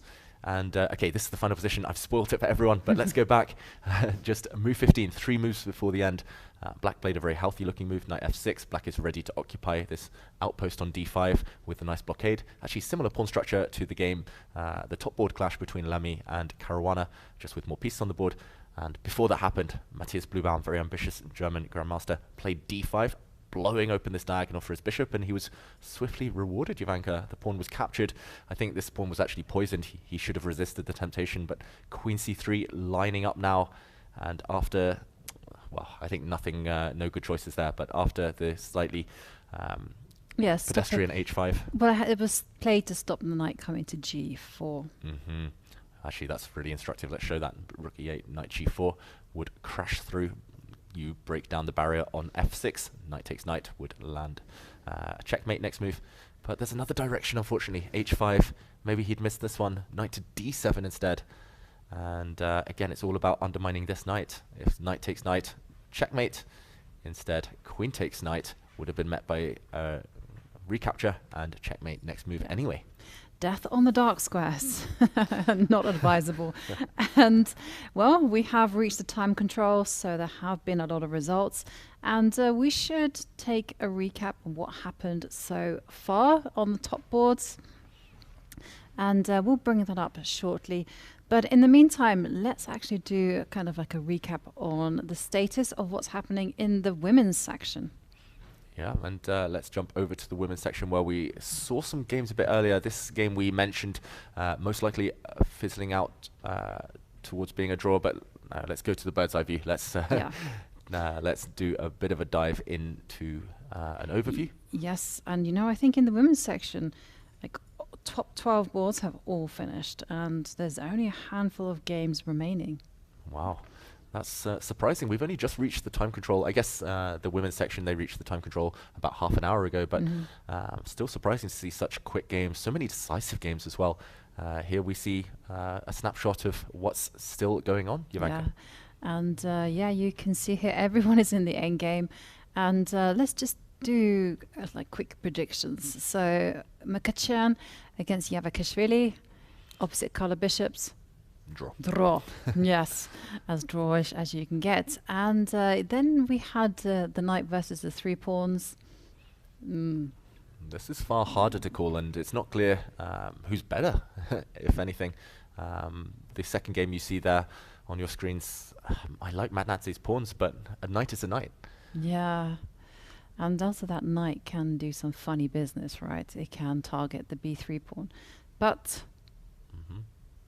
yeah, this is very sharp. Yeah, very sharp stuff. I think that game is maybe the richest in terms of possibilities. The other two games you see on your screen between Lina Nasser and Alice Lee should be a simple, straightforward win for Black. Black has 4 pawns versus 2 pawn advantage in a rook endgame, should be decisive. And the other rook endgame also looking promising for White. Olivia Kielbasa likely to defeat Gomez Barrera. And the only thing that Olivia Kielbasa must not do is she must not get greedy and grab the H pawn without some serious calculation, because the real killer actually is going to be the B pawn, and White needs to activate the king there. So, well, one complicated endgame in Madnadze Sandu, but the rest straightforward. Yeah, the rest relatively self-explanatory there. What do you think, Jovanka? Should we dive deeper into these games, or should we? Let's have a quick look at the results. I did promise, and I like to deliver on my promises. And let's take a look at the results so far. And these are the results in the round 3 women's section top boards. And we saw at the top of the table Tan Zhongyi playing a great game to defeat Antoaneta Stefanova. Also Anna Mozichuk won. And so many decisive results, actually. Yeah, 7 out of the top 10 boards. The players are bloodthirsty. They want to win these. And only 1 black win, 6 white wins. Meanwhile, a good day for those with the white pieces. But yeah, the leading pack now consists of only Tan Zhongyi and Anna Mozichuk. And we do actually have an interview with Paulina Shivalova, who just beat Mai Nava. Paulina, congratulations. You just won a nice game against Narva Mai. Can you tell us a bit about the highlights of the game? Well, it went quite smooth for me. I opened with some idea in this line. In Sicilian, which is quite popular recent time. Also, that opening was played by Kostyniuk against Mai in the first round. So yeah, I got an advantage when she played short castle. She already had a bad position, and after h4, then she also blundered a pawn on d4, and then it got lost for her, I think. Then I made some convertation, so yeah, good game for me. Very nice. That is your second win in a row. You're on 2 out of 3. How satisfied are you overall with the start of your tournament? Well, I lost first game in quite a manner, like I should not lose this game. My opponent, Eileen Roberts, played a good game, but after all, it was me who went crazy in this end game that should be just a draw. And in the Zeitnot, I just blundered it and lost. So that was unnecessary, but then I'm happy to win 2 games, and +1 is not a bad result after all. Can you tell us a little bit about, did you have any specific goals coming into this tournament? Well, the game I'm showing in recent time in classical chess is not really good, so I just want to play some good or some normal chess. You told me it's your first time in Isle of Man. What are your first impressions of the island? I like it, actually. I'm first time in England, so I like it. And when the weather is good here, it is very cool. Like the nature and the hills and the sea, it's very nice. When it's windy and rainy, it's not so, but still, yeah, cool. Fingers crossed we'll get some more sunshine. Paulina, thank you for your time. Congratulations and best of luck. Thank you. And Paulina there sharing with us her experiences of the Isle of Man. First time on the island. Yeah, first time, and hopefully not the last time for her. She seems to be enjoying it so far, but I mean, that interview, does anyone like rain and wind? Some people are forced to like rain and wind. Yes. And what can I say? I have to say Bergen people like rain and wind, and they get very possessive about it. It's your choice to live there, Jovanka. That is true. That is true. But whenever I try to engage in the British national sport of complaining about the weather, they literally shut me down, and they were like, "There's no such thing as bad weather, only bad clothes." And what can you answer to that? You literally have to go, "Okay, I'll just go and sulk in the corner then." And that's why playing chess is so beautiful. You play indoors. Hopefully the heating works, and yeah, the nice venue here. I think the players have no complaints. So meanwhile, we see the bird's eye view here, and also on the camera, Levon Aronian. He doesn't look too happy, and it's for a reason, Jovanka. Yeah, let's go over to this game, because I've been following this one for a while, and I thought that Levon Aronian had actually managed to save it. But if we can rewind for a little while, because here the evaluation bar is just telling us that it's equal. But then he takes a misstep with the king, and suddenly it's all the way up in white's favor. There you can see on the live position that it says white is winning. But I'll be honest with you, we're not using the engine, so... Yeah, we're not using the engine. It's difficult, right? To me, I mean, king f4 looks very, very natural. And after you go rook takes pawn, we were wondering, like, what's going to happen after king f3, for instance. You know, there's a good old-fashioned box mate on the board. Yeah, big threat. Yeah, so... White would most likely be... Yeah, and now king goes back to g4. Yeah, and it's a bit mysterious as to why white is actually winning this position. I'll just go back to that, before we dive deeper here, I'll just go back to that fork in the road. You mentioned that there was a move to draw only a narrow path, and only computers, I think, would play like this. King to d4 was the way, gambling everything on black's one remaining pawn. For example, giving a check and pushing it forward, and the black king was actually needed to protect the pawn's path forward. And this one, still a long way to go. Of course, white has 3 pawns versus 1, looks winning, but the computer laughs in our faces and says draw. The king f4, far more natural. It's just unfortunate he had literally a 1 in 6 kind of lucky dip here, and he unfortunately chose the wrong one. And rook takes h5 on the board, and not king f3. He instead brings his rook to the second rank, rook b2. Let's try and investigate, Jovanka, why not this one? It looks like you're winning one of the pawns back. Yeah, I was thinking actually maybe it might not be this idea of... I was thinking maybe it could be rook e5 rather than giving... Yeah, let's say I take this pawn. Yeah, no, I meant instead of checking. Ah, okay, rook e5. Rook e5, that is really clever. Might be too clever. No, I love it, because a check now is easily blocked by white's rook. And this was the big idea that, you know, once you get back, then there's some rook e3 checks. Yeah, and this capture of a pawn, of course, we don't be greedy, we don't take, because there's now a checkmate from a different angle. But first, maybe a check. And do we go behind the get behind pawn? the pawn. Yeah, I think we go behind and propel this pawn forward. Again, you've got to do a bit of counting here, but it feels winning. Just to indicate, these types of endgames are always winning for white.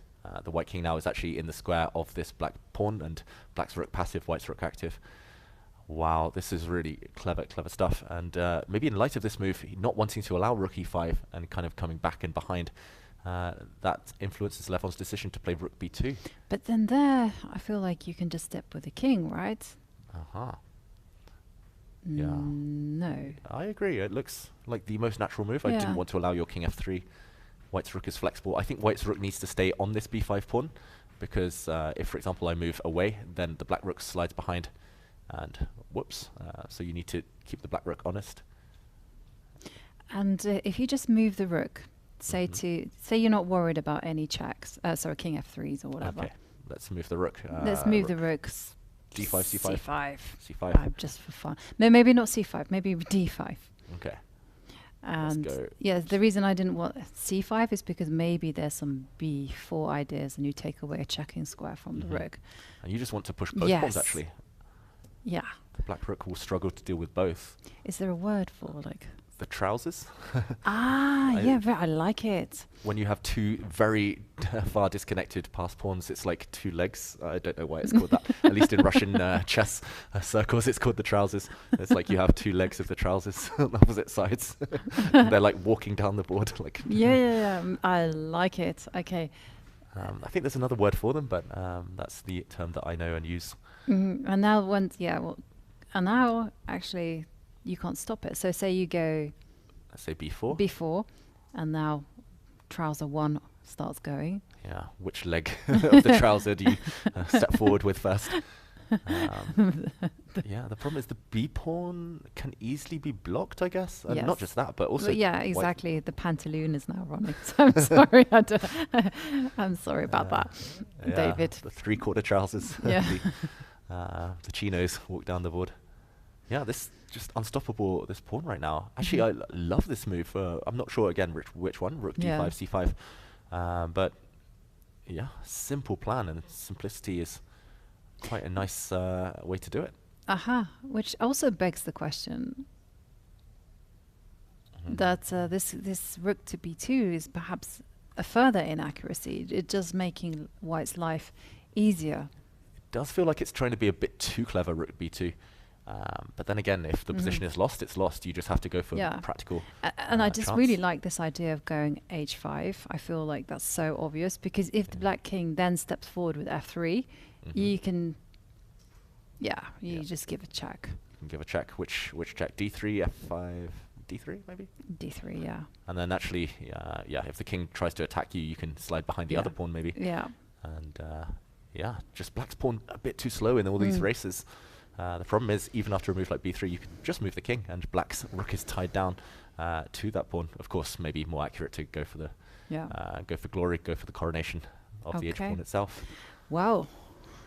Looking good for Sindarov, just 17 years old. That would be quite the upset for him if he defeats Levon Aronian. And, well, let's take a look at some of the results that have happened in the open section.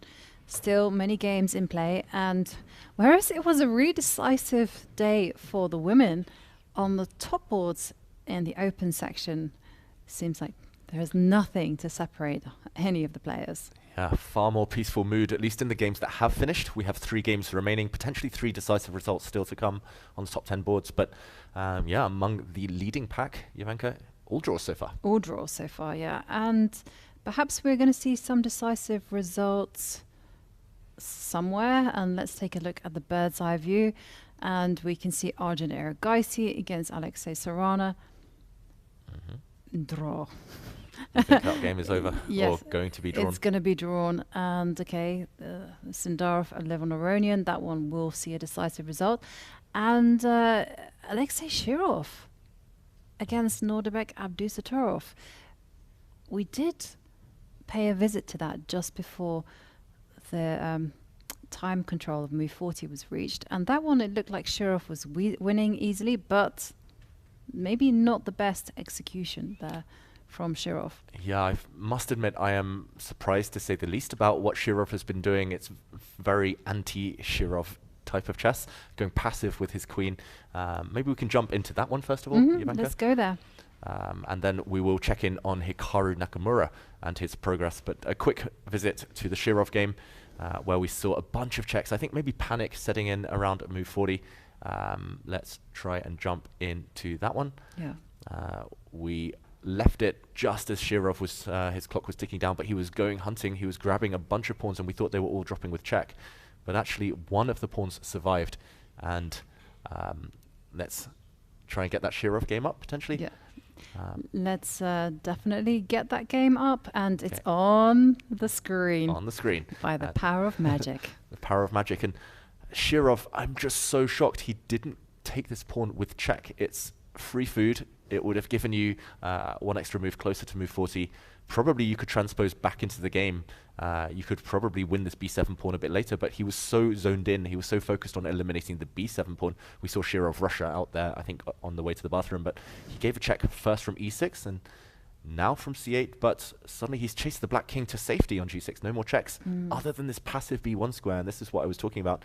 It just doesn't feel like typical Shirov. And now the black g-pawn survived. White's knight is awkwardly stuck defending these 2 pawns, and the 2-pawn advantage is not decisive yet, Jovanka. No, it's certainly not decisive at all. And black's queen's so active. Yeah. You can see that what kind of moves could be played. I was wondering, okay, queen f1. Queen f1. Excellent move, because otherwise black was going to be playing queen f3 and trying to destabilize this knight. Yeah, just to show that if white hadn't played this move, then queen f3 would have been a monster threat. So queen f1, also nice to threaten some discoveries. I wonder what the plan is if black just sidesteps. Which way, first of all? 2 squares, I guess. This seems a lot safer. Yeah. g6. Go to g6. I was in answer to your question, David. No plan, only moves. Exactly. He's about to make that move. Abdusatorov. Okay. Ooh, king e6. e6. Nerves of steel. Centralizing the king. Yeah, at least this kind of cuts out some options. It prevents the pawn pushing forward to d5. Hang on, didn't we just see Shirov leave? Yeah, I think he was rushing back to the board, maybe on the way back from the bathroom rather than the other way around. But yeah, he was in a hurry, wearing a scarf as well, maybe alluding to that weather. Some of the players not used to the cold, the brusque wind. But the Shirov is from Riga. Riga's colder than the UK. This is true. So what next? That's the big question. 1 pawn is attacked, and if it comes down to a pure queen endgame with just 1 pawn advantage, then serious drawing chances. Yeah. I think he could have got the same position, Jovanka, though, with a pawn on g5 off the board. It's just so surprising to me. Well, that makes the most sense, because then you'd have 2 passed pawns, and that feels like it's... Okay, well, we see move g4 played. Asking for a capture on d4. Should we investigate what happens there? Yeah, let's oblige. Okay, knight takes pawn. What is happening here? I have a feeling he's calculated something flashy with queen to a6. Okay, well, the proof is in the checking, and now king... no, it doesn't need to move, but it does. It does. If you go knight c6, this is his point. Queen takes knight, check. And then you'll find that there's a check on d4, forking the queen and the king. Yeah, the royal fork, the Shreyas royal fork. And yeah, just to prove this endgame, the white a-pawn will act as a distraction later on, and the white king will slowly make its way up and around to the g-pawn. This is a winning endgame. So actually, it's poisoned, this pawn right now. If you move the king, as you mentioned, either you step back and allow a double attack, a fork, or you step forward and you allow an equally deadly check on d6. Next move, same thing, same operation. You trade off all the pieces, and the king and pawn endgame is winning for white. So nice trick there from Shirov, but okay, Nordebek does not fall for such delights and puts the king back to d7. Are you surprised, Jovanka, that now they've reached the time control, they've got so much extra time on the clock that they're playing pretty quickly? Well, it's actually difficult to adjust, right? You know, you're used to kind of blitzing out the moves, your adrenaline is pumping, and then suddenly you're meant to just sit back and just try and think it out. I actually noticed that there's a trend that people tend to play the endgames very quickly. You're the exception to the rule, and Keith Arkle and the other great endgame specialists. You guys take your time, but for a lot of people, we're just like, okay, just get this thing over, you know. But that's why, I mean, you mentioned there is a phenomenon on move 41 of blunders, and that's because players haven't adapted. They haven't switched to that mindset of having a lot of time on their clock and being able to sit and stew and kind of calculate. Because there's also that fear that maybe you haven't made move 40. And you rush. You don't trust your writing on the score sheet. Exactly. So I always make a point that I look at mine and then I look at my opponents and then I kind of give myself a nod. Okay, and now I can go. But I still feel my heart pumping every time I let my clock run down when I've reached move 40. Yeah, and okay, still some work to be done in this game. What do we expect from Shirov? He does have options of, whoops, the worst possible mouse slip there from me. I was going to say back to b1, not c1. Back to b1 with the queen trying to get in and behind. There's no checks yet on the white king. I think this pawn on d4 is still poisoned because you can give some checks. You could maybe even at the very minimum pin. Okay, maybe some tactics there that we don't want to allow. With Queen c1, yeah. c1, yeah. All these tricky knight forks, ugh. And maybe black survives. But yeah, I think in this position, I think you can actually give a check, and then a check. Next move will pick up the knight, for example, on b6, yeah. Same operation. The other alternative is to play the slow approach. Just put the queen on f2, maybe maneuver the king to h2 where it's uncheckable. Now you defend your pawns, but it's still not clear what the next steps are. This is the thing. If the g-pawn were gone from the board, the king could advance. Every single one of those pieces could have been involved in helping that pawn promote. But as it stands, it feels like white's forces are just defensively placed. You know, you got to think about the perpetual check all the time. And as you mentioned, knights are crafty pieces. Very crafty pieces. So queen to e2 instead, chosen by Sindarov. He's trying to mark out the g2 square as the safe haven for his king. And again, knight takes pawn would walk into a deadly check. You cannot allow that. I should just point out as well, d5 would have been met by a queen c5. Whoops, oh, my arrows today struggling. This would have been a double attack, and the pawn drops. So queen e2, slow and steady. What do you think? Chances, percentage-wise, of winning this one? It's a two-result game. Yeah, I think he has a good chance. Percentage-wise, I'm notoriously optimistic in my percentage. I'm like, okay, 50% chance. But you always get it right, Jovanka. I no, remember because this. No, but it doesn't make a difference, because I literally could say like a 90% chance of winning, and it is a one game, and maybe he goes on an adventure but does win. So, yeah. What would you say? 50% chance he'll win, 50% chance draw? Yeah. Okay. Whereas you know, if he'd pushed d5 or maybe taken that g pawn, I would have said 70% chance of winning. And talking about winning, let's go over to the Hikaru game.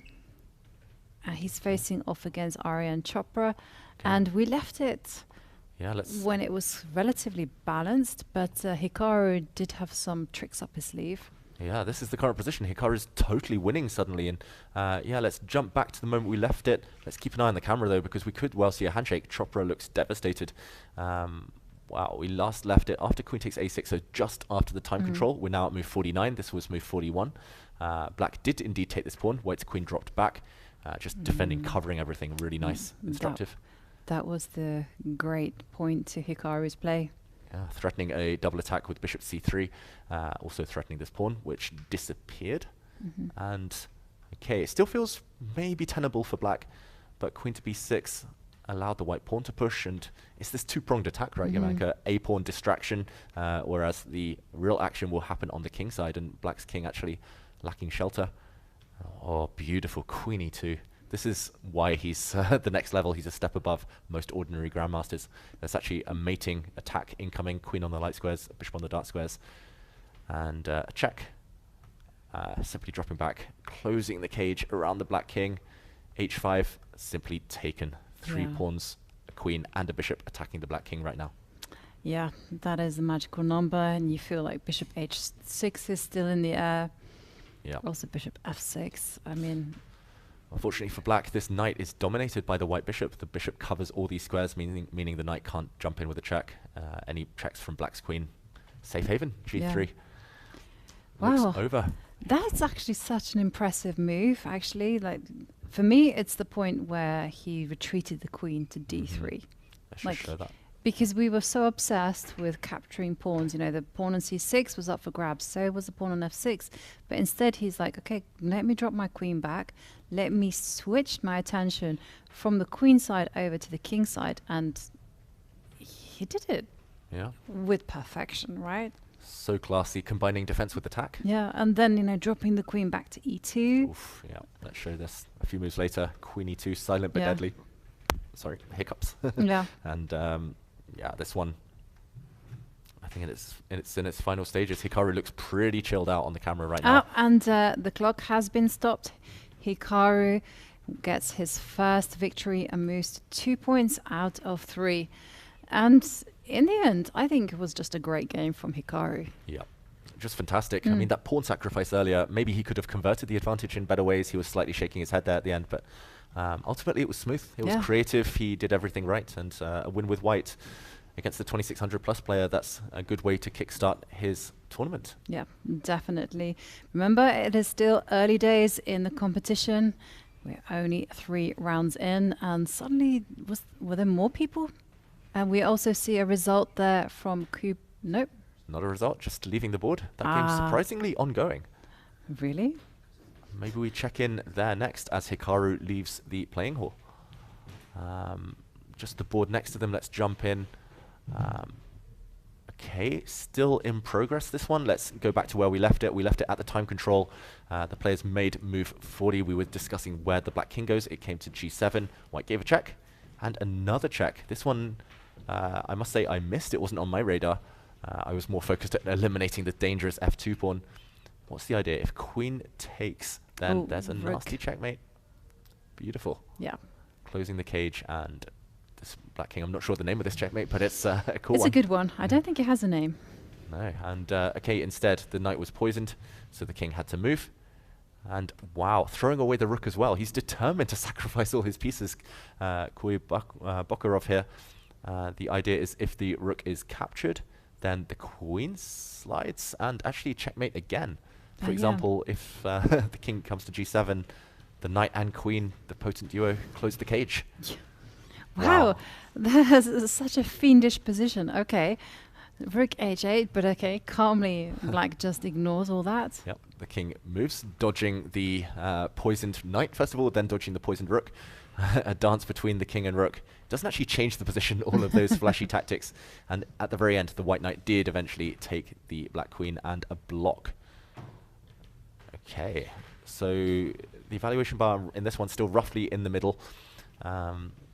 Firstly, 2 decisions to be made. Do you trade the queens or do you give a check?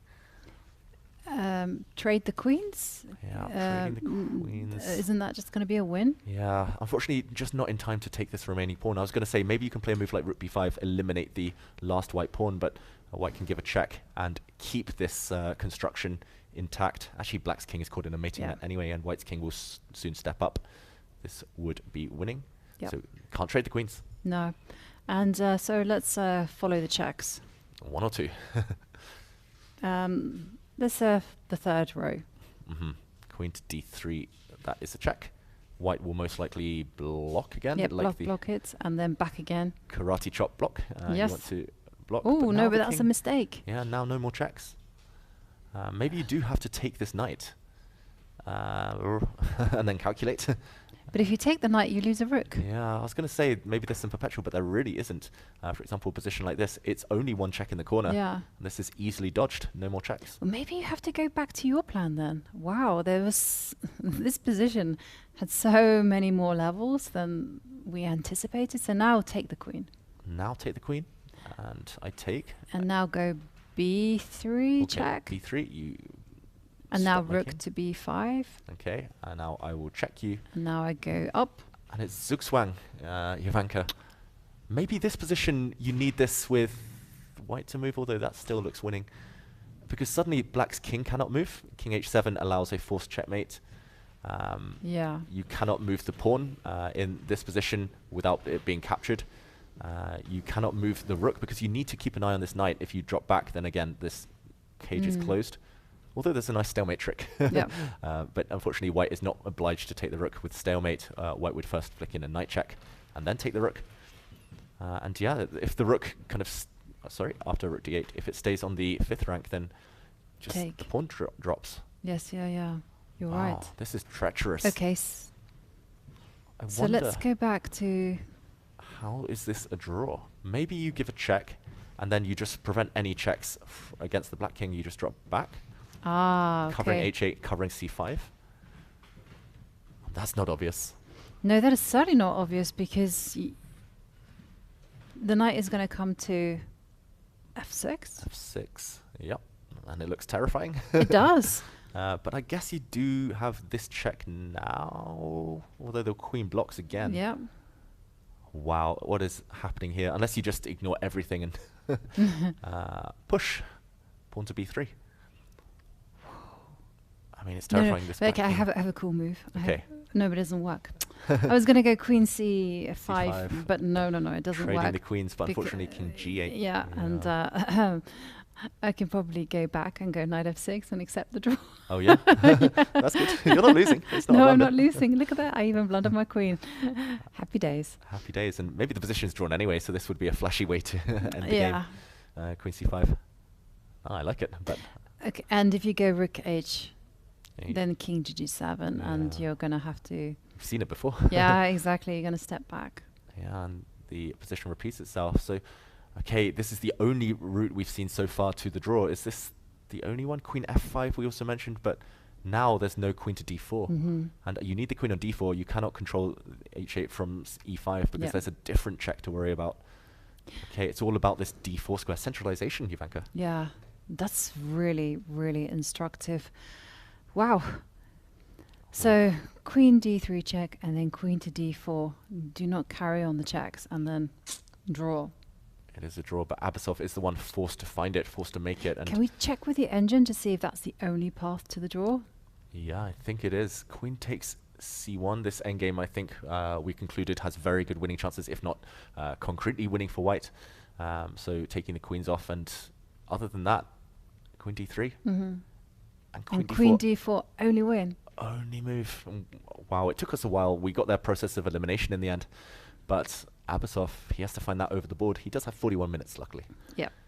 So plenty of time to think. And let's go back to the Sindarov game, because the trouser pawn formation, well, it's in operation.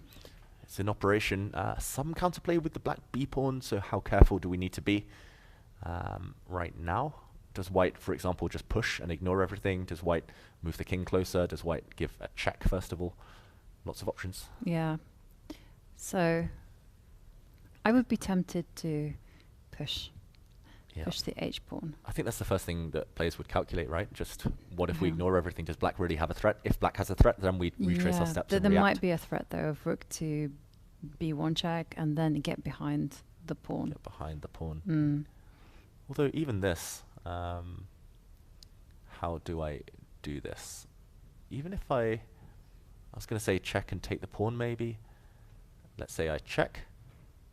King takes pawn. I take on b3. The problem is for the black king is it's cut off. Yeah, and for example, I could render your rook passive, put my rook behind the passed pawn, and as soon as your rook goes passive, I'll start marching. Yep, and the black king is shouldered out. So, yeah, this is a win. Still look, I mean, it's one of many, maybe. He's about to reveal to us his move. Enlighten us, Javokhir. Yeah. Ooh, he hesitates, understandably, on the brink of a big win. He's teasing us. But it did look like he was reaching for the h-pawn. Okay. Will he stretch out that arm and push? And let's look at the h-pawn push again, because it's the most direct one. Yep. And so rook to b1 and getting behind the h-pawn didn't work. Is there also rook to e2 check? There is. And now the king will just move to the center, to the c's. Yeah, and now... and now I'm going to get behind your pawn. Okay, he's going for his rook this time. Rook b5. I wanted to take this pawn. Oh, but now I'm going to check. Oh, no, you're being sneaky with me. You're being you are being very sneaky with me. I was hoping to promote. Exactly. Okay, he gives a check to the black king instead. Maybe fearing a variation like this. Still feels winning for white. Maybe I just push. Yeah. with a question mark. And but push the other pawn. Maybe push the other one. The trousers. The trousers, yeah. I forgot the legs of the trousers need to be equally measured. You need to write. Was this in your Grind Like a Grandmaster book? It wasn't. It should be. Maybe in episode 2, the second installment. Actually, yeah, you can't stop both of these pawns at the same time. Yeah, I didn't get round to discussing that with Magnus, the trousers. But yeah, these pawns do look killer. Instead, okay, let's check out what he played instead. Rook to c3. Check.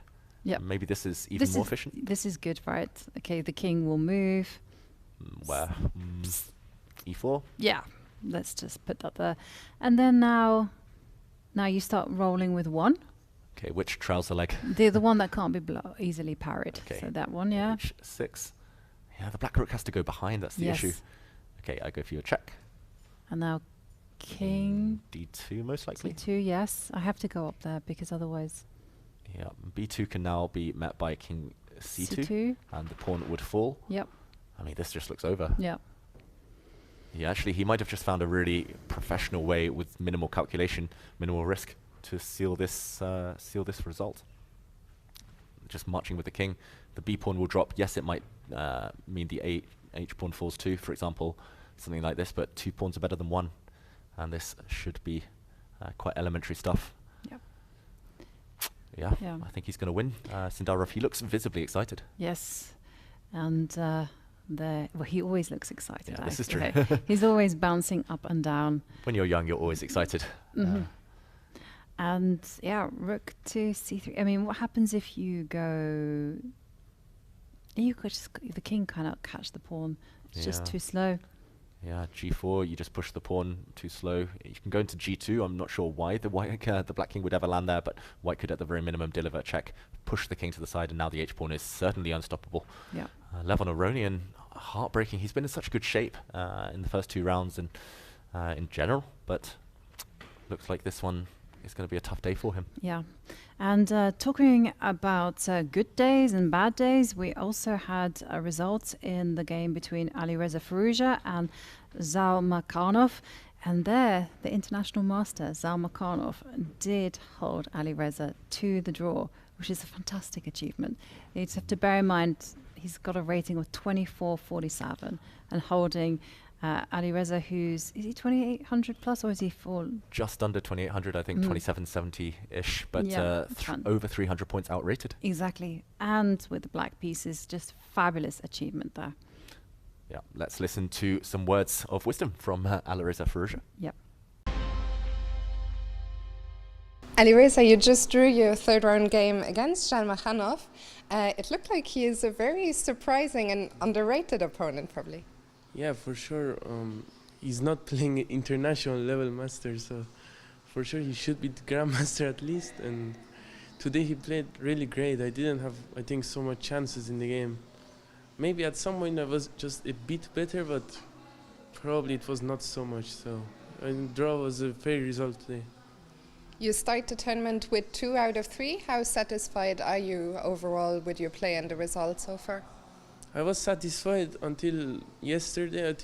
I mean, in general, I think it's decent tournament until now. Today I didn't have so much chance, but I wanted to push for win, but yeah, it was not possible. So this is what it is, and should fight for next rounds. You haven't played so much classical chess recently. How does it feel to be back over the board, and especially playing such a classical long time control? I didn't play this long time. Yeah, it's a very long time control for me because I played Norway this year, that is a bit shorter, and also I played Romania, also a bit shorter. So it's very long games here, but I am adapting to it, and we'll see how it will go. I mean, slowly I feel like I'm getting better. You won the last Grand Swiss in Riga. What was your goal coming into this tournament? It's hard to do better, of course, than what you did in Riga. Yeah, it's definitely to repeat it would be great, but I know it's a very difficult tournament here, and everybody is really well prepared, strong, and I will try my best to be in good shape and try my best play in every game. So. The candidates tournament is coming up next year. You have not qualified yet. Is that the main goal for you for this end of the year? Yeah, it's kind of a main goal, yeah, to prepare to qualify, because with rating also I'm very close. So I want to try here first, and then if not possible, then by rating I have to play Singfield Cup after, and we'll see. Can you tell us a little bit about your preparation for this tournament? What did you do? Yeah, mostly I just prepared in opening.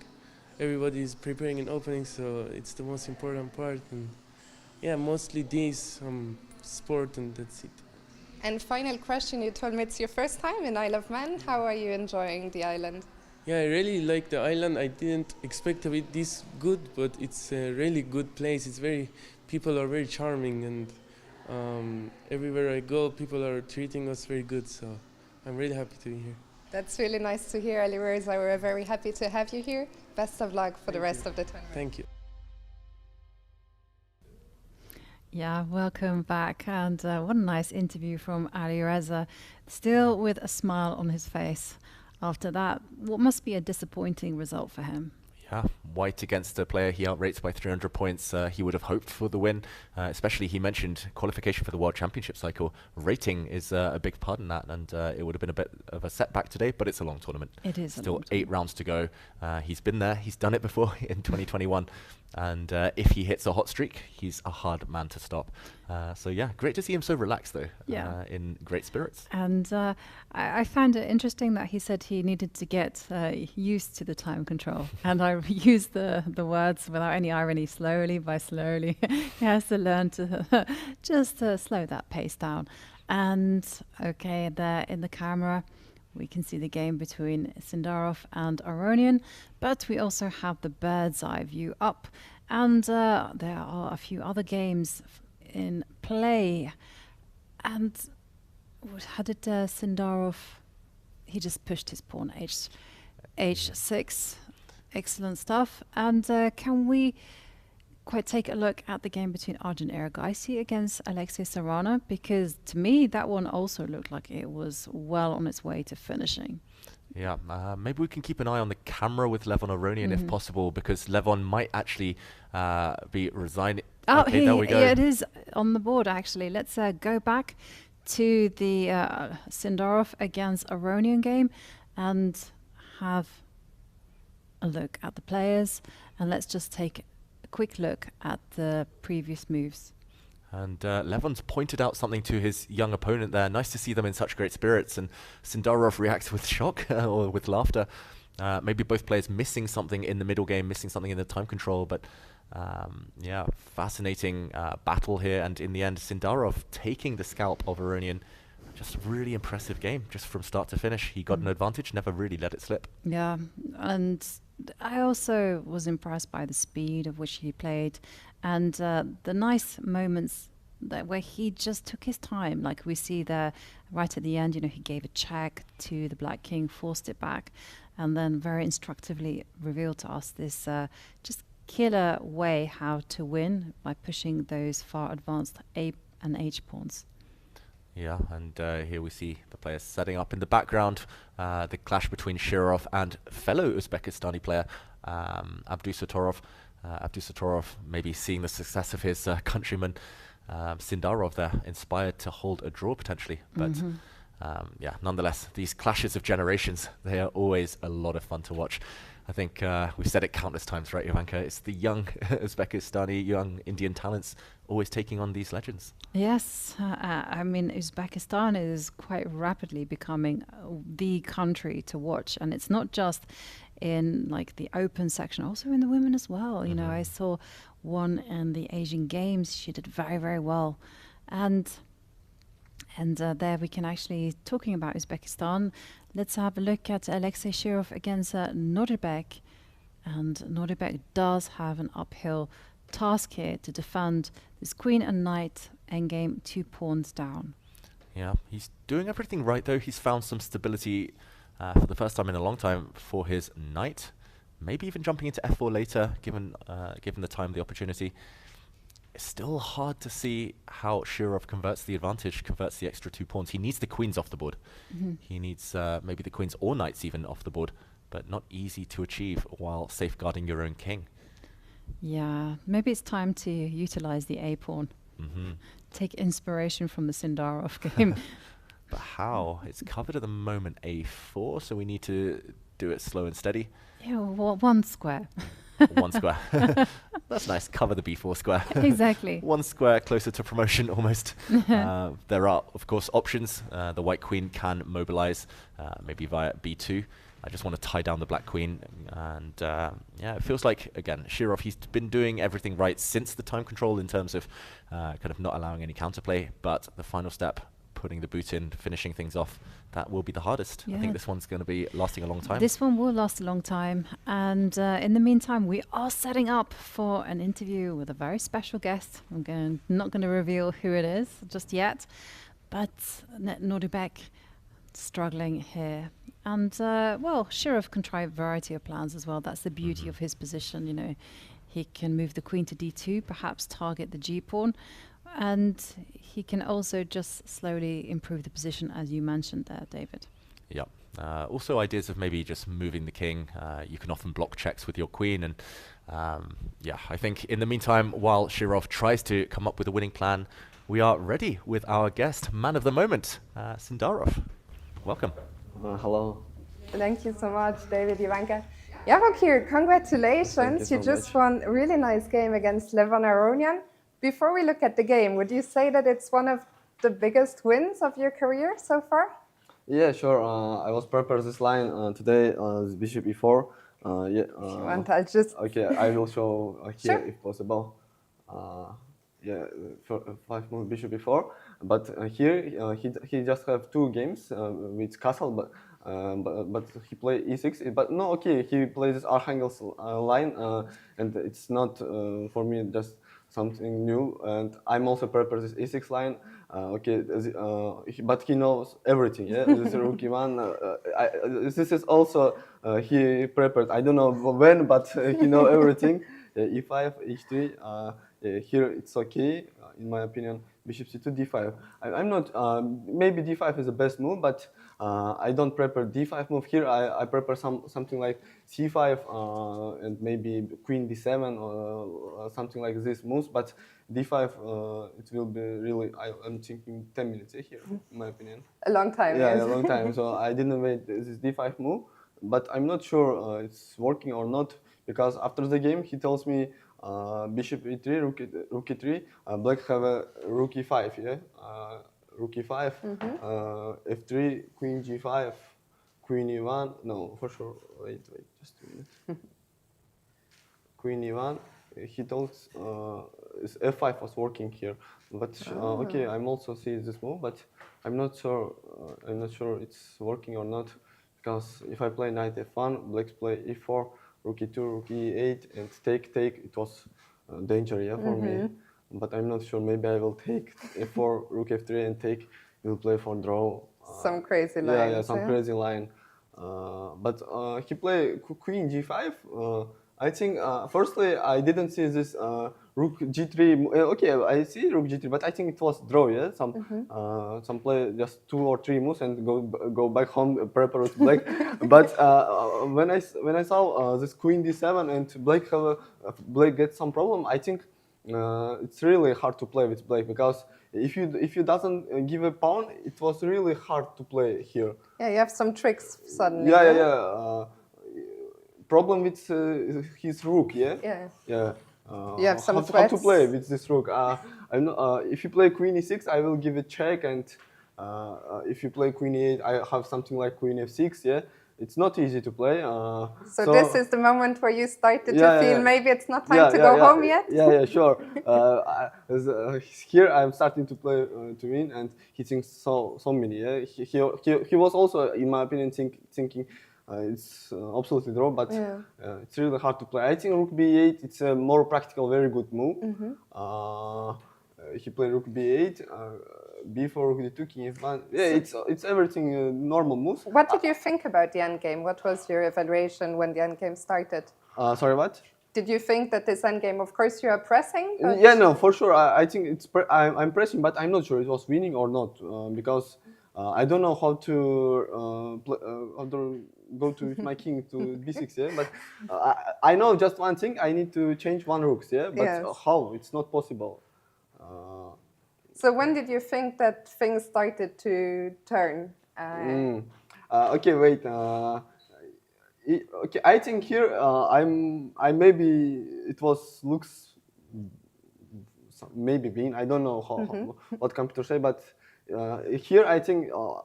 It was for me better chance for win, yeah, because after rook d3 it's how to play with black. If you not play f5, you have very many problems. Rook a7, always rook d6. If you play rook c6, rook d7 come. If you play rook c1, my king is come to d2 and it's easy to play. So now you started to think no, maybe it's time to I'm win? starting to play with my rooks, yeah. But f5, maybe it's better move in this position. Maybe only move, I don't know. Because if you not play f5, it's really hard to play. But here we together didn't see this rook c3, rook e7, rook e6 move. It's crazy. Yeah, I'm so lucky. Very nice. Yeah, I'm so lucky. I didn't see, and here also didn't see. He played f4 immediately, in my opinion. And you discussed this after the game? Yeah, sure. He tells me I didn't see. I really didn't see rook h7, e4, this rook c3 and rook e6. Yeah, I'm lucky. But after f4, in my opinion, it's absolutely winning position. Yeah, king f5, rook f7, rook e6, d takes 4. Okay, if he take, I will take, and king e4. I think I will protect my c3 pawn and maybe give this f2 and take this pawn. Yeah. Okay, take rook c3 is last chance. So finally you managed to exchange the rooks, yeah? Yeah, I changed the rooks. Okay, rook c4 is a good move. Rook g6, rook b4. I don't know this position is critical or not. I'm not sure it's draw or win because in my opinion, Blake needs to play king d4 and king c3 and play with this pawn. But I'm not. Okay, I will take and go with this pawn. It's also difficult. In my opinion, it's here I'm winning. But wait, in my here I saw one move. Yeah, rook e6. Yeah, rook e8. Okay. Yeah. I think it was winning when I calculate from rook e7. But after rook e8... Can I just ask you to take... Yeah, I'm sorry. Thank you. After rook e8, Black have a crazy move. King d6, e6, and king c7. Yeah? Just king coming and it was draw. Yeah, wow, it's crazy. This is draw. But after rook king f4, then you knew it's over. Okay, take and it's absolutely winning position.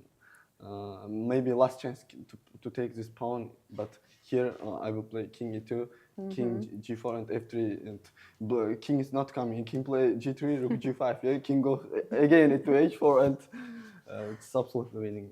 In my opinion. What a nice win. I can see that you're very happy, of course. Yeah, sure. I'm very happy to win with white because here it's really so hard to win. Yeah, each game it was really so Actually, hard. I will just ask you now to turn around to the camera. There is our camera. You have 2.5 out of 3. You must be very happy with how the tournament started for you. Yeah. Tournament started very good. So tomorrow I will play with Black and. It will be really difficult in my opinion. For sure, every round here is difficult. Let me ask you, just last week, Yakuboev won in Qatar.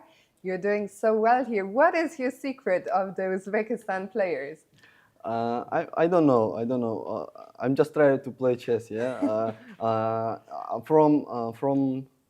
From my last tournament, Abu Dhabi, I have just 1 month, and I tell to myself I will play with anyone, with black or white, to win. And I think it was helping for me to play good chess. So, okay, tomorrow we will see how I play with black also. For sure, I will turn to our commentators to see if they have any more questions for you. Yeah, go on. I was just going to say, this is a great game. We were impressed by your analysis as well, because the position that you showed, that was critical. It was possible to draw for Levon Aronian by running with the king. And yeah. In my opinion, it was draw, yeah? This position, it's draw, yeah? No, this position we thought was actually difficult. Yeah, okay, white have some chances, but in my opinion, it's draw. You mean that line with the king? Yeah, with the king, where Levon put his king on f4. It's running. If you play king d4, yeah, draw, it's a draw. Yeah. Oh, really? Yeah. Crazy. Yeah, I'm also thinking king d4 is also draw, but okay, it's really hard. In my opinion, just if you play just one raw move, it's losing. Yeah. King d4. Okay. We've been asking this question all of our guests, but what do you think of the Isle of Man? Is it your first time here? Yeah, it's my first time here, but second time I'm playing this Grand Swiss tournament. It's really good tournament, yeah, because you are play each game with really good 2-6 players. So I'm so happy to play here, and I will try to to get many ratings, and if possible, I will go to. No, it's really hard, but I will try to go to candidates tournament also. It's great to have great ambitions, and you've had a fantastic start. Javokhir, thank you so much for coming to the studio, and best of luck for tomorrow. Thank you. Back to you guys. All the best. Thank you.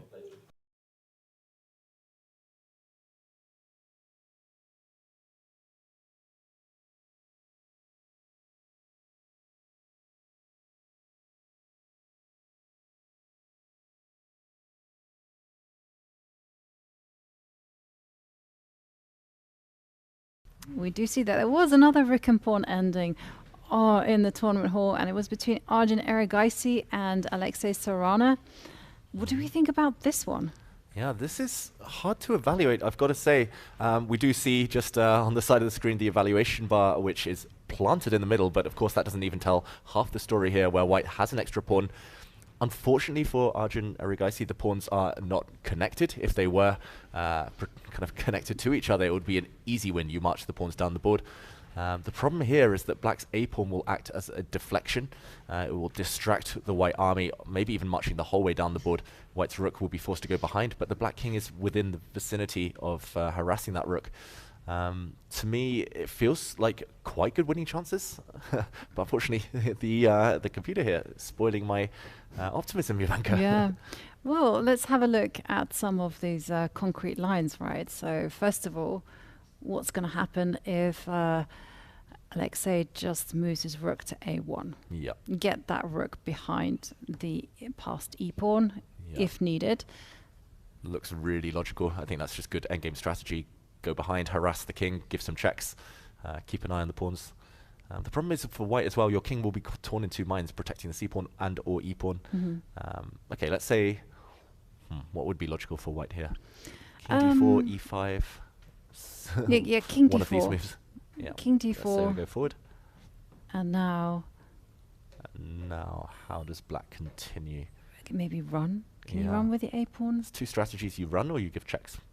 Let's say we run. Yeah, let's... The problem is, just to highlight, rook a5 always met by this annoying move, and you've only got two squares on the a file, and the black king covers them both. Yes. And we would see a repetition. So we can't go behind yet if we want to win with white. Let's go back. Okay, so let's step up with the c-pawn. c4. I just want the equal measure rule to see whether it's a general one or perhaps just the exception. Okay, so now I wanted to get the rook behind the pawn. Yeah. And if I continue pushing, now this is the problem, right? You have to shelter from checks. So you have to go now forward. I'm going to choose the e-pawn. You're going to keep the e-pawn protected. Yeah. Yeah. Just to highlight, if you go the other way, okay, he's actually pushed his pawn immediately first. We're likely to transpose, but if you go this way, then black could, at the very minimum, trade off the e-pawn for this a-pawn. And as you say, the c-pawn is just too close. Black's king will easily blockade. Yep. Straightforward draw, endgame 101. So keeping the e-pawn, now black should not get tempted to trade off these pawns, because actually the white king, the black king will get cut off on the d-file, and white will slowly but surely march his pawn up the board, likely to end in the Lucina position. Yep. So, oh wow, I went the whole way back, but let's reenact this or something like this. Okay, we're likely to at least get a variant or spin on this position, Jovanka. Yeah. But the problem is, how does white make progress if the black king just moves, for example? No progress. No progress. The problem is the king is stuck, glued to its own pawn. And if you step up with the king, well, then the rook will get behind the e-pawn. Yeah. And that's just a draw. Just a draw. And okay, talking of a draw, we see the white rook has gone behind. What is Erigaisi planning here if the black king continues attacking this rook? And, well, we will get an answer to that question.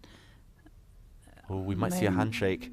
A repetition is incoming. Second time we've seen this position, the black king will continue attacking the white rook, and maybe Erigaisi giving up his winning chances. He pressed as hard as he could, but not getting anywhere. And yep, handshake, draw has been agreed between these two players. And I'm also just looking at the accuracy.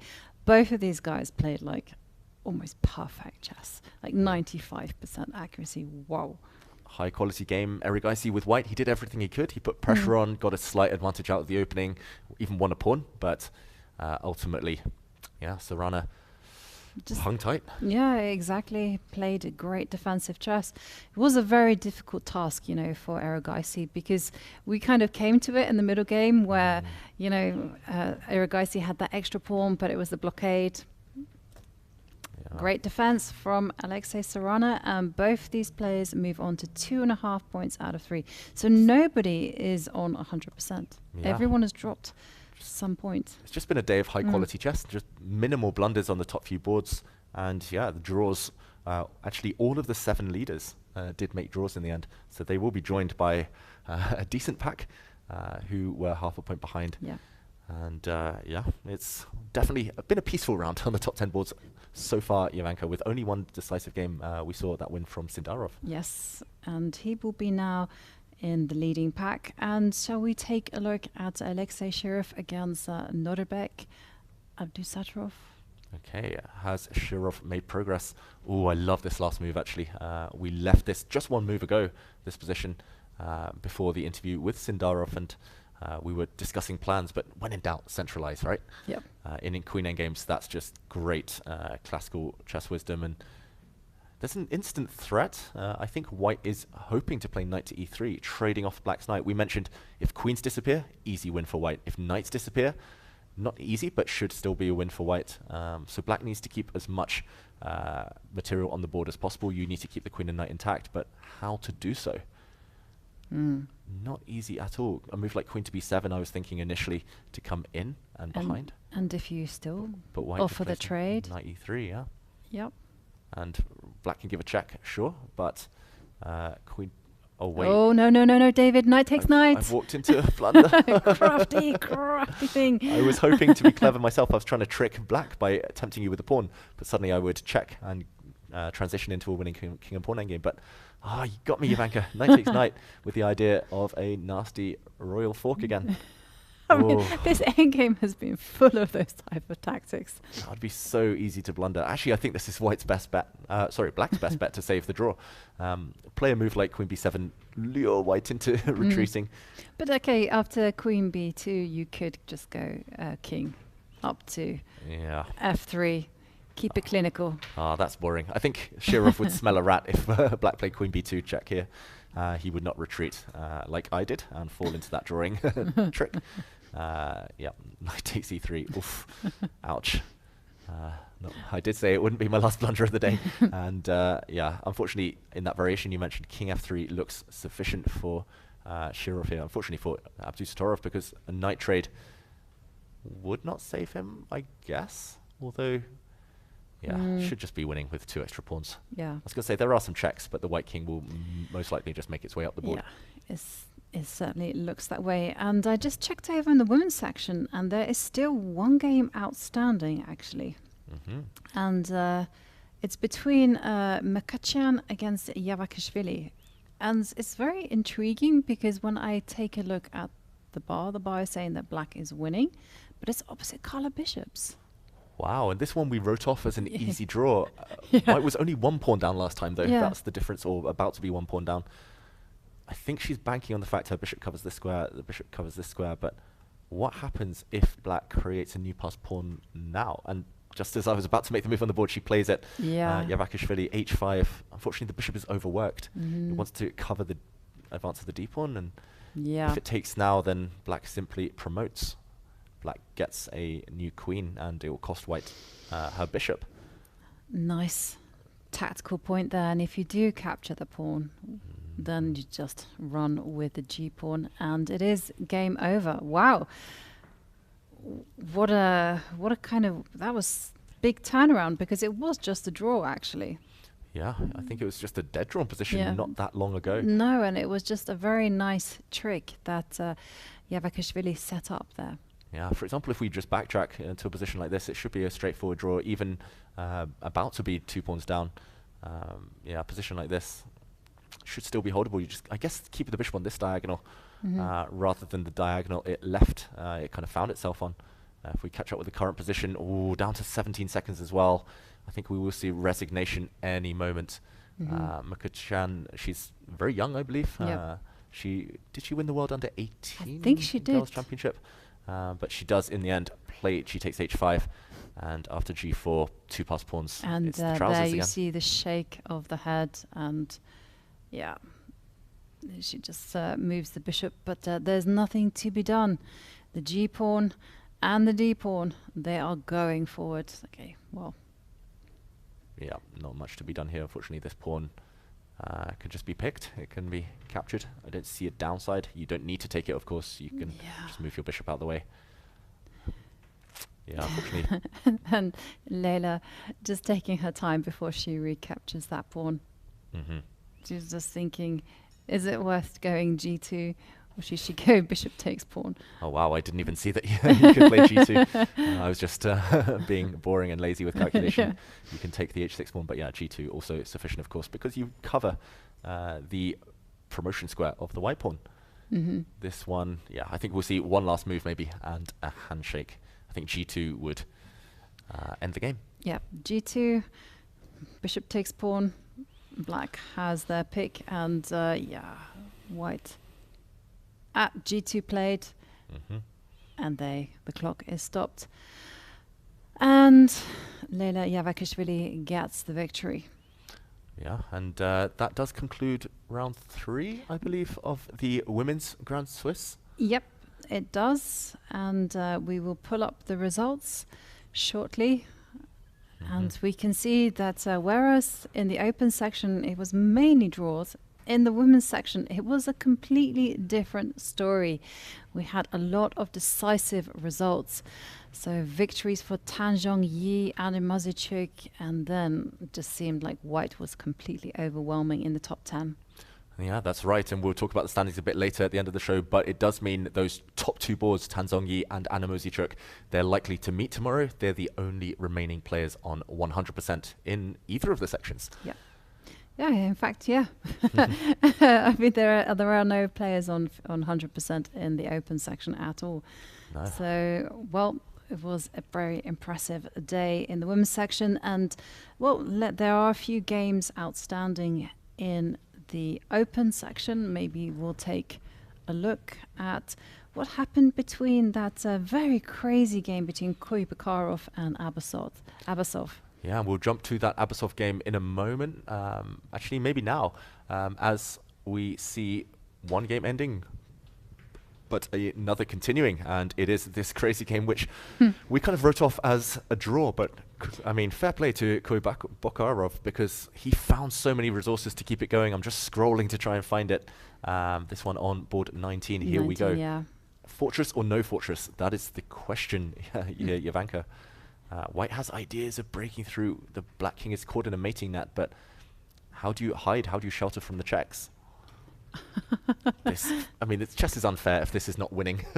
Look at that beautiful white knight. You still have a pawn remaining as well, future queen on g5. Well, you can hide by putting the king on d6 and then putting the rook on d5. But then, okay, so, but then after rook to e8, oh, sorry, rook e1. Rook e1. It's been a long day. Yeah, it's been a long day. Okay, he does something very similar. Let's just show this. Let's keep up with the game. King d7. I think you're right. He might just block. Then again, king to e7 does look a bit tempting. Or even king e8, maybe? Yeah, king e8 and then rook to e7. Although you do have to still worry about your... No, but then it will be Arabian checkmate. What am I talking about? Yeah, just to show this on the board, Jovanka. The Arabian checkmate. I'm not sure whether it kind of... it's not technically an Arabian checkmate if the king goes to h6. But if it's h8, then, okay, nonetheless, the king will be checkmated after rook h7 checkmate. The definition of these checkmates. I need to learn from you. I need to sign up for some lessons. I don't know the names of any checkmates. I just know that this one is a mate. And well, it's only useful for trivia questions. I don't know. It's pretty cool though. These days I like the kind of, I go to pub quiz. I love the trivia, and this would end the game. So actually already some pitfalls for black. I wonder whether rook d1 would be a losing move. Maybe need to, okay. Do you need to keep an eye on if you go pawn? rook to g1. Yeah, I was going to say as well, some stalemating ideas, but... but still you go king e8. Yeah, king e8. Now monster threat. Yeah, now I have to go from afar to try and check you from the side. Mm-hmm. How does white finish this off? Can you finish this off? And, okay, yeah, I got the idea. Rook to D, but then you're going to check me from then I'll E1. switch back and check from this direction. Yeah, it feels so close to winning for white. But the problem is I'll always be able to check you away. Okay, now I go back. Now you go back. I'll check. Go back. I'll check. And I go to... You really want to checkmate me, but I I do. will go for your g-pawn sooner or later. Okay, now I got to go back to E5. Yeah, and check. And now back to F4. And okay, I'm gonna try and I'm gonna try and be clever here. Jovanka, check. King goes to And I'll wait. And now I go. And I'll and say you're gonna check. take me. I was setting up this you trick. Sorry. literally even spelled it out, and I fell for it, hook, line, and sinker. Stalemate. No legal moves. And I really wish I knew my endgame theory here. I mean, surely this has appeared in books before. I know actually this position, if it were rook and bishop versus rook, it's a win for white, because actually white has a plan if it were bishop, for example, of even sacrificing a rook on f7 and going into a winning king and pawn endgame. If you imagine a bishop on d5, a rook on e7, that would be winning for white. But with a knight, I'm less sure. Unless you arrange the same thing, Jovanka. Yeah, I was just thinking that. Now that you've outlined that plan, let's go knight e8. Yeah, so for example, if black waits, let's say we give a check. Yep. Feels like we're heading in the right direction somehow here. Knight to d6. Knight d6, but now the checks. How do you shelter? Just step. Go to c8. Yeah, maybe c8 and now b7. b7. Let's maybe just show as well the winning idea. So, for example, if black just kind of calmly defends his pawn here, then this endgame would be, or maybe I take with the knight, but yeah, this endgame would be winning for white because you seize the opposition. Actually, any square here, as long as you get to d5, d6, or d7, this would be winning because you shoulder the black king away and you win the g-pawn with a technical win. So, yeah, it's just, I mean, it's hard to achieve that. That's the problem. We know what we're aiming for finally. Yeah. Either checkmate or we cash in on f7, but Nisha Abasov defending resourcefully. Definitely, and white still has to be very, very careful because this knight to d6 plan is very tempting, but at the same time you lose control over the f6 square, and you've got to be aware that f6 is in the air and you've got to prevent it. Okay, and king e7 on the board. So black's hand is forced. You need to go long. You need to go from afar. Checks from the side this time. It's always checks from behind or from the side. You have to go for one of the two mechanisms. Oh, this one's going to go on for 100 moves, I reckon. Yeah, of course. It will continue for a long, long time. Probably be one of the last games to finish. Actually, when was the last capture? We're now at move 61. The last capture was on move 48. So we've there was made 13 a moves. pawn move. There was b3 check. There was a pawn move. You're right. Yeah. So they actually went into that line that we talked about where... Let's maybe show it. Yeah. After queen to f5, we were actually advocating for queen d3 to d4 with a likely force draw, but missed, and he actually had to go into this endgame that we were discussing earlier. He had to part with his pride and joy, the b-pawn, and this is how we got this endgame. So actually, we've only had 9 moves since the last capture. So we're in for the long haul, 41 more moves to get to the 50 move mark. And okay, he's trying something here, Jovanka. Oh, well, he's actually managed to get the knight to the golden square. Yeah. How to defend against this? Not easy. So you have to either give a check or you have to defend your pawn. But if you give a check, then the king will step forward to f6 because... Yeah. And that is going to be easy win. Yeah, even if black tries to pin, I think you can win this in a variety of ways. You can give a check and you can just move your king out the way and you will drop the f7 pawn. Game over. Yeah. So actually narrowing the path here for safety. Could maybe black just drop back? I'm scared of your king f6 idea now, Jovanka. Yeah, maybe king come to back g7. g7. Although, what is... Ooh. Take. Give up the knight. And oh, you've got that endgame again. I've got the endgame. I tricked you, so I tricked Avasov in this case. The knight would block a check, and if it is captured instead, then same endgame, same win. Really Brilliant. clever. Bacrot, he's so impressive actually. I must admit I don't know too much about him, but I've just seen a few games here and there. But every time I see him, he's he's really, really impressive. So he's originally from Uzbekistan, I think, and then they moved to Australia, and since then, just keeps getting better and better. And he's here with his father. He was playing in Qatar, also did very, very well there, and then he's here and also seems to be playing very well as well. And talking about draws and fighting for draws, let's pay attention to Alexey Shirov and Abdusattorov. Okay, there have been changes in that game. Knights are off the board. Shirov making big progress, massive steps towards the win now. And the Black Queen doesn't have too many checks. White's King is actually pretty safe here. There's only one check available to Black. I'm wondering how you guard against this. Well, the first question is, do you need to guard against it? Do you need to guard against it? Can you get greedy? Can you go queen takes pawn? Actually, big question. I just forgot that pawn was on freeze. Well, for me, that was the most important thing, Take that pawn. Yeah. And allows a few checks from behind. Yeah. Okay. So, got to be careful, because if I go up to f4, you're going to take on d4 with check. I thought you were going to say, be careful, don't play king h4 and get trapped, get checkmated. Yeah, I wasn't going to go to h4, but okay, f3. Yeah, f3. So this pawn can be taken, but it is a 2-pawn advantage, maybe just a check, and even at the cost of White's a-pawn, at the right moment, you can start to run with your g-pawn. Exactly. Black's king is really caught in the crossfire. It actually wants to be far away. It wants to be somewhere over on a1, avoiding any checks from the White Queen. I think we'll see this, Jovanka, after queen takes g5. This is the current position. Check. King f3. King f3 played. What else? What do you do if you don't take this pawn? Because it might run away if you keep checking forever. And White's queen will be ready to block. Yeah, suddenly it's a 3-pawn advantage. Okay, so he did snap off one of the pawns. Yeah. Maybe even queen e3 if you want to be super safe, protect the a3 pawn.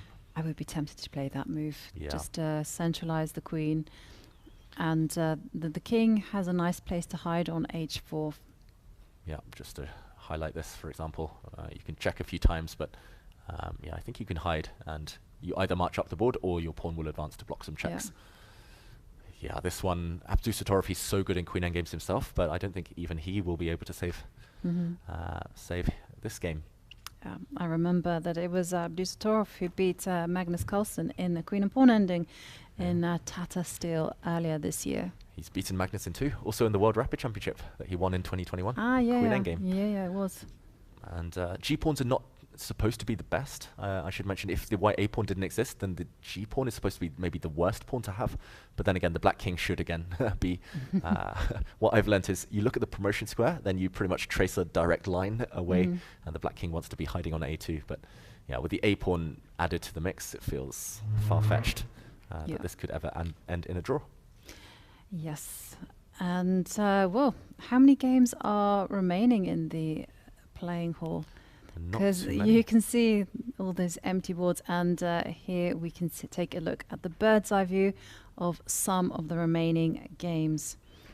Yeah, and we'll try to get the bottom of those boards added for you. We don't see the first ranks. I can confirm that in one of those, white was not a queen and 2 rooks down, or knight and 2 rooks down. There were other pieces, but yeah, we'll check in on some of those remaining games in a moment. We can see it's pretty much emptied out now, just a handful left, Jovanka. And, well, in the meanwhile, we do have an interview with Mark Andrea Morizzi, so enjoy.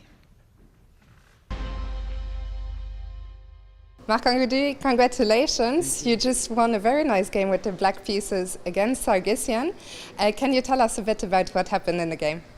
Yeah, I think it was a good game. In opening, it was my preparation, yeah. And I think he played c take b6 one moment, and I think it's not good. It's better for black after. Maybe instead of takes on b6, just c6, it's maybe equal. But after was complicated, but yeah, good result. And you just told me Sargsyan is the strongest player you beat. Yesterday you beat another very strong player, Matthias Bluebaum. Maybe one of the most spectacular games of the tournament so far yesterday against Bluebaum. How did you feel after that win? Yeah, yesterday also was good game. When I played bishop takes h7, was strong, yeah. And after it's not losing, but very hard to play for him, and yeah, I won. Do you think bishop takes h7 is one of the best moves maybe that you played practically? Yeah, I think it's best move. Also in World Junior I played knight d6 against Shitko, yeah, I think, yeah. You just mentioned the World Junior Championship. You are the World Junior Champion. You just became World Champion 2 weeks ago. Now you're starting here on 2.5 out of 3. How does it feel to be playing such great chess and to have such good results? Yeah, it's good, but I hope next round maybe won, but hard next round. I think I play, I don't know, but strong player, yeah. For sure, it's a very long tournament. Can you tell me a little bit, you told me this is the strongest tournament you ever played. Did you do some special preparation for this event? Yeah, my preparation was in, I think, a lot of openings, because very important, and end game. So yeah, in opening today was good. So. And final question, it's your first time in the Isle of Man. You also come from an island, Corsica. It's much more sunny there. But how do you like it here in the Isle of Man? No, it's very good because it's yeah, an island, and I like ice. Yeah. Marc-André, congrats again and best of luck for tomorrow. Thank you.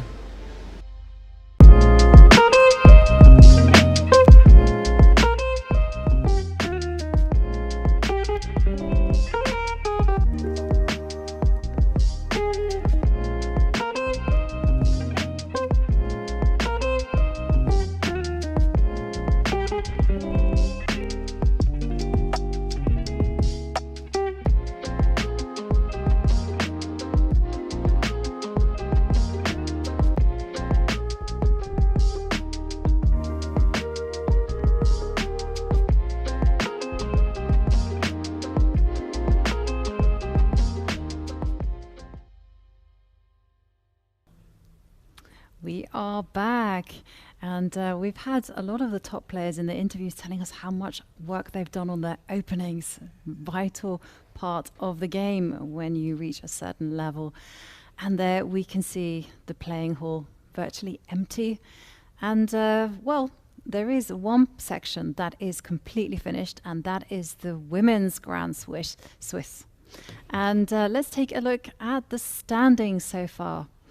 2 players on 4 scores of 3 points, and then we have just 3 players on 2.5 points. Bibi Sara Asalbayeva, she is the World Blitz champion, not just once but twice. Vaishali had a very impressive game today, and did Elizabeth Pates.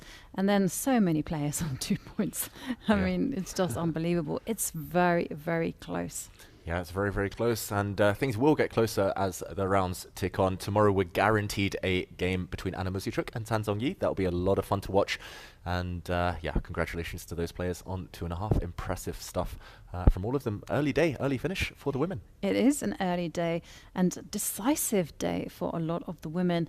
And in the meanwhile, we do have the bird's eye view with some of the outstanding games. Now, what we're going to do, David, is you and I are going to put our prediction hat on, and then we are going to call it a night. Yeah, predictions, I know that's something that you excel at. Jovanka, I have a patchy record when it comes to predictions. Luckily, we are aided by the evaluation bars, and the Shirov game we've gone into in quite some detail. It's going to be a long, long battle there, but Alexey Shirov, 2 pawns up in a queen endgame, should win. Absolutely agree with that. And we also see in the game next to it Kubakarov against Abasov. And Kubakarov, he is doing all the right things, pouncing on that f-pawn. Yeah, that being said, it's very close. It's kind of between a fortress and just a lost position here for black. If objectively it's drawn, kind of regardless of whether objectively it's drawn, there's going to be tricks. Abasov has to be vigilant. Toughest one to call. I'll let you go first. Yeah, I think that this one is going to be a win for Kubakarov, but it was going to take a long time. Okay. Maybe another hour at least. I agree with the timing of that. I will, just to be different, just to buck the trend, I'll say draw. Abasov being so tenacious. And then we have Jan-Krzysztof Duda, who yesterday did lose his game to Predke and now is facing off against Volodar Musin, a very young, how old is he? Around 17. 17 from Russia. And, well, Jan-Krzysztof Duda, he's missing a few pieces. He's down the exchange, Duda, but he does have a beautiful pawn on g6, the black king in some serious danger, and black's queen is stuck on a really sad square, defending her king. Here we see them in the playing hall. This game, again, will go for a long time. I think the evaluation bar is deceptive. As you mentioned, Jovanka, white's actually down a bit of material, despite the computers loving his position. I think it's just the active versus passive pieces. White's king makes a bit of an odd impression as well. And I'll say, okay, maybe some surprises in store in this one. Yeah, I think that white is going to win this one. Okay. It's the knight can jump forward and capture on e4, and of course black king in trouble. And I'll say a miracle hold from Mertzin. But yeah, we'll see on that one. And you were going to say game 4 that we see in front of us. Yeah, game 4 between Hans Niemann and Vohidov. Oh, this one is the evaluation bar might be all the way in white's favor, but it's going to go for a long, long time. Yeah, this is a tough one to win. Queen versus rooks. We've seen it a few times this tournament, actually. Objectively winning, but how do you push your pawns? When do you push your pawns? What do you think? Will Hans Niemann get the victory from this position? I think he will. Okay, you think he'll grind it out? Yes. He doesn't have too much time, though, Hans Niemann. Less than 4 minutes on his clock. Well, we're in for some exciting start to tomorrow morning tomorrow afternoon as we test our predictions. So let's take a look at today's results in the Open, and there we can see top scores there, and a lot of draws. One decisive game between Javokhir, Sindarov and Levon, Aronian.